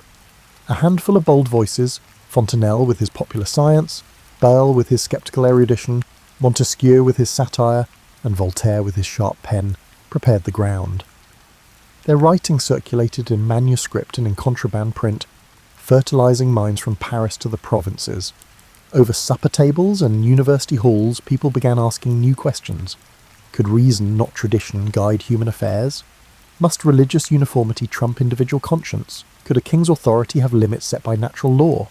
These questions, sown in the early 1700s, would sprout dramatically as the century progressed. For now they were still whispered, but the Enlightenment in France had begun, a dawn of new thinking that promised to chase away medieval shadows. In the mid-18th century, some of the most radical ideas in France were not plotted in dark alleys but discussed over champagne in elegant drawing rooms. The Parisian salon was a unique institution, part social club, part intellectual seminar, typically hosted by a wealthy or aristocratic woman, the salonière. These gatherings brought together writers, philosophers, artists and statesmen under one chandelier. On a given evening you might find the sharp-tongued Voltaire trading barbs with a bishop, or Jean-Jacques Rousseau shyly unveiling his latest essay to a circle of curious marquises. Salons were private and by invitation only, yet they became engines of public discourse. There was a democratic, cosmopolitan and tolerant atmosphere, rare for the time nobles, bourgeoisie, and even an occasional artisan or foreign savant mingled politely, united by a love of wit and ideas. Here Enlightenment thought took on a human face as diverse guests debated art, science, and politics late into the night. The women who ran these salons wielded subtle power in a society that otherwise confined female influence. Take Madame Geoffrin, for example. Born Marie-Thérèse Rodet-Geoffrin by the 1740s, she had established herself as the premier hostess of Paris. Every Monday, her well-appointed home on the Rue Saint-Honoré welcomed the leading writers and philosophes to dinner. Wednesdays were reserved for artists. With motherly charm, Madame Geoffrin presided over the conversation, tactfully steering away from overly explosive topics so as to keep the gathering convivial. She even provided financial support to struggling men of letters, quietly paying debts or buying paintings from her artist guests. The respect she commanded was such that even the crusty Voltaire deferred to her. In her salon one had to follow certain rules. Wit was appreciated, but vulgarity was not. Lively debate was welcome, but shouting and personal attacks were frowned upon. Under her guidance the tone remained civil, clever, and enlightening, a model of the refinement of manners and speech that salons originally aimed for. Other salonières adopted different styles. Madame de Dudefend, an older contemporary of Geoffrin, hosted gatherings from 1745 onward, but famously disdained the more radical philosophe, except for Voltaire, whom she adored. Her salon favoured high society gossip and classical letters over bold new philosophy. In contrast, the witty Mademoiselle Julie de Lespinasse ran a more freewheeling salon in the 1770s. Julie had been tutored in the art by Madame du Deffand until a falling out, and, with a small stipend from Madame Geoffrin, struck out on her own. She innovated by opening her home almost every evening to a select but mixed company.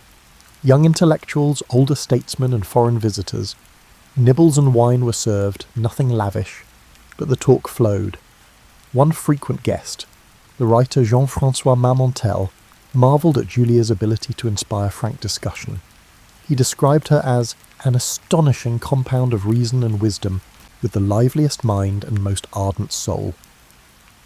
Under her edifice, philosophers from diverse generations convened and exchanged ideas, while even the poorest scholars were welcome to express their thoughts. Such inclusion was unusual.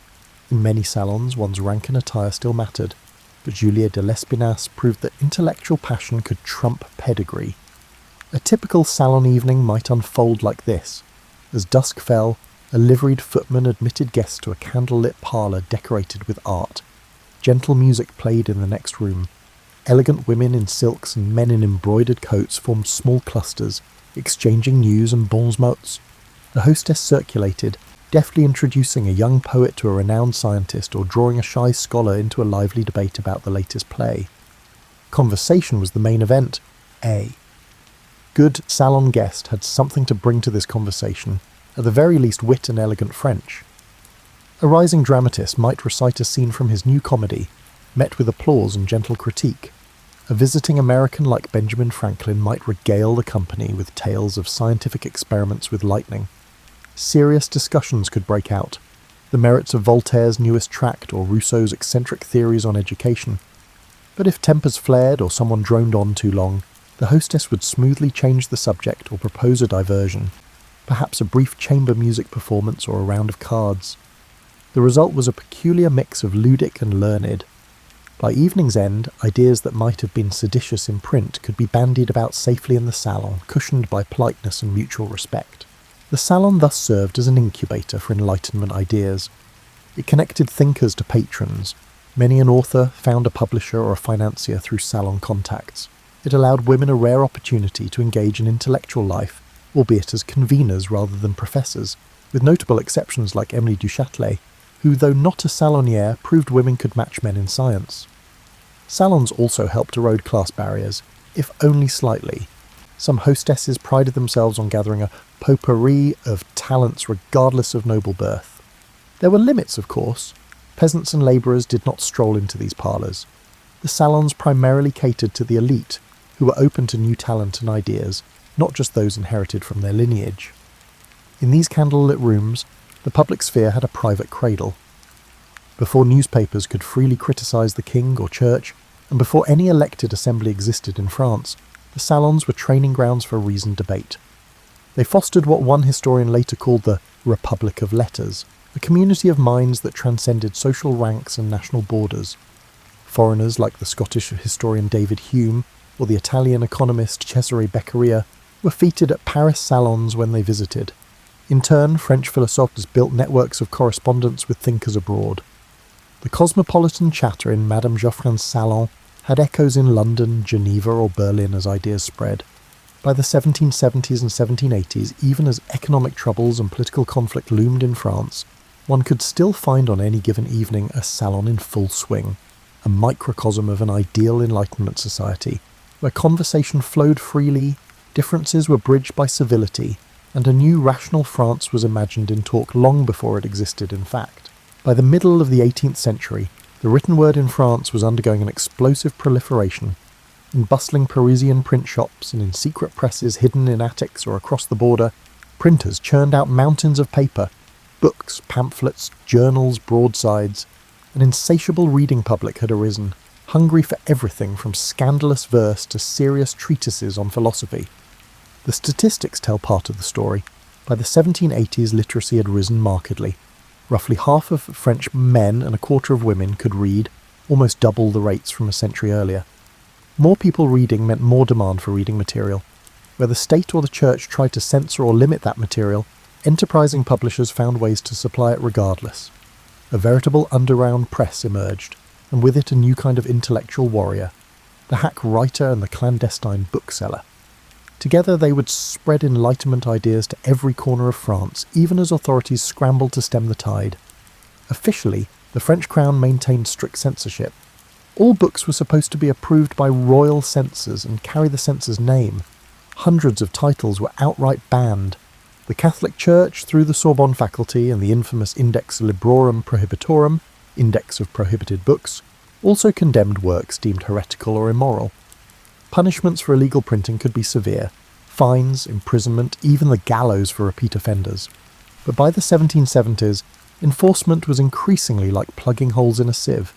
The appetite for new ideas was too strong and the profits to be made from satisfying it too tempting. Smugglers carried forbidden books into France by the crate, stashing them in false-bottom wagons, or floating them down rivers at night. It was said that in some frontier towns, nearly every customs officer could be bribed. Meanwhile, within France, pirate printers secretly duplicated popular works without permission. One way or another, what was officially banned often ended up widely read. A few examples illustrate the cat-and-mouse game of publishing.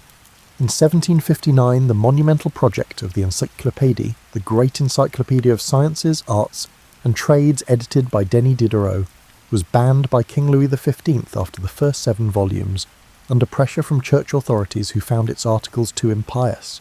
But Diderot did not abandon it. Thanks to sympathetic insiders, not least the enlightened censor Malgerbe, Diderot continued the work in secret, finishing 10 more volumes of articles and plates under a false imprint in Switzerland. Officially, the encyclopedies was suppressed.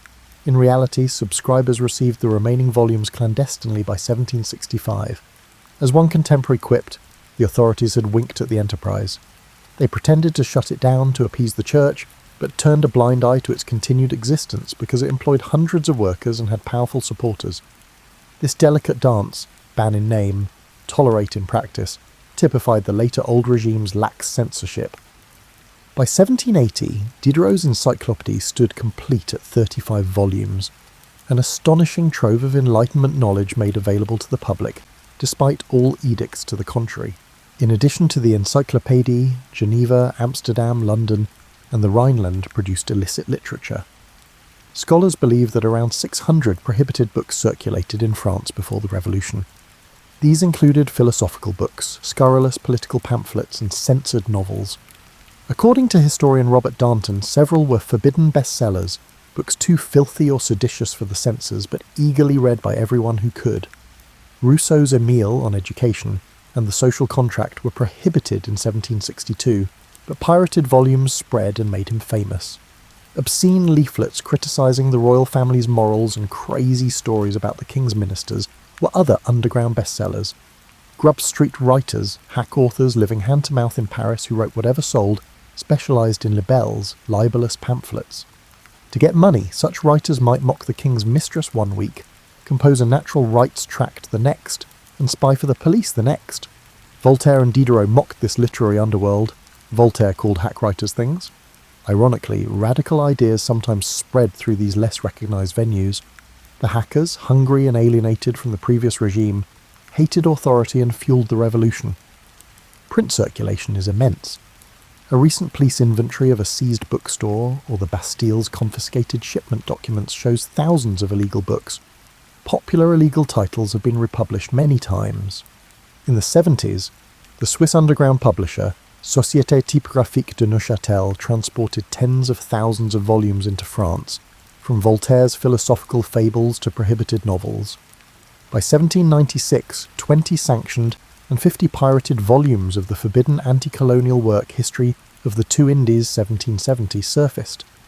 Abbé Raynal's History of the Two Indies, which boldly denounced slavery and tyranny, was banned by the French government and exiled, while the clergy despised him as one of the most seditious writers, which only piqued readers' interest. Despite the embargo, the book was a bestseller and influenced American colonists with its human rights advocacy. The paradox of French Enlightenment publishing was that repression often increased a work's fame and audience. Reading revolutions spread outside the capital. Provincial cities developed lending libraries and reading societies, where members pooled funds to buy books and newspapers under the watchful eye of a suspicious bishop or magistrate. Literature was available to many residents and artisans by the 1780s. Budget-friendly Bibliothèque Bleue books simplified Enlightenment ideals, fairy tales, and practical information. Peddlers sold chapbooks in local marketplaces, spreading new ideas.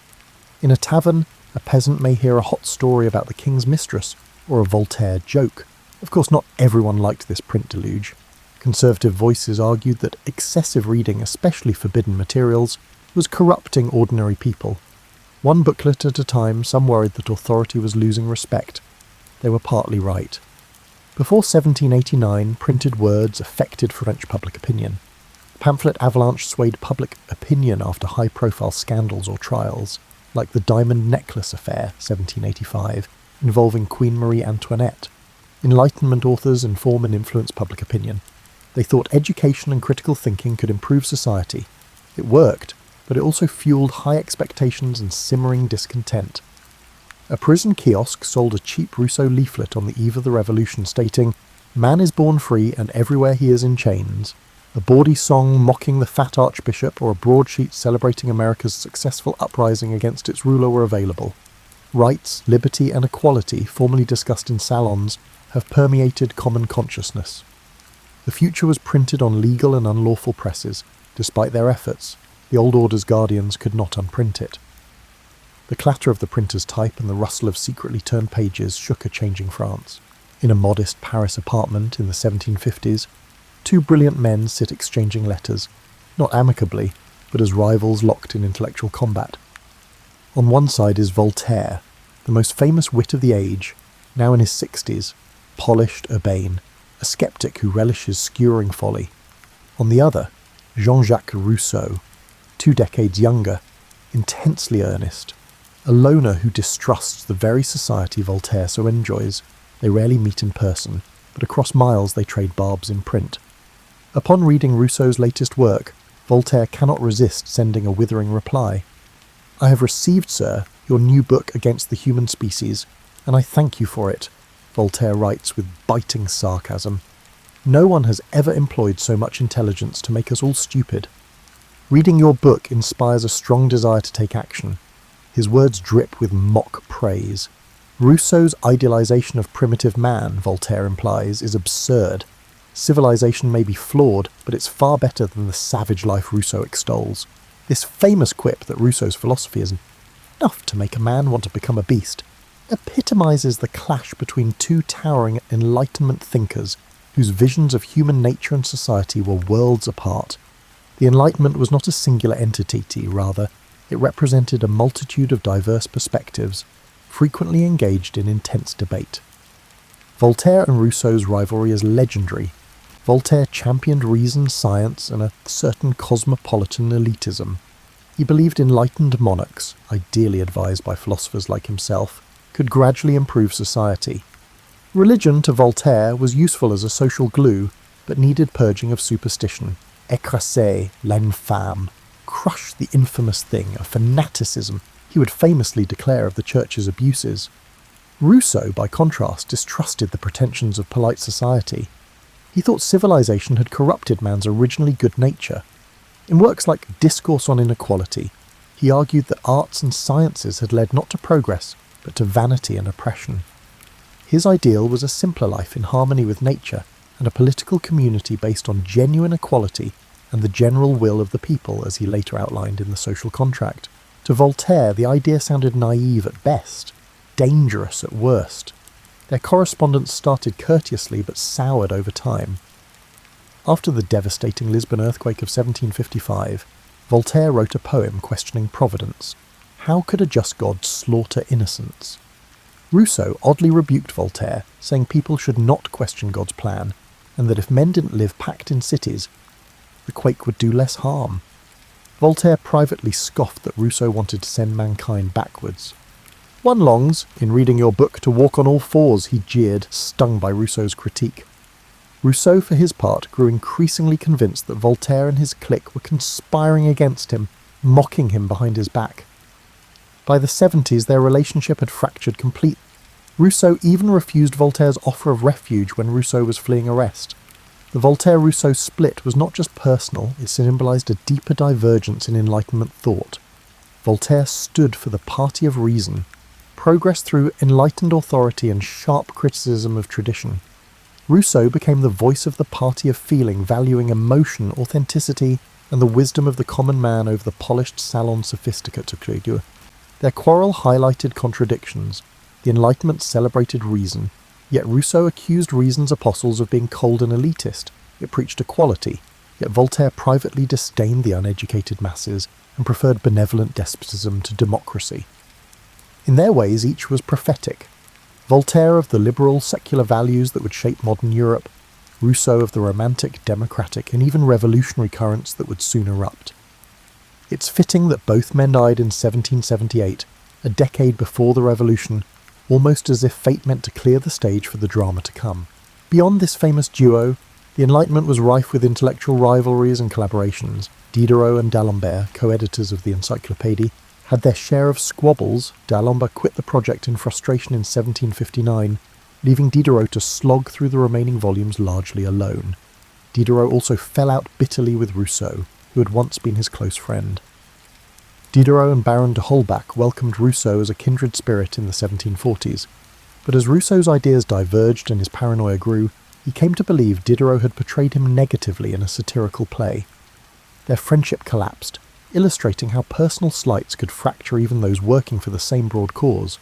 Meanwhile, Baron de Holbach, host of a famously irreverent salon of atheists, published The System of Nature 1770, a book denying the existence of God outright. This extreme materialism alarmed even Voltaire, who attacked Holbach's atheism as fanatical in its own way. Voltaire believed society needed belief in God as a moral bedrock. If God did not exist, it would be necessary to invent him, he quipped. Holbach and Diderot, however, privately ridiculed Voltaire's deism as a lack of nerve. To them, reason pointed to a universe without need of a divine being. Thus, even among philosophes united against the Church's tyranny, there were deep fractures about religion's role. Another poignant clash involved Montesquieu and Rousseau's political theory. Montesquieu's The Spirit of the Laws, 1748, argued for a balanced constitution, like Britain's, with powers separated among king, parliament, and courts, a moderate vision to prevent despotism. Rousseau's Social Contract, 1762, dismissed Montesquieu's model as too aristocratic. Instead, Rousseau envisioned a republic so egalitarian that, in theory, everyone would obey laws they themselves willed. Voltaire found Rousseau's political ideas as impractical as his primitivism. He quipped that Rousseau's ideal republic was a city of ghosts, and indeed, Rousseau's notion that citizens be forced to be free if they violate the general will would trouble critics for its potential for tyranny. Yet these quarrels were not destructive in the long run. Rather, they enriched the Enlightenment's legacy by presenting contrasting ideas that later generations could draw upon. In the salons and in print, either philosophers might lampoon each other, but they also all contributed to a broader movement questioning the status quo. Occasionally the debates got personal and nasty. Pamphlets full of character assassination flew about. Voltaire was a master of the artful insult. When a pompous critic, the Abbé Desfontaines, attacked him, Voltaire retaliated by portraying Desfontaines as a criminal and a fool in a biting satire, effectively destroying the man's reputation. Rousseau too lashed out. In his later years, he wrote withering letters accusing former friends of treachery. Still, these human dramas had larger consequences. The sharp exchanges clarified differences in thought. What was the best form of government? The true foundation of morality? What is the role of religion? Through argument, the philosophy refined their positions. By the 70s, a new generation was emerging too. Figures like Condorcet, a mathematician and protégé of D'Alembert, admired both Voltaire and Rousseau trying to synthesize Enlightenment ideals with practical reforms. Condorcet would advocate for the abolition of slavery and women's rights, pushing the Enlightenment's egalitarian logic further than his predecessors dared. Meanwhile, the rifts among the older philosophers presaged splits in the coming revolution. Aristocratic liberals versus radical democrats, deists versus atheists, and pragmatists versus idealists. The Enlightenment was not one sun but a constellation, with Voltaire and Rousseau as two bright stars often in eclipse of each other. Their clashes, bitter though they were, gave the era much of its dynamism. The salon gossip about Voltaire versus Rousseau was the talk of intellectual Europe. Interestingly, when both Rousseau and Voltaire passed away in 1778, they received brief eulogies as if they had been complementary heroes. Within a few years, the French Revolution would enshrine them by interring both their ashes in the Panthéon in Paris, Voltaire in 1791, Rousseau in 94, symbolically reconciling the two in the Republic of Posterity. France, it turned out, would need both Voltaire's razor wit and Rousseau's passionate cry for freedom as it hurtled toward a new age. The Palace of Versailles courtyard was packed on a sunny September afternoon in 1783, with eyes fixed on the sky. Two provincial brothers, the Montgolfier brothers, were ready to attempt the first hot air balloon flight by the living creatures in front of King Louis XVI and Queen Marie Antoinette. A sheep, duck and rooster were placed into a wicker basket under a taffeta balloon at the sound of a cannon. A second cannon fire announced release. As the balloon gracefully climbed 600 metres, tens of thousands of people gasped. It carried its barnyard aeronauts through the heavens for 8 minutes. Royal biologists quickly examined the animals, which were alive and eating hay, after it softly landed a few kilometres away. The audience applauded. The king was thrilled, albeit the inventors deftly avoided his suggestion to use convicted felons as test passengers. More than amusement, this balloon flight symbolised the Enlightenment's faith in science and reason to expand the conceivable. That moment, even the ancient dream of flight seemed possible. Ingenuity and experimentation had turned imagination into reality before the French public. French Enlightenment science pervaded daily life and great politics. Savants, learned men, and a few women, who passionately studied nature, rose in the 18th century. They studied chemistry, anatomy, botany, astronomy, and electrical. Importantly, they sought practical social reforms. The former Royal Academy of Sciences in Paris was full of experiments. Antoine Lavoisier, a rich Parisian tax officer who loved chemistry, discovered oxygen's role in combustion and established the idea of mass conservation.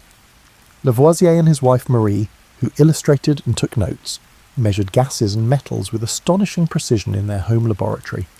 He proved that rusting metal gains weight by mixing with airborne oxygen, disproving the phlogiston idea. Such work paved the way for modern chemistry. Lavoisier was a systematic, empirical Enlightenment savant who felt knowledge should advance humanity. Outside the lab, he improved France's gunpowder industry, helping the military, and agricultural research to boost yields. Science historically clashed with religious theology, but by mid-century many clergy were fascinated by it. After the Galileo episode a century earlier, the Church was cautious. Jesuit instructors in France adjusted Cartesian and Newtonian principles. Still, tensions grew. In the 1770s, the Comte de Buffon, the king's naturalist, proposed that the world may be far older than the Bible's 6,000 years. Paris's Faculty of Theology forced him to include a pious disclaimer in his book. Enlightenment science favoured natural explanations above magical ones, contrary to traditional beliefs. Many devout Christians saw scientific findings as proof of God's laws. Medicine and public health were where science and belief intersected most. The introduction of smallpox inoculation, a predecessor to vaccination, was noteworthy. Millions, including royalty, pindurized or scarred by smallpox. After Louis XV died brutally of smallpox in 1774, the new King Louis XVI decided to undergo inoculation, a risky, purposeful infection to bestow immunity. Marie Antoinette supported it. Parisian milliners produced the pouf à l'inoculation, a hairdo with symbols of medicine and victory, a serpent-entwined rod, a rising sun for the king, and an olive branch for peace, to commemorate the royal inoculation's success. Fashion and science were linked. The pouf made inoculation look cool and calm public worries. After the monarchy's high-profile sponsorship, what many considered a dubious, possibly impious activity, deliberately infecting someone, gained legitimacy. It was the moment when empirical knowledge, inoculation success in England and the Ottoman Empire, triumphed superstition. People's veins were filled with Enlightenment notions. Enlightenment science influenced common devices and advances. The elite enjoyed mechanical and scientific exhibitions. Salons had electrical machines with spinning glass globes that generated static electricity, sparking and raising arm hair. these machines were novelty but important research tools. When American scientist Benjamin Franklin showed lightning was electrical by harnessing it with a kite, Europe was enthralled. France copied the experiment. Franklin was a star in Paris as a revolutionary diplomat and scientist, and his lightning rod creation was praised as a reasoned defence against nature. By the 1780s, even churches were putting lightning rods, possibly recognising that saving a steeple from blowing up was worth it. Some churchmen first opposed them, believing that it was blasphemous to meddle with the artillery of heaven. So science quietly challenged the idea that disasters were divine will by treating them as mechanical issues. No subject was too obscure for the philosophers to probe. Enlightenment thinkers compared doctors' discussions about the heart to a state's circulation of commerce. Philosophy considered classifying human civilizations like naturalists did species. The encyclopedia includes many scientific articles and images, from anatomical diagrams to windmill improvement designs, aiming to gather and disseminate essential knowledge. To catalogue and communicate practical information was an Enlightenment ideal. Knowledge should not be hidden or guild-bound, but shared for the common good. Diderot published on metallurgy, music theory and other subjects because he believed nature and art might liberate minds and enhance life. During this era, the state often linked scientific development to its goals, fostering a culture of enlightened absolutism. Louis XVI and his ministers wanted to use science to improve armaments, maps, and agriculture. In the 1760s, the French government supported the enormous meridian voyages to estimate the Earth's form, reflecting Enlightenment curiosity and state pride. The Academy of Sciences researched ways to enhance navigation and chronometers and gave prizes for practical answers. Nutritionists like Parmentier staged meals featuring potato dishes to convince aristocracy it could prevent starvation. To promote potatoes, Parmentier had a field guarded by troops but let peasants steal from it at night. In urban living, the Enlightenment provided new conveniences. Paris's nightly street illumination improved, bringing enlightenment. Public places like the Jardin du Roi, now Jardin des Plantes, offered botanical gardens and a small zoo, representing the era's natural science curriculum. Travelling lecturers demonstrated physics experiments, such as how an air pump could smother a bird in a vacuum jar, ugly, but a dramatic lesson in air. Crowds watched. These shows blurred the lines between education and spectacle. Science was trendy by the 1780s. In clubs, men debated the ideas of Newton and Descartes, while aristocratic women wore small lightning rods as jewellery. The revolutionary idea of rationally evaluating and engineering society also drew inspiration from science. As scientists sought natural rules, philosophers sought social laws. Scientists' skill in describing the world encouraged them to question whether social structures like the monarchy, church, and feudal privileges were logical or historical accidents. Why not redesign a kingdom if a balloon could fly? Science wasn't politically neutral. Some Enlightenment savants faced persecution and challenges. Revolutionaries denounced Lavoisier for being a tax collector in 1794, despite his gunpowder and chemistry advances. Despite his scientific credentials, Lavoisier faced execution when the public turned against experts with links to the Ancien Regime. The Republic has no need of scientists, the judge allegedly declared, rejecting mercy requests. The new administration returned Lavoisier's things to his widow with a note. To the widow of Lavoisier, who was falsely convicted, a year after his execution, acknowledging his innocence and genius, mathematician Lagrange mourned, "It took them only an instant to cut off that head, and 100 years may not suffice to produce another like it." The convergence of Enlightenment science and revolutionary politics was fragile. Science permeated salons, state policies, and street culture in Enlightenment France. It offered control over nature and reflected society. People cooked, healed, travelled, and illuminated their homes differently. It also influenced their thinking by encouraging them to believe that empirical observation and reason could explain and improve the natural and human world. They would put this optimism to the test, but it held significant power. The Montgolfier balloon soaring to cheers at Versailles showed how knowledge may lift humanity. Once a place of gods and mystery, the sky today hosted human achievement. Everything appeared possible currently, and a social and political revolution was about to happen, spurred in part by Enlightenment science's confidence and inquisitive attitude. Toulouse experienced a horrible scene that exemplified the Enlightenment's fight against injustice in 1762. The cruel wheel punishment sentenced Protestant merchant Jean Calas to death for the murder of his son, who was reportedly converting to Catholicism. Calas claimed innocence, but anti-Protestant sentiment decided his fate. He suffered and maintained his innocence until death. Voltaire learned about this injustice at his Ferney house. The famous philosopher was outraged. I believe it's in everyone's interest to study this topic, which some may consider the apogee of fanaticism. Voltaire wrote, "To ignore such a thing is to abandon humanity." Voltaire pursued Calas's vindication and the diligent judge's prosecution. He wrote to powerful people, authored a treatise on tolerance, 1763, and stirred popular support for religious freedom. After years of struggle, Voltaire succeeded. In 1765, the King's Council in Paris overturned Calas's sentence and exonerated him posthumously. This victory of reason over bias was applauded by Europe and the aged Voltaire. The Calas scandal proved that the monarchs could be swayed to right or wrong, advancing Enlightenment religious tolerance and legislative change. Voltaire's "Écraser l'infâme," crush the infamous thing, inspired the philosophes. Religieux superstition and priests' misuse of authority were his concerns, not religion itself. Numerous examples enraged the philosophie. 1766 saw the execution of 19-year-old aristocrat Chevalier de la Barre for impiety for not removing his hat during a religious procession and defacing a crucifix. The authorities fastened Voltaire's philosophical dictionary to La Barre's burning body, blaming Enlightenment principles for teenage irreverence. Voltaire, outraged at La Barre's execution, wrote harshly about the cruelty and stupidity of it. These events led philosophes to strengthen their attacks on the Catholic Church and the absolute monarchy with its nobility as oppressors. Enlightenment ideas held the monarchy and religion accountable to reason, justice, and human rights. In the 70s, old regime criticism, previously nuanced and typically articulated through satire or foreign tales, became bolder.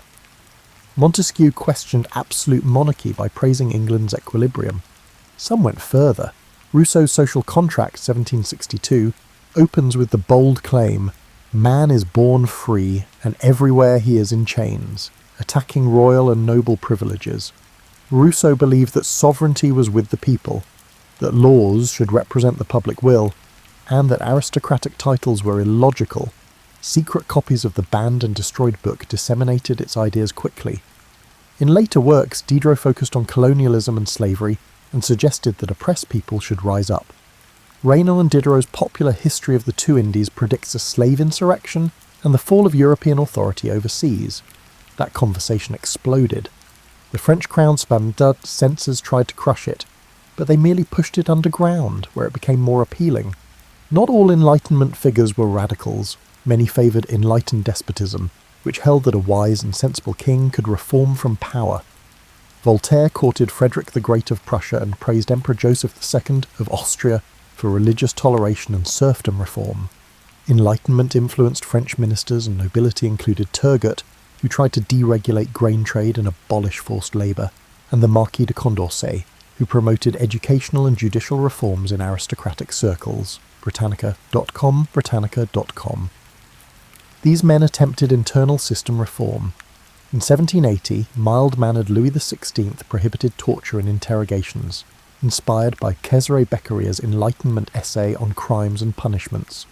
By providing Protestants civil rights in 1787, he advocated immunization and religious tolerance. The monarchy often failed and faced opposition from existing interests. Nobles resisted Turgot's reforms, dismissing him. The church leadership actively opposed privilege reduction. The French Catholic Church was a key Enlightenment target. The church had long ruled education, literature, and dissenters with immense great riches. Philosophers, mostly deists or agnostics, denounced church persecution. Voltaire opposed intolerance, like the Calas scandal, to humble the church. Candide, his satirical tale, attacked religious hypocrisy and other flaws. In Cannibals, Diderot subtly mocked European religious communion by comparing Pacific Islander customs to European religious communion. Baron de Holbach's system of nature atheism depicts priests as deceptive characters who use hell to subjugate people. The words were provocative. Toulouse experienced a horrible scene that exemplified the Enlightenment's fight against injustice in 1762. The cruel wheel punishment sentenced Protestant merchant Jean Calas to death for the murder of his son, who was reportedly converting to Catholicism. Calas claimed innocence, but anti-Protestant sentiment decided his fate. He suffered and maintained his innocence until death. Voltaire learned about this injustice at his Ferney house. The famous philosopher was outraged. I believe it's in everyone's interest to study this topic, which some may consider the apogee of fanaticism. Voltaire wrote, "To ignore such a thing is to abandon humanity."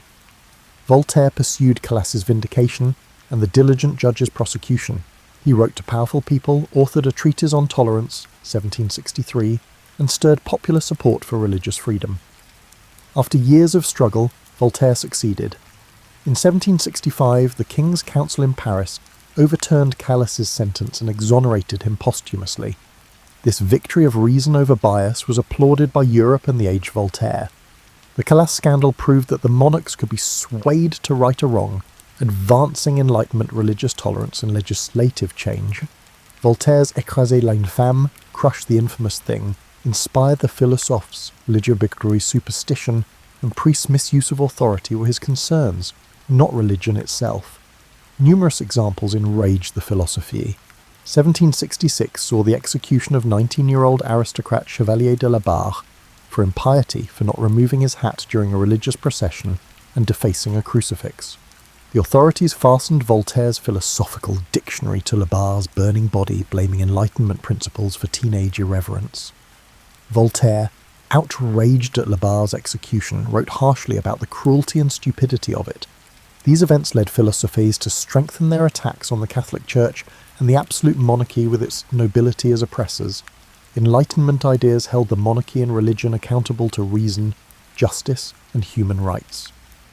In the 70s, old regime criticism, previously nuanced and typically articulated through satire or foreign tales, became bolder. Montesquieu questioned absolute monarchy by praising England's equilibrium. Some went further. Rousseau's Social Contract, 1762, opens with the bold claim, "Man is born free, and everywhere he is in chains," attacking royal and noble privileges.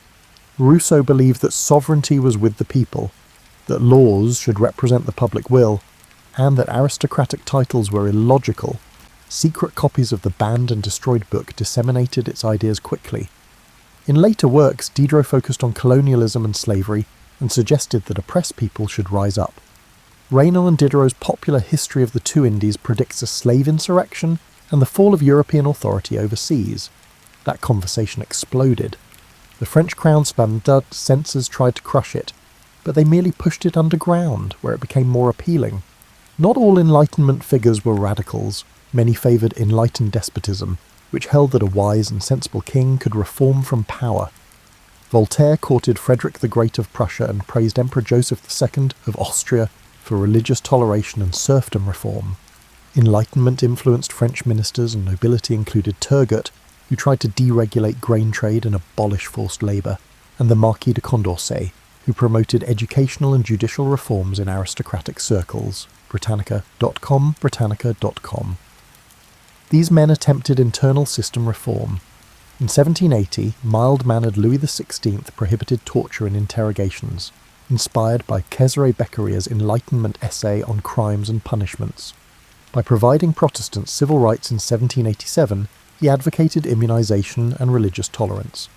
The monarchy often failed and faced opposition from existing interests.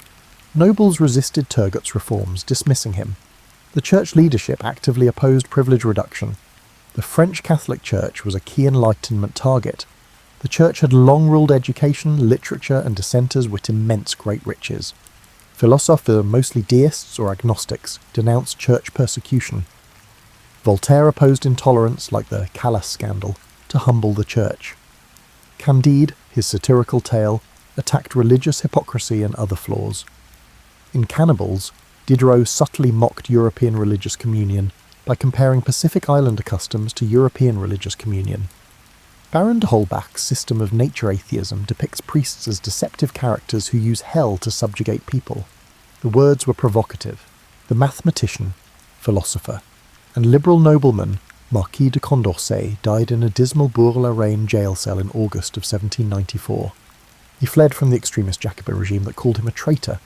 Condorcet, who championed human rights, slavery abolition, and women's suffrage, almost alone among his peers, was now a victim of the revolution he supported. His lifeless body was uncovered by guards.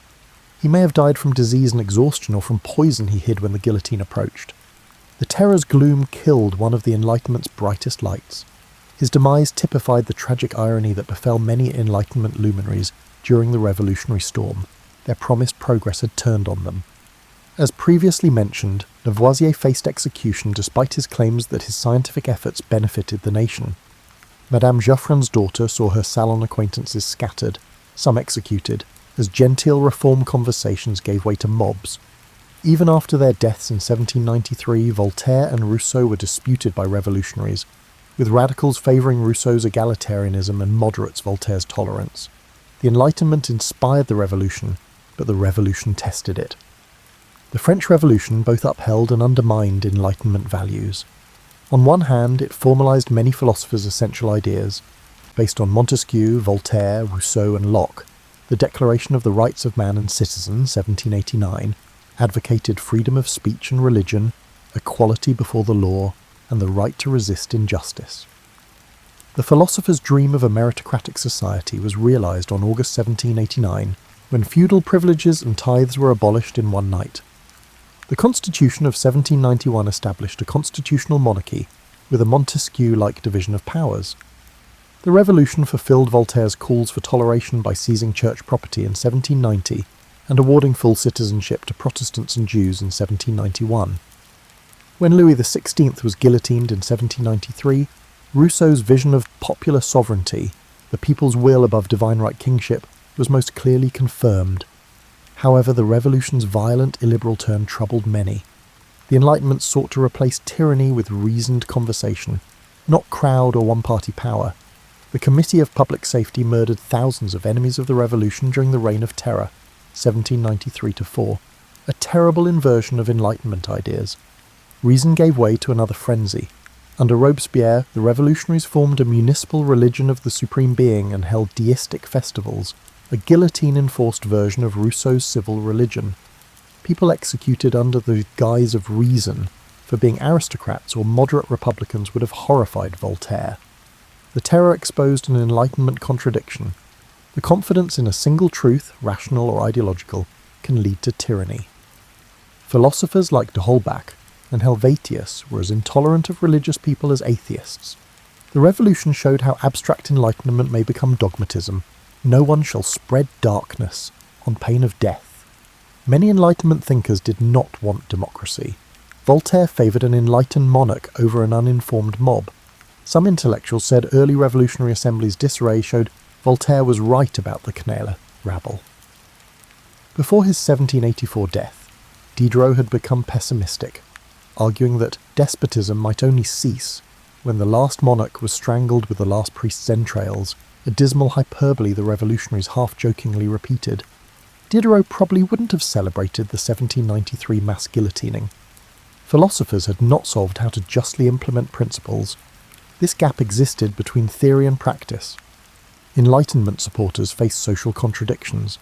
Few addressed women's condition directly, although they promised equality.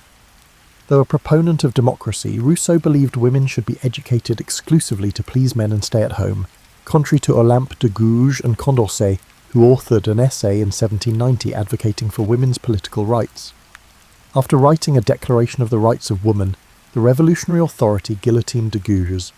The Enlightenment fraternity had excluded their sisters from universal rights. There was division among Enlightenment views on race and slavery. Some, like Diderot and Condorcet, strongly criticised slavery as against natural law. The 1788 Society of Friends of the Blacks, founded by Enlightenment-influenced men, sought abolition. Others, like Voltaire, criticised the slave trade in the abstract but made racist statements and invested in colonial corporations.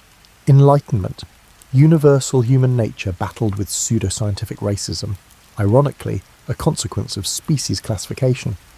The revolution abolished slavery in 1794 after a massive slave insurrection in Saint-Domingue, Haiti, but Napoleon reinstalled it. Ideal and reality differed. Relationship between intellect and emotion was another tension. Rousseau noted that humans are not rational, but the Enlightenment praised reason. The Revolution showed that passions, anger at injustices, desire for vengeance, hope for glory, drive events more than academic treatises. Romanticism, a 19th century counterattack, accused the Enlightenment of disregarding the heart, tradition and faith. Edmund Burke in England and Joseph de Maistre in France held the philosophes unfairly responsible for the Revolution's bloodshed by unmooring society from traditional institutions. They said that the Enlightenment's abstract reasoning had dissolved authority and led to chaos and Napoleon's rule. While this view is debatable, by the early 1800s, the Enlightenment was hailed for the declaration of rights and scientific advancement, but also accused of revolution. Long-term, the French Enlightenment left a deep and mostly good influence.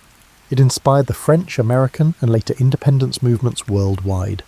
Many Enlightenment goals were achieved in the 19th century, including the abolition of slavery in European empires, France in 1848, Britain 1833, the spread of public education, the rise of secular states and the reduction of church temporal power, the gradual and uneven expansion of suffrage, and the advancement of science and technology without dogma.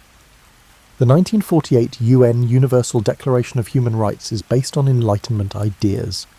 Today we echo Voltaire's calls for press and conscience freedom. Governments cite Montesquieu when creating checks and balances. When protesters invoke the will of the people, Rousseau is followed. However, the Enlightenment left more uncertain legacies. The scientific revolution and industrial society were fueled by reason, but romantics and later existentialists criticized it for promoting technocracy and soulless rationality. Westerners defended imperialism as bringing civilization, an attitude oddly at conflict with the Enlightenment's empathy, but facilitated by its aim. Enlightenment secularism allowed diversity to develop, but also left a spiritual hole that 19th and 20th century ideologies and nationalisms strove to fill, not always for the better. After Napoleon's collapse in 1815, France's monarchy re-established church dominance and conservative tendencies. Intellectual life had changed, thus the genie could not be put back. French politics alternated between liberal and conservative in the mid-19th century, but Enlightenment ideas set the standard. Even conservatives had to justify themselves in terms of logical government and national interest, not divine authority. France will officially divorce church and state in 1905, fulfilling the philosophes' aim of a secular republic based on liberté, égalité, fraternité. Enlightenment principles filtered through revolutionary experience. The French Enlightenment did not finish neatly in 1789. The revolution was chaotic and its aftermath complicated. Perhaps that emphasises a last Enlightenment lesson. The movement always understood that human affairs are imperfect and progress zigzags.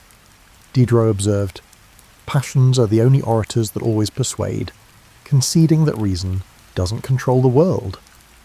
Later in life, Voltaire tempered his mockery with appeals for steady improvement, not utopia.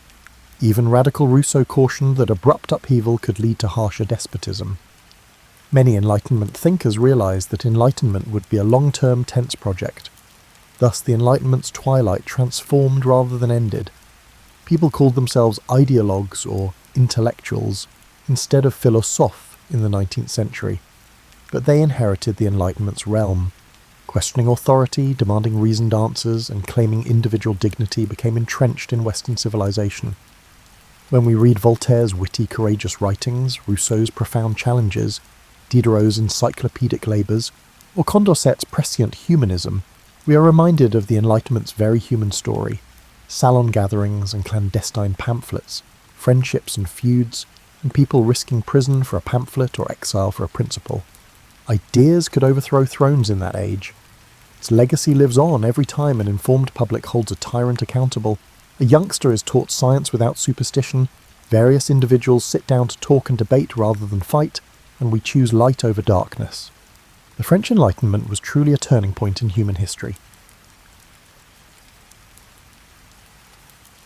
You've spent your whole life hearing about the Dark Ages, that supposedly miserable stretch of human history when everyone was filthy, ignorant, and constantly terrified of both their earthly lords and an angry god. You've seen the movies where peasants grovel in mud, where knights commit casual brutality, and where life is, as Thomas Hobbes would later put it, nasty, brutish, and short. But here's what those dramatic retellings rarely mention.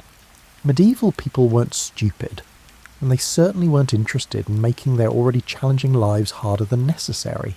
Tonight, as you settle into the warmth of your bed, let's wander together through a medieval town. Not the Hollywood version with its overwrought drama, but the real thing, where ordinary people developed extraordinarily clever systems to manage the chaos of daily existence. These weren't the grand laws debated in royal courts, or the theological proclamations issued by bishops. These were the practical street-level rules that governed everything from when you could hammer a horseshoe to how much your bread should weigh. And the beautiful secret hiding in plain sight. Most of these supposedly restrictive regulations were actually making everyone's life considerably easier. Picture yourself walking through a medieval town on an autumn evening, just as the sun begins its descent behind the thatched roofs and timber-framed buildings. The air carries that particular coolness that makes you pull your cloak a bit tighter, mixed with the smoke from countless hearth fires and the earthy smell of the unpaved streets. This isn't the romanticised Middle Ages of troubadours and tournaments, nor is it the nightmare version of plague and poverty. This is somewhere in between, a functional community of people who figured out how to live together in surprisingly sophisticated ways. The medieval world operated on systems so different from your own that they can seem almost alien at first glance. There were no police officers patrolling the streets, no building inspectors checking construction work, and no health department monitoring food safety. Yet somehow, towns functioned, markets operated, people generally got along without killing each other. The trick was in the rules, hundreds of small regulations that sound bizarre to modern ears, but made perfect sense in their context. Take the simple matter of when you could make noise. In your world, you can vacuum at 3 a.m. if you're so inclined, though your neighbours might have words with you about it. You can run power tools on Sunday morning or practice the drums at midnight. Medieval people found this kind of freedom baffling and frankly inconsiderate. They lived in close quarters, with houses practically leaning against each other and thin walls that did little to muffle sound. More importantly, they lived by the sun's schedule and needed their sleep to survive the physical demands of the next day. So they created rules about noise, and these rules were surprisingly specific. In many towns, you couldn't operate your workshop after the evening bell rang. Blacksmiths couldn't hammer, coopers couldn't pound barrel hoops. Even arguments between neighbours were supposed to quiet down once darkness fell. At first, this sounds like the kind of heavy-handed regulation that would drive you crazy. Imagine someone telling you that you couldn't finish a project just because the sun went down. But here's the clever part. Everyone lived by the same constraints, which meant everyone also benefited from the quiet. The blacksmith who had to stop his hammering at dusk knew that he also wouldn't be kept awake by his neighbour, the cooper, working late into the night.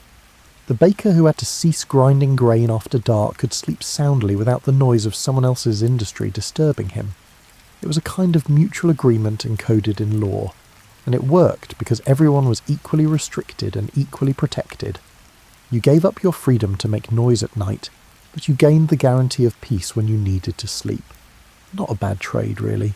These quiet evening hours also had an unintended benefit that the townspeople probably didn't consciously plan, but certainly came to appreciate. They created a natural rhythm to the day. You worked when you could see what you were doing. You stopped when darkness made detailed work difficult. You ate your evening meal by firelight, told stories or sang songs, tended to the small domestic tasks that didn't require much light, and then you went to bed at a reasonable hour. There was no temptation to work yourself into exhaustion under artificial light, because artificial light was expensive and dim. The rules around noise dovetailed with the practical realities of pre-electric life to create a schedule that, while certainly not leisurely, at least made sense for human biology. But how did everyone know when these quiet hours began? You can glance at your phone or check the clock on your wall. Medieval people had something both simpler and more communal, the curfew bell. The word curfew itself comes from the Old French couvre-feu, meaning cover fire. When the bell rang from the church tower or town hall, you were supposed to bank your hearth fire, cover it with ash to keep it smouldering safely through the night and settle in. The bell wasn't just about fire safety, though. That was certainly part of it. In a world of wooden buildings packed together, an unattended fire could consume an entire neighbourhood in less than an hour. The curfew bell served as the town's collective alarm clock, or rather its collective bedtime reminder. It rang at the same time every evening and everyone heard it. There was no confusion about when quiet hours began, no arguments about whether it was dark enough yet. The bell rang, and that was that. You finished your current task, cleaned up your workspace, and joined your family for the evening. If you were out visiting neighbours or finishing business at the market, the bell reminded you to head home before the streets became too dark to navigate safely. Walking through those medieval streets after curfew was an experience markedly different from your nighttime strolls through a modern city. There were no street lights, obviously, no illuminated shop windows or neon signs or the ambient glow of civilization that you take for granted. Once the sun went down and people shuttered their windows, the darkness was profound. The kind of darkness that feels almost solid, that presses against your eyes. The only light came from the moon and stars if the sky was clear, and maybe the occasional flicker of a lantern if someone had urgent business out of doors. This darkness was exactly why the curfew made sense. Walking through pitch-black streets where the ground was uneven, where you might trip over a sleeping dog or step into something unpleasant, where criminals could operate unseen, it wasn't just inconvenient, it was genuinely dangerous. The curfew bell encouraged people to be home before navigating became treacherous. It wasn't about controlling the population or restricting freedom for its own sake. It was about basic safety in a world without street lighting. Of course, there were exceptions. Night watchmen patrolled with lanterns, calling out the hours and looking for fires or trouble. Midwives could be summoned at any hour. Babies don't wait for convenient times to be born. Doctors or priests might be called for emergencies. But for the average person, the evening bell marked the boundary between the active day and the quiet night. And most people appreciated this boundary because it applied to everyone, which meant the streets truly did fall silent after curfew, making sleep easier for all. Now you might be thinking that all this regulation sounds oppressive, but consider what you've traded for your modern freedom. You can make noise at any hour, but so can your neighbours, and there's not much you can do about it except complain. You can work 24 hours a day if you choose, but the expectation that you'll always be available, always productive, can feel like a different kind of prison. Medieval people had less individual freedom in some ways, but they also had more collective peace. They couldn't do whatever they wanted whenever they wanted, but neither could anyone else, and that mutual limitation created a kind of social harmony that's hard to achieve when everyone's acting independently. Let's move from noise to another aspect of medieval life that seems overly regulated at first glance: bread. You buy your bread from a supermarket or bakery without giving it much thought. Maybe you check if it's whole wheat or sourdough, whether it fits your dietary preferences. But you don't worry about whether the loaf weighs what it should, or whether the baker is trying to cheat you. Medieval people worried about this constantly because bread was serious business. Often the main source of calories for ordinary folks. If your baker was shorting you on weight or adding too much cheap filler to the dough, you were being robbed of essential nutrition. So towns developed elaborate rules about bread. The assize of bread, introduced in England in the 13th century, was typical of such regulations. It established that the price of bread should be fixed relative to the price of grain, and that loaves should meet specific weight standards. If wheat was cheap, the baker had to give you more bread for your penny. If wheat was expensive, you got a smaller loaf, but at least you knew why. The baker couldn't simply charge whatever he felt like or make whatever size loaf suited him. Inspectors would periodically test loaves by weighing them. Bakers who were found selling underweight bread faced serious penalties. In some places, a dishonest baker might be dragged through the streets on a sledge with the offending loaf hung around his neck, a humiliating punishment designed to shame him in front of his neighbours and customers. In other places, the baker might be fined or even banned from his trade. These weren't gentle slaps on the wrist. The authorities took bread fraud seriously because everyone understood how important bread was to survival. Here's what's clever about this system. It protected both the customer and the honest baker. You knew you were getting fair value for your money because the weights were standardized and enforced. But the baker who played by the rules also benefited because his dishonest competitors couldn't undercut him by selling substandard loaves. The regulations created a level playing field where quality mattered more than corner cutting. An honest baker could build a reputation for consistently good bread, knowing that the cheaters would eventually be caught and punished. The bread rules also did something else. They created trust in the marketplace. You didn't need to carry a scale with you when you went to buy bread. You didn't need to examine every loaf suspiciously, wondering if the baker was trying to trick you. The system of weights and measures and regular inspections, did that work for you? You could hand over your money and receive your bread with confidence, knowing that the transaction was fair. This trust is something you probably take for granted in your modern, regulated economy. But in a medieval marketplace where you knew your baker personally and would see him every week for years, maintaining that trust was essential. The bread regulations extended beyond just weight. Some towns specified what ingredients could be used and in what proportions. Bakers couldn't add excessive amounts of bean flour or pea flour to wheat bread. These cheaper ingredients could stretch the dough, increasing profit margins, but they also reduced nutritional value and changed the texture. If you paid for wheat bread, you got wheat bread, not some mystery mixture that happened to be cheaper to produce. The regulations ensured that bread names meant something consistent, that white bread actually indicated refined wheat flour, and maslin meant a specific wheat-rye mixture. These standards mattered more than you might think.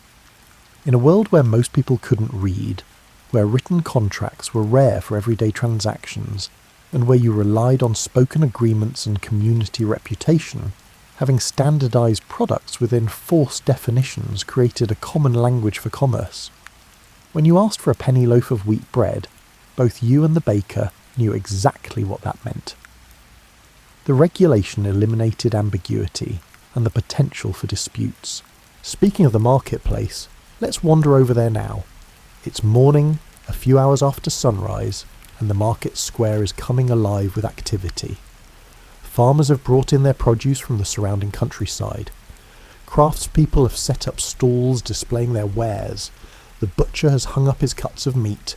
The fishmonger has laid out his catch on beds of straw.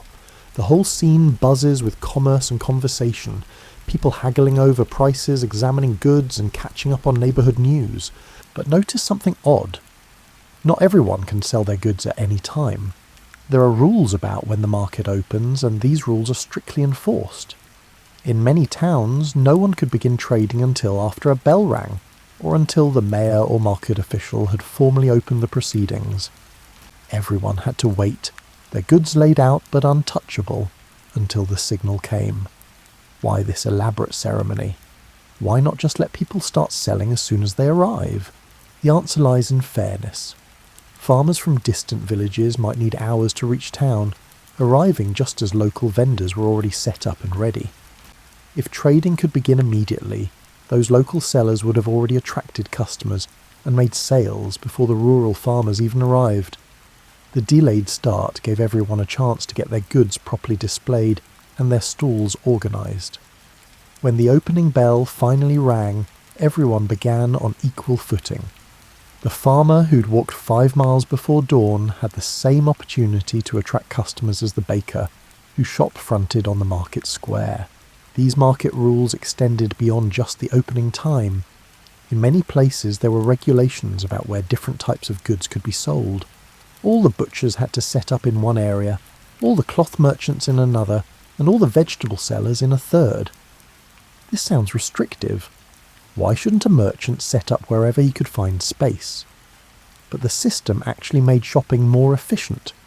You knew exactly where to go to compare prices on wheat or to examine different cuts of meat. You didn't have to wander around the entire market hoping to stumble across what you needed. The organisation turned what could have been chaos into a logical, navigable system. There were also rules about who could sell in the market at all. Generally, you needed to pay for a stall and follow the town's trading regulations. This fee supported the market infrastructure, Someone had to maintain the square, settle disputes, and enforce the weights and measures. But it also meant that random peddlers couldn't just show up and undercut established merchants without any accountability. If you paid for your stall and followed the rules, you had the right to trade. If you were caught selling fraudulent goods or using false weights, you could lose that right. The system created accountability in a world without modern business licenses or consumer protection agencies. The market rules even extended to the practice of forestalling, buying goods before they reached the market and then reselling them at a markup. This was considered deeply unethical and was often illegal. The idea was that goods brought to market should be available to everyone at the same time and at fair prices. If wealthy merchants could intercept farmers on the road and buy up all their grain before it reached town, they could then create artificial scarcity and charge whatever they wanted.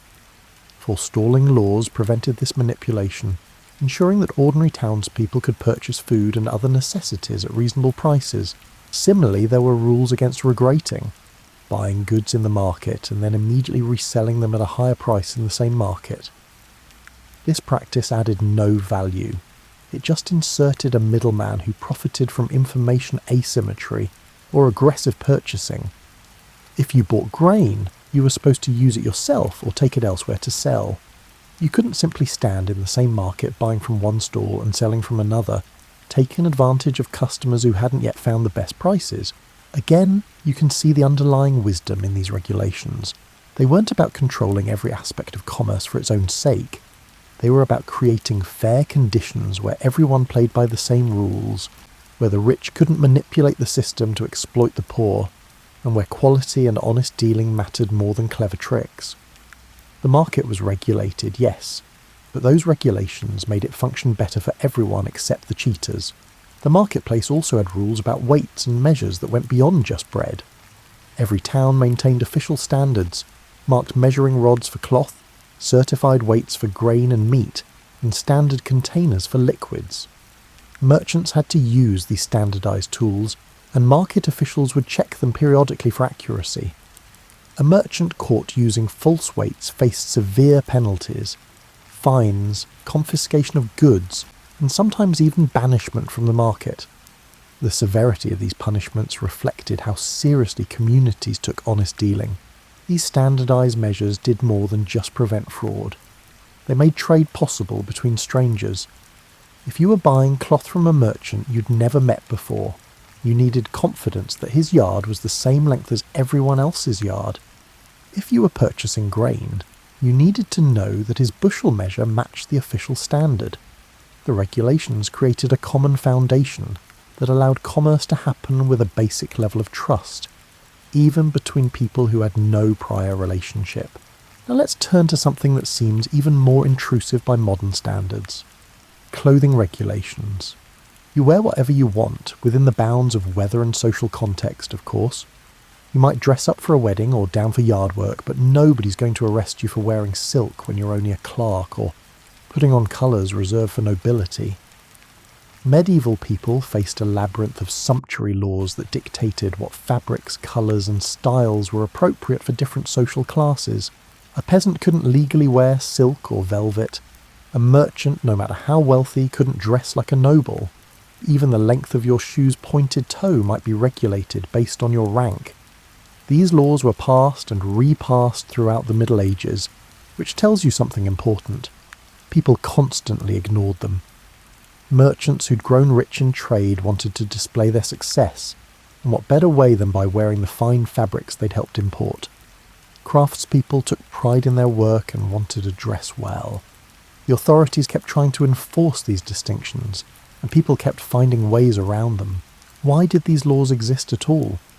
The official reason was maintaining social order.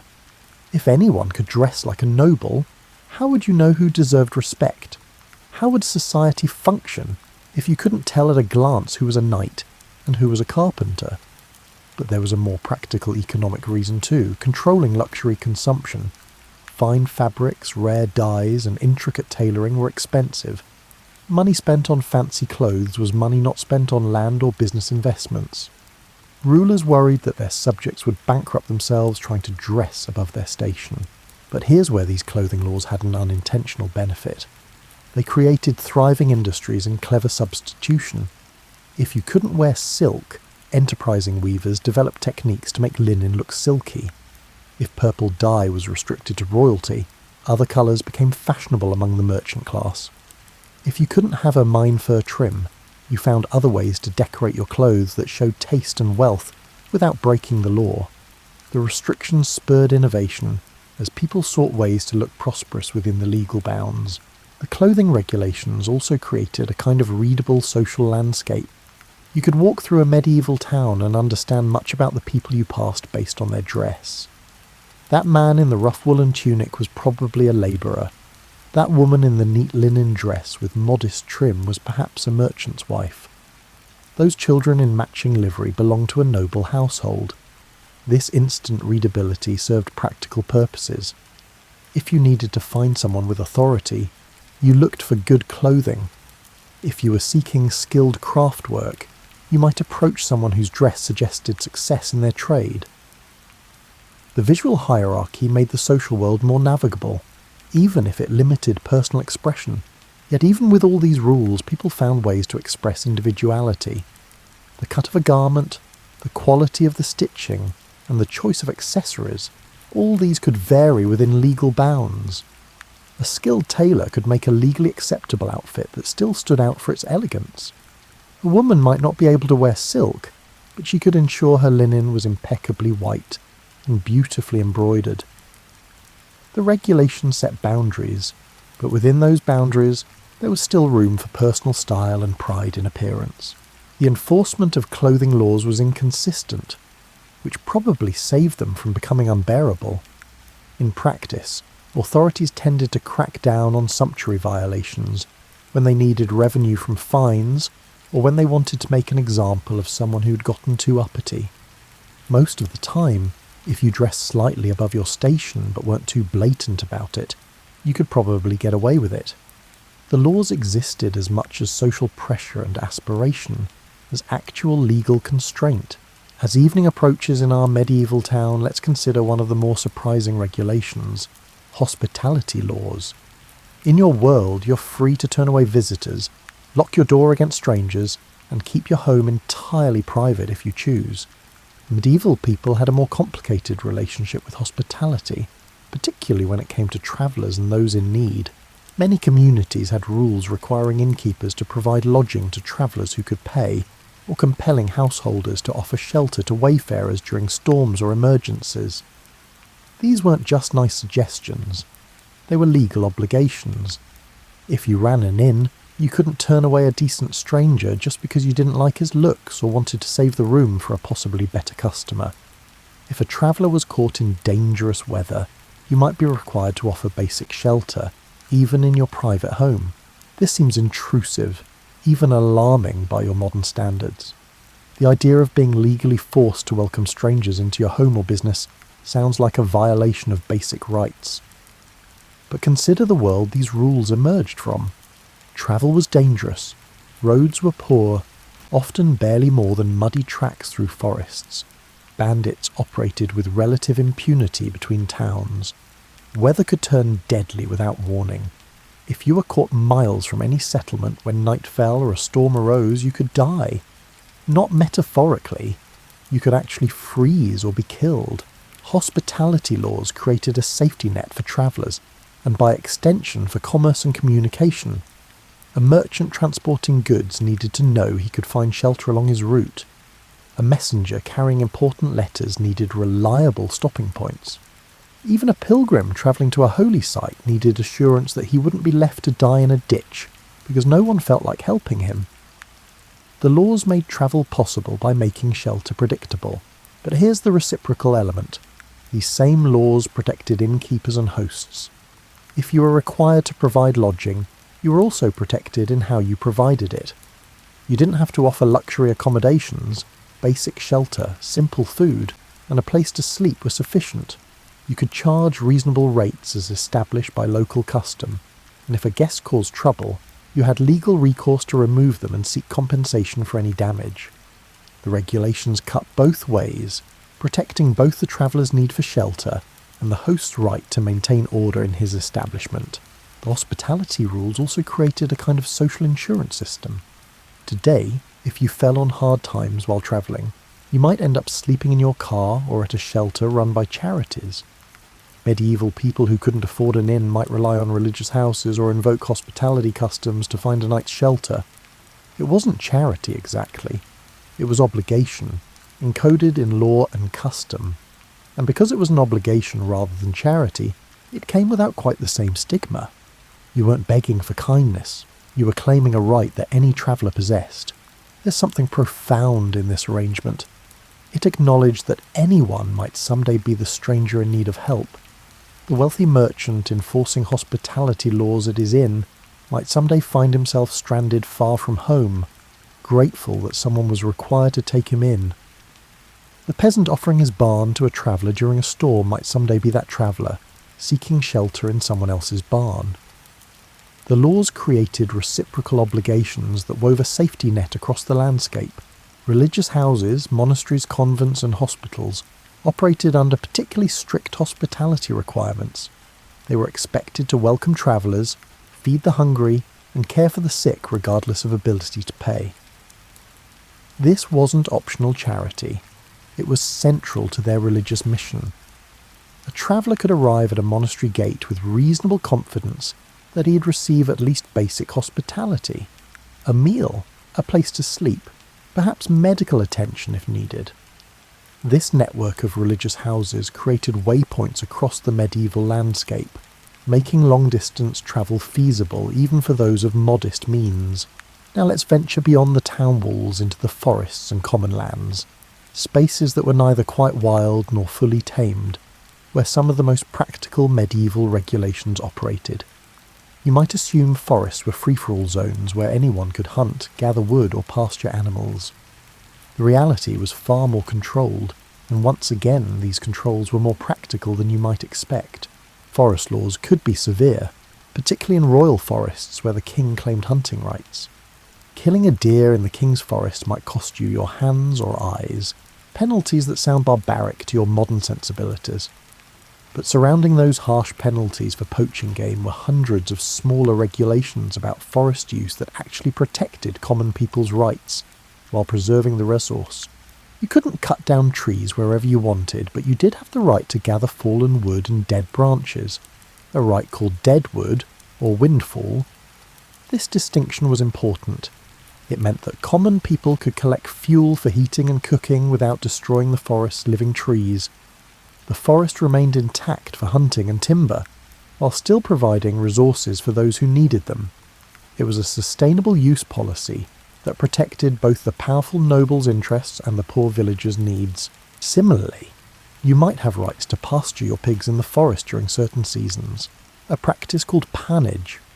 Pigs would forage for acorns and other mast, fattening themselves at no cost to you. But the practice was regulated by season and number to prevent overgrazing and forest damage. You couldn't just turn loose unlimited pigs year-round.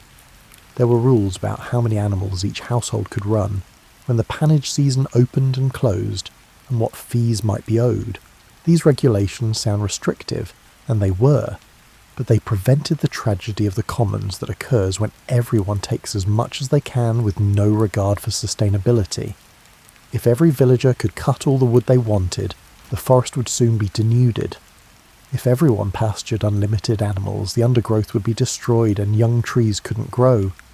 The regulations ensured that the forest remained productive, generation after generation, providing for everyone rather than being exhausted by the greediest users. Common lands, meadows, pastures and wastelands shared by a village operated under similar principles. You had the right to graze your animals on the common, but not unlimited animals. You could cut rushes for floor covering or reeds for thatching, but not more than your household needed.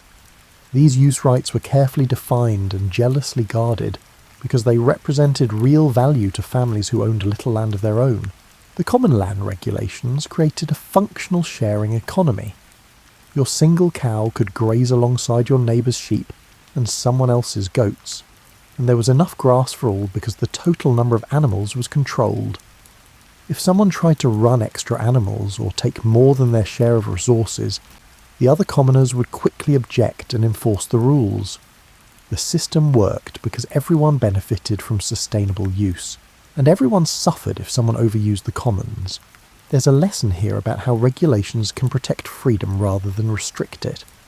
You had less individual freedom, you couldn't exploit common resources without limit, but you had more practical freedom because the shared resources remained available year after year.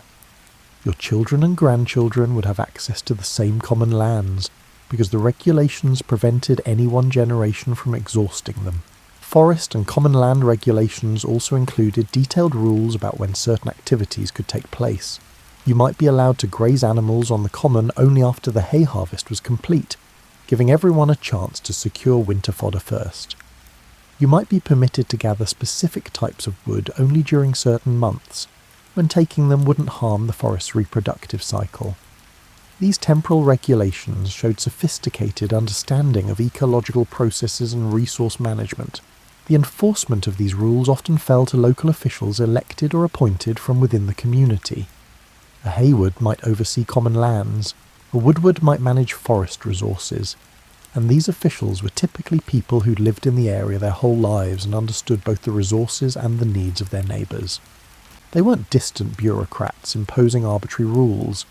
They were community members trying to balance competing interests and ensure long-term sustainability. As we circle back toward the town centre, let's consider how time itself was regulated and communal in ways that might surprise you. You have a clock on your wrist or phone, synchronized to the second with atomic timepieces.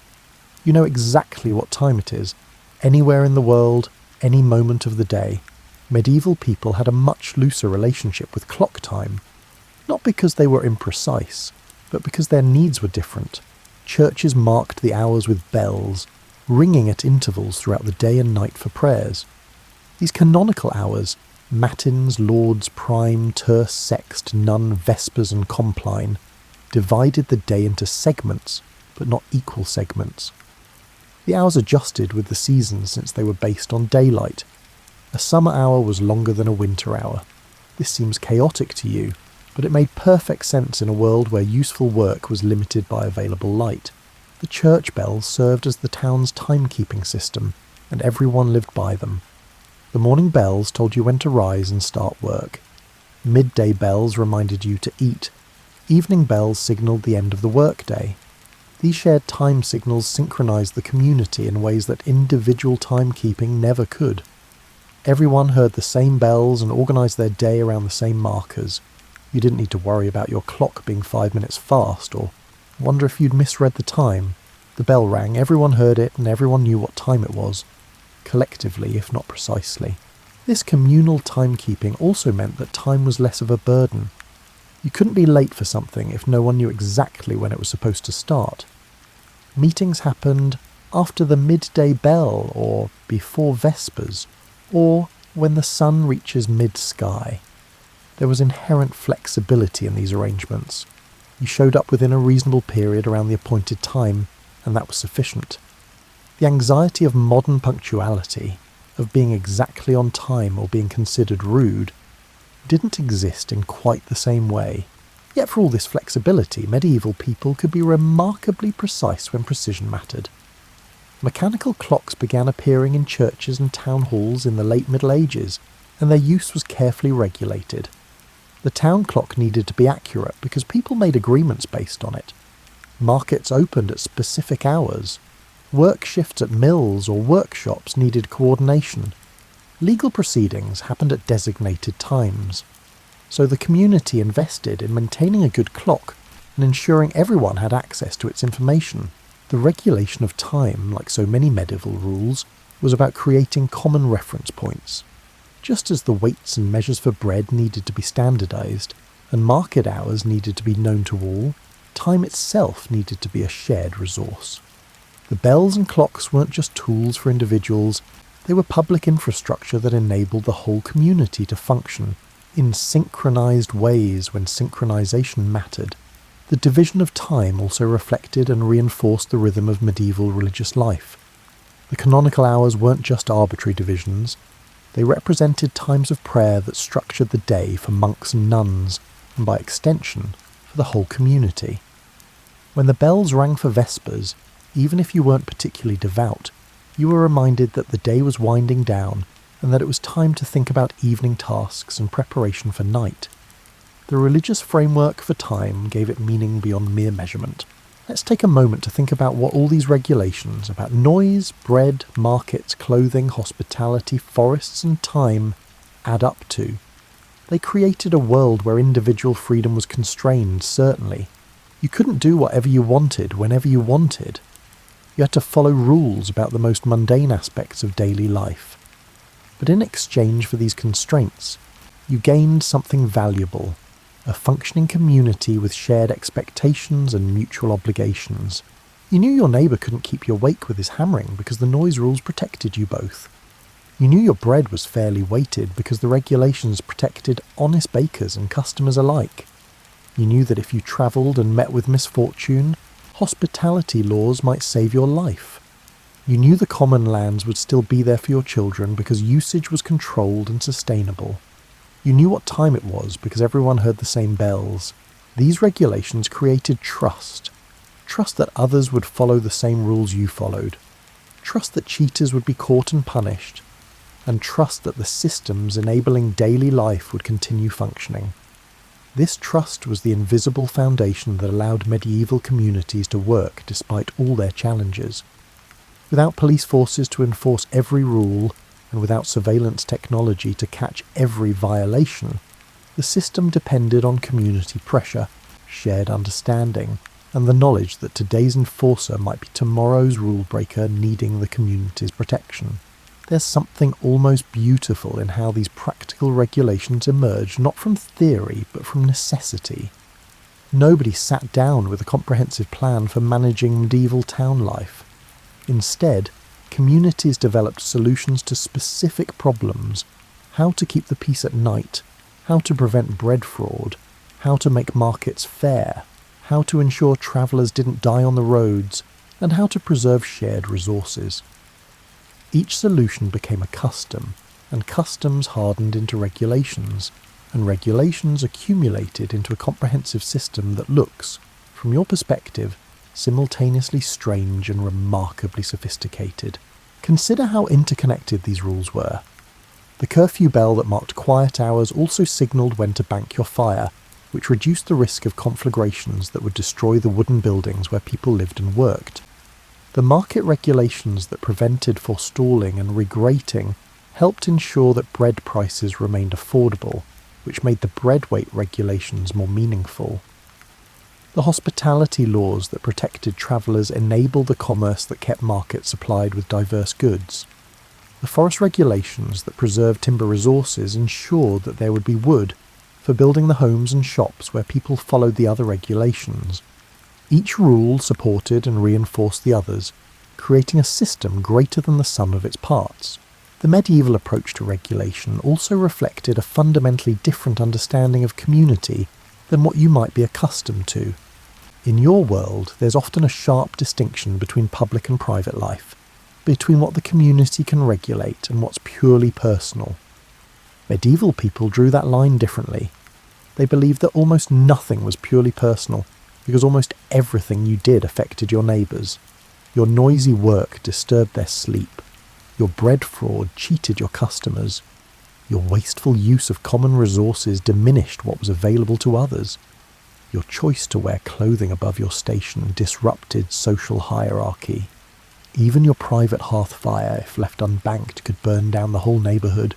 This perspective sounds intrusive to modern ears, but it came from lived experience in densely packed communities where privacy was rare and independence was often impossible. You depended on your neighbours for help with harvests, for defence against threats, and for support during hard times. They depended on you in the same ways. This mutual dependence meant that individual actions had communal consequences, and therefore the community had a legitimate interest in regulating those actions. The regulations weren't about control for its own sake. They were about managing the inevitable friction that comes from people living in close proximity. As the medieval evening deepens around you, and the darkness becomes complete, Imagine one final time what it was like to live within this web of rules and customs. Your day has followed a rhythm set by communal bells and shared expectations. You've bought your bread knowing it was fairly weighted, sold your goods in a market where everyone competed on equal terms, dressed in clothing that both identified and constrained you, and now you're settling in for the night knowing that quiet hours will bring actual quiet because everyone is obligated to respect them. The rules haven't made your life easy. Medieval life was never easy, but they've made it workable. They've created predictability in an unpredictable world, fairness in a world that could be arbitrary and cruel, and community in a world where isolation could mean death. You've traded some individual freedom for collective security, and most of the time that seems like a reasonable bargain. These regulations were never perfect. People evaded them, broke them, and chafed against them. The wealthy often found ways around rules that bound the poor. The powerful enforced regulations selectively, to their advantage. Medieval society was far from equitable or just by your modern standards. Yet within all its limitations and inequalities, the regulation of daily life showed a practical wisdom about human nature and community needs. People needed sleep, so noise was controlled. People needed food security, so bread was regulated. People needed fair commerce, so markets had rules. People needed to travel, so hospitality was mandated. People needed shared resources, so commons were managed. People needed temporal coordination, so time was communalised. Each rule addressed a genuine need, and together they created a functioning social order. The genius of these regulations lay in their reciprocity. You gave up the freedom to make noise, but you gained the guarantee of quiet. You accepted limits on your bread pricing, but you were protected from other bakers' fraud. You couldn't monopolise common resources, but neither could anyone else. You had to offer hospitality, but you could also claim it when needed. The restrictions flowed both ways, creating a balanced system where everyone was both constrained and protected by the same rules. As you drift towards sleep, think about your own world's rules and regulations. You have far more individual freedom than any medieval person, and you probably wouldn't trade places even if you could. But you've also lost something they had. That sense of being embedded in a community with shared rules and mutual obligations, where restrictions on your freedom came with protections against others' freedoms, and where giving up some autonomy meant gaining security and trust. Medieval regulations weren't about control for its own sake. They were about making life work in a world where everything was harder, where cooperation was essential for survival, and where individual desires had to be balanced against communal needs. The rules sound odd to your ears, but they emerge from the same impulse that drives you to appreciate noise ordinances, or truth in advertising laws, or national parks with usage limits. They were attempts to create order, fairness, and sustainability in a world that offered none of those things naturally. The legacy of these medieval rules lives on in ways you might not realise. Your assumptions about fair weights and measures in commerce. Medieval bread regulations established that principle. Your expectation that markets should operate honestly. Medieval market rules set that standard. Your sense that excessive noise is a violation of community norms. Medieval quiet hours codified that understanding. Your belief that certain spaces should be preserved for common use. Medieval forest and common land regulations embedded that idea in law. Even your relationship with time owes something to medieval practices. The idea that a whole community should operate on synchronized schedules, that public clocks should be available to all, and that timekeeping is a shared social function rather than just an individual concern. These concepts were hammered out in medieval town squares and church towers. When you check the time to coordinate meeting a friend, you're participating in a tradition of communal timekeeping that stretches back centuries. The specific rules have changed, of course. You don't live by church bells or curfew regulations. You can wear whatever you want and make noise at any hour, at least legally, if not considerately. But the underlying principle remains. Communities need shared rules to function, and those rules work best when they protect everyone by limiting everyone, when they create trust through predictability, and when they balance individual desires against collective needs. Medieval people understood something that's easy to forget in your individualistic age. freedom isn't just the absence of constraint. Sometimes freedom comes from knowing what the constraints are, knowing they apply to everyone, and knowing they're designed to make life work better for the whole community. You gain freedom to sleep peacefully by giving up freedom to make noise at night. You gain freedom to buy food confidently by accepting regulation of weights and prices. You gain freedom to use common resources by limiting how much any individual can take. These oddly specific medieval rules about bells and bread, markets and noise, hospitality and forests, they weren't signs of oppression, though they certainly could be oppressive when enforced unjustly. They were signs of communities figuring out how to live together, how to balance competing needs, and how to create systems that benefited most people most of the time. They were practical solutions to practical problems, tested and refined over generations, until they became the invisible infrastructure that made medieval life possible. The medieval approach to community regulation offers lessons that remain relevant. In your interconnected world, where your actions affect people across the globe through environmental impact, economic ties, and digital connections, the question of how to balance individual freedom with collective welfare is more pressing than ever. Medieval people had no choice but to grapple with this balance, because their physical proximity made the consequences of individual actions immediately visible. You face similar challenges on a larger scale, with consequences that may be less visible but no less real. So as sleep finally claims you, maybe these medieval rules don't seem quite so odd after all. Maybe they seem remarkably sensible, different in detail but similar in spirit to the countless rules that structure your own life. Maybe the Middle Ages weren't so dark after all, at least not in the sense of being ignorant or chaotic. Medieval people were solving problems, building community, and trying to make their lives work with the tools and knowledge they had available.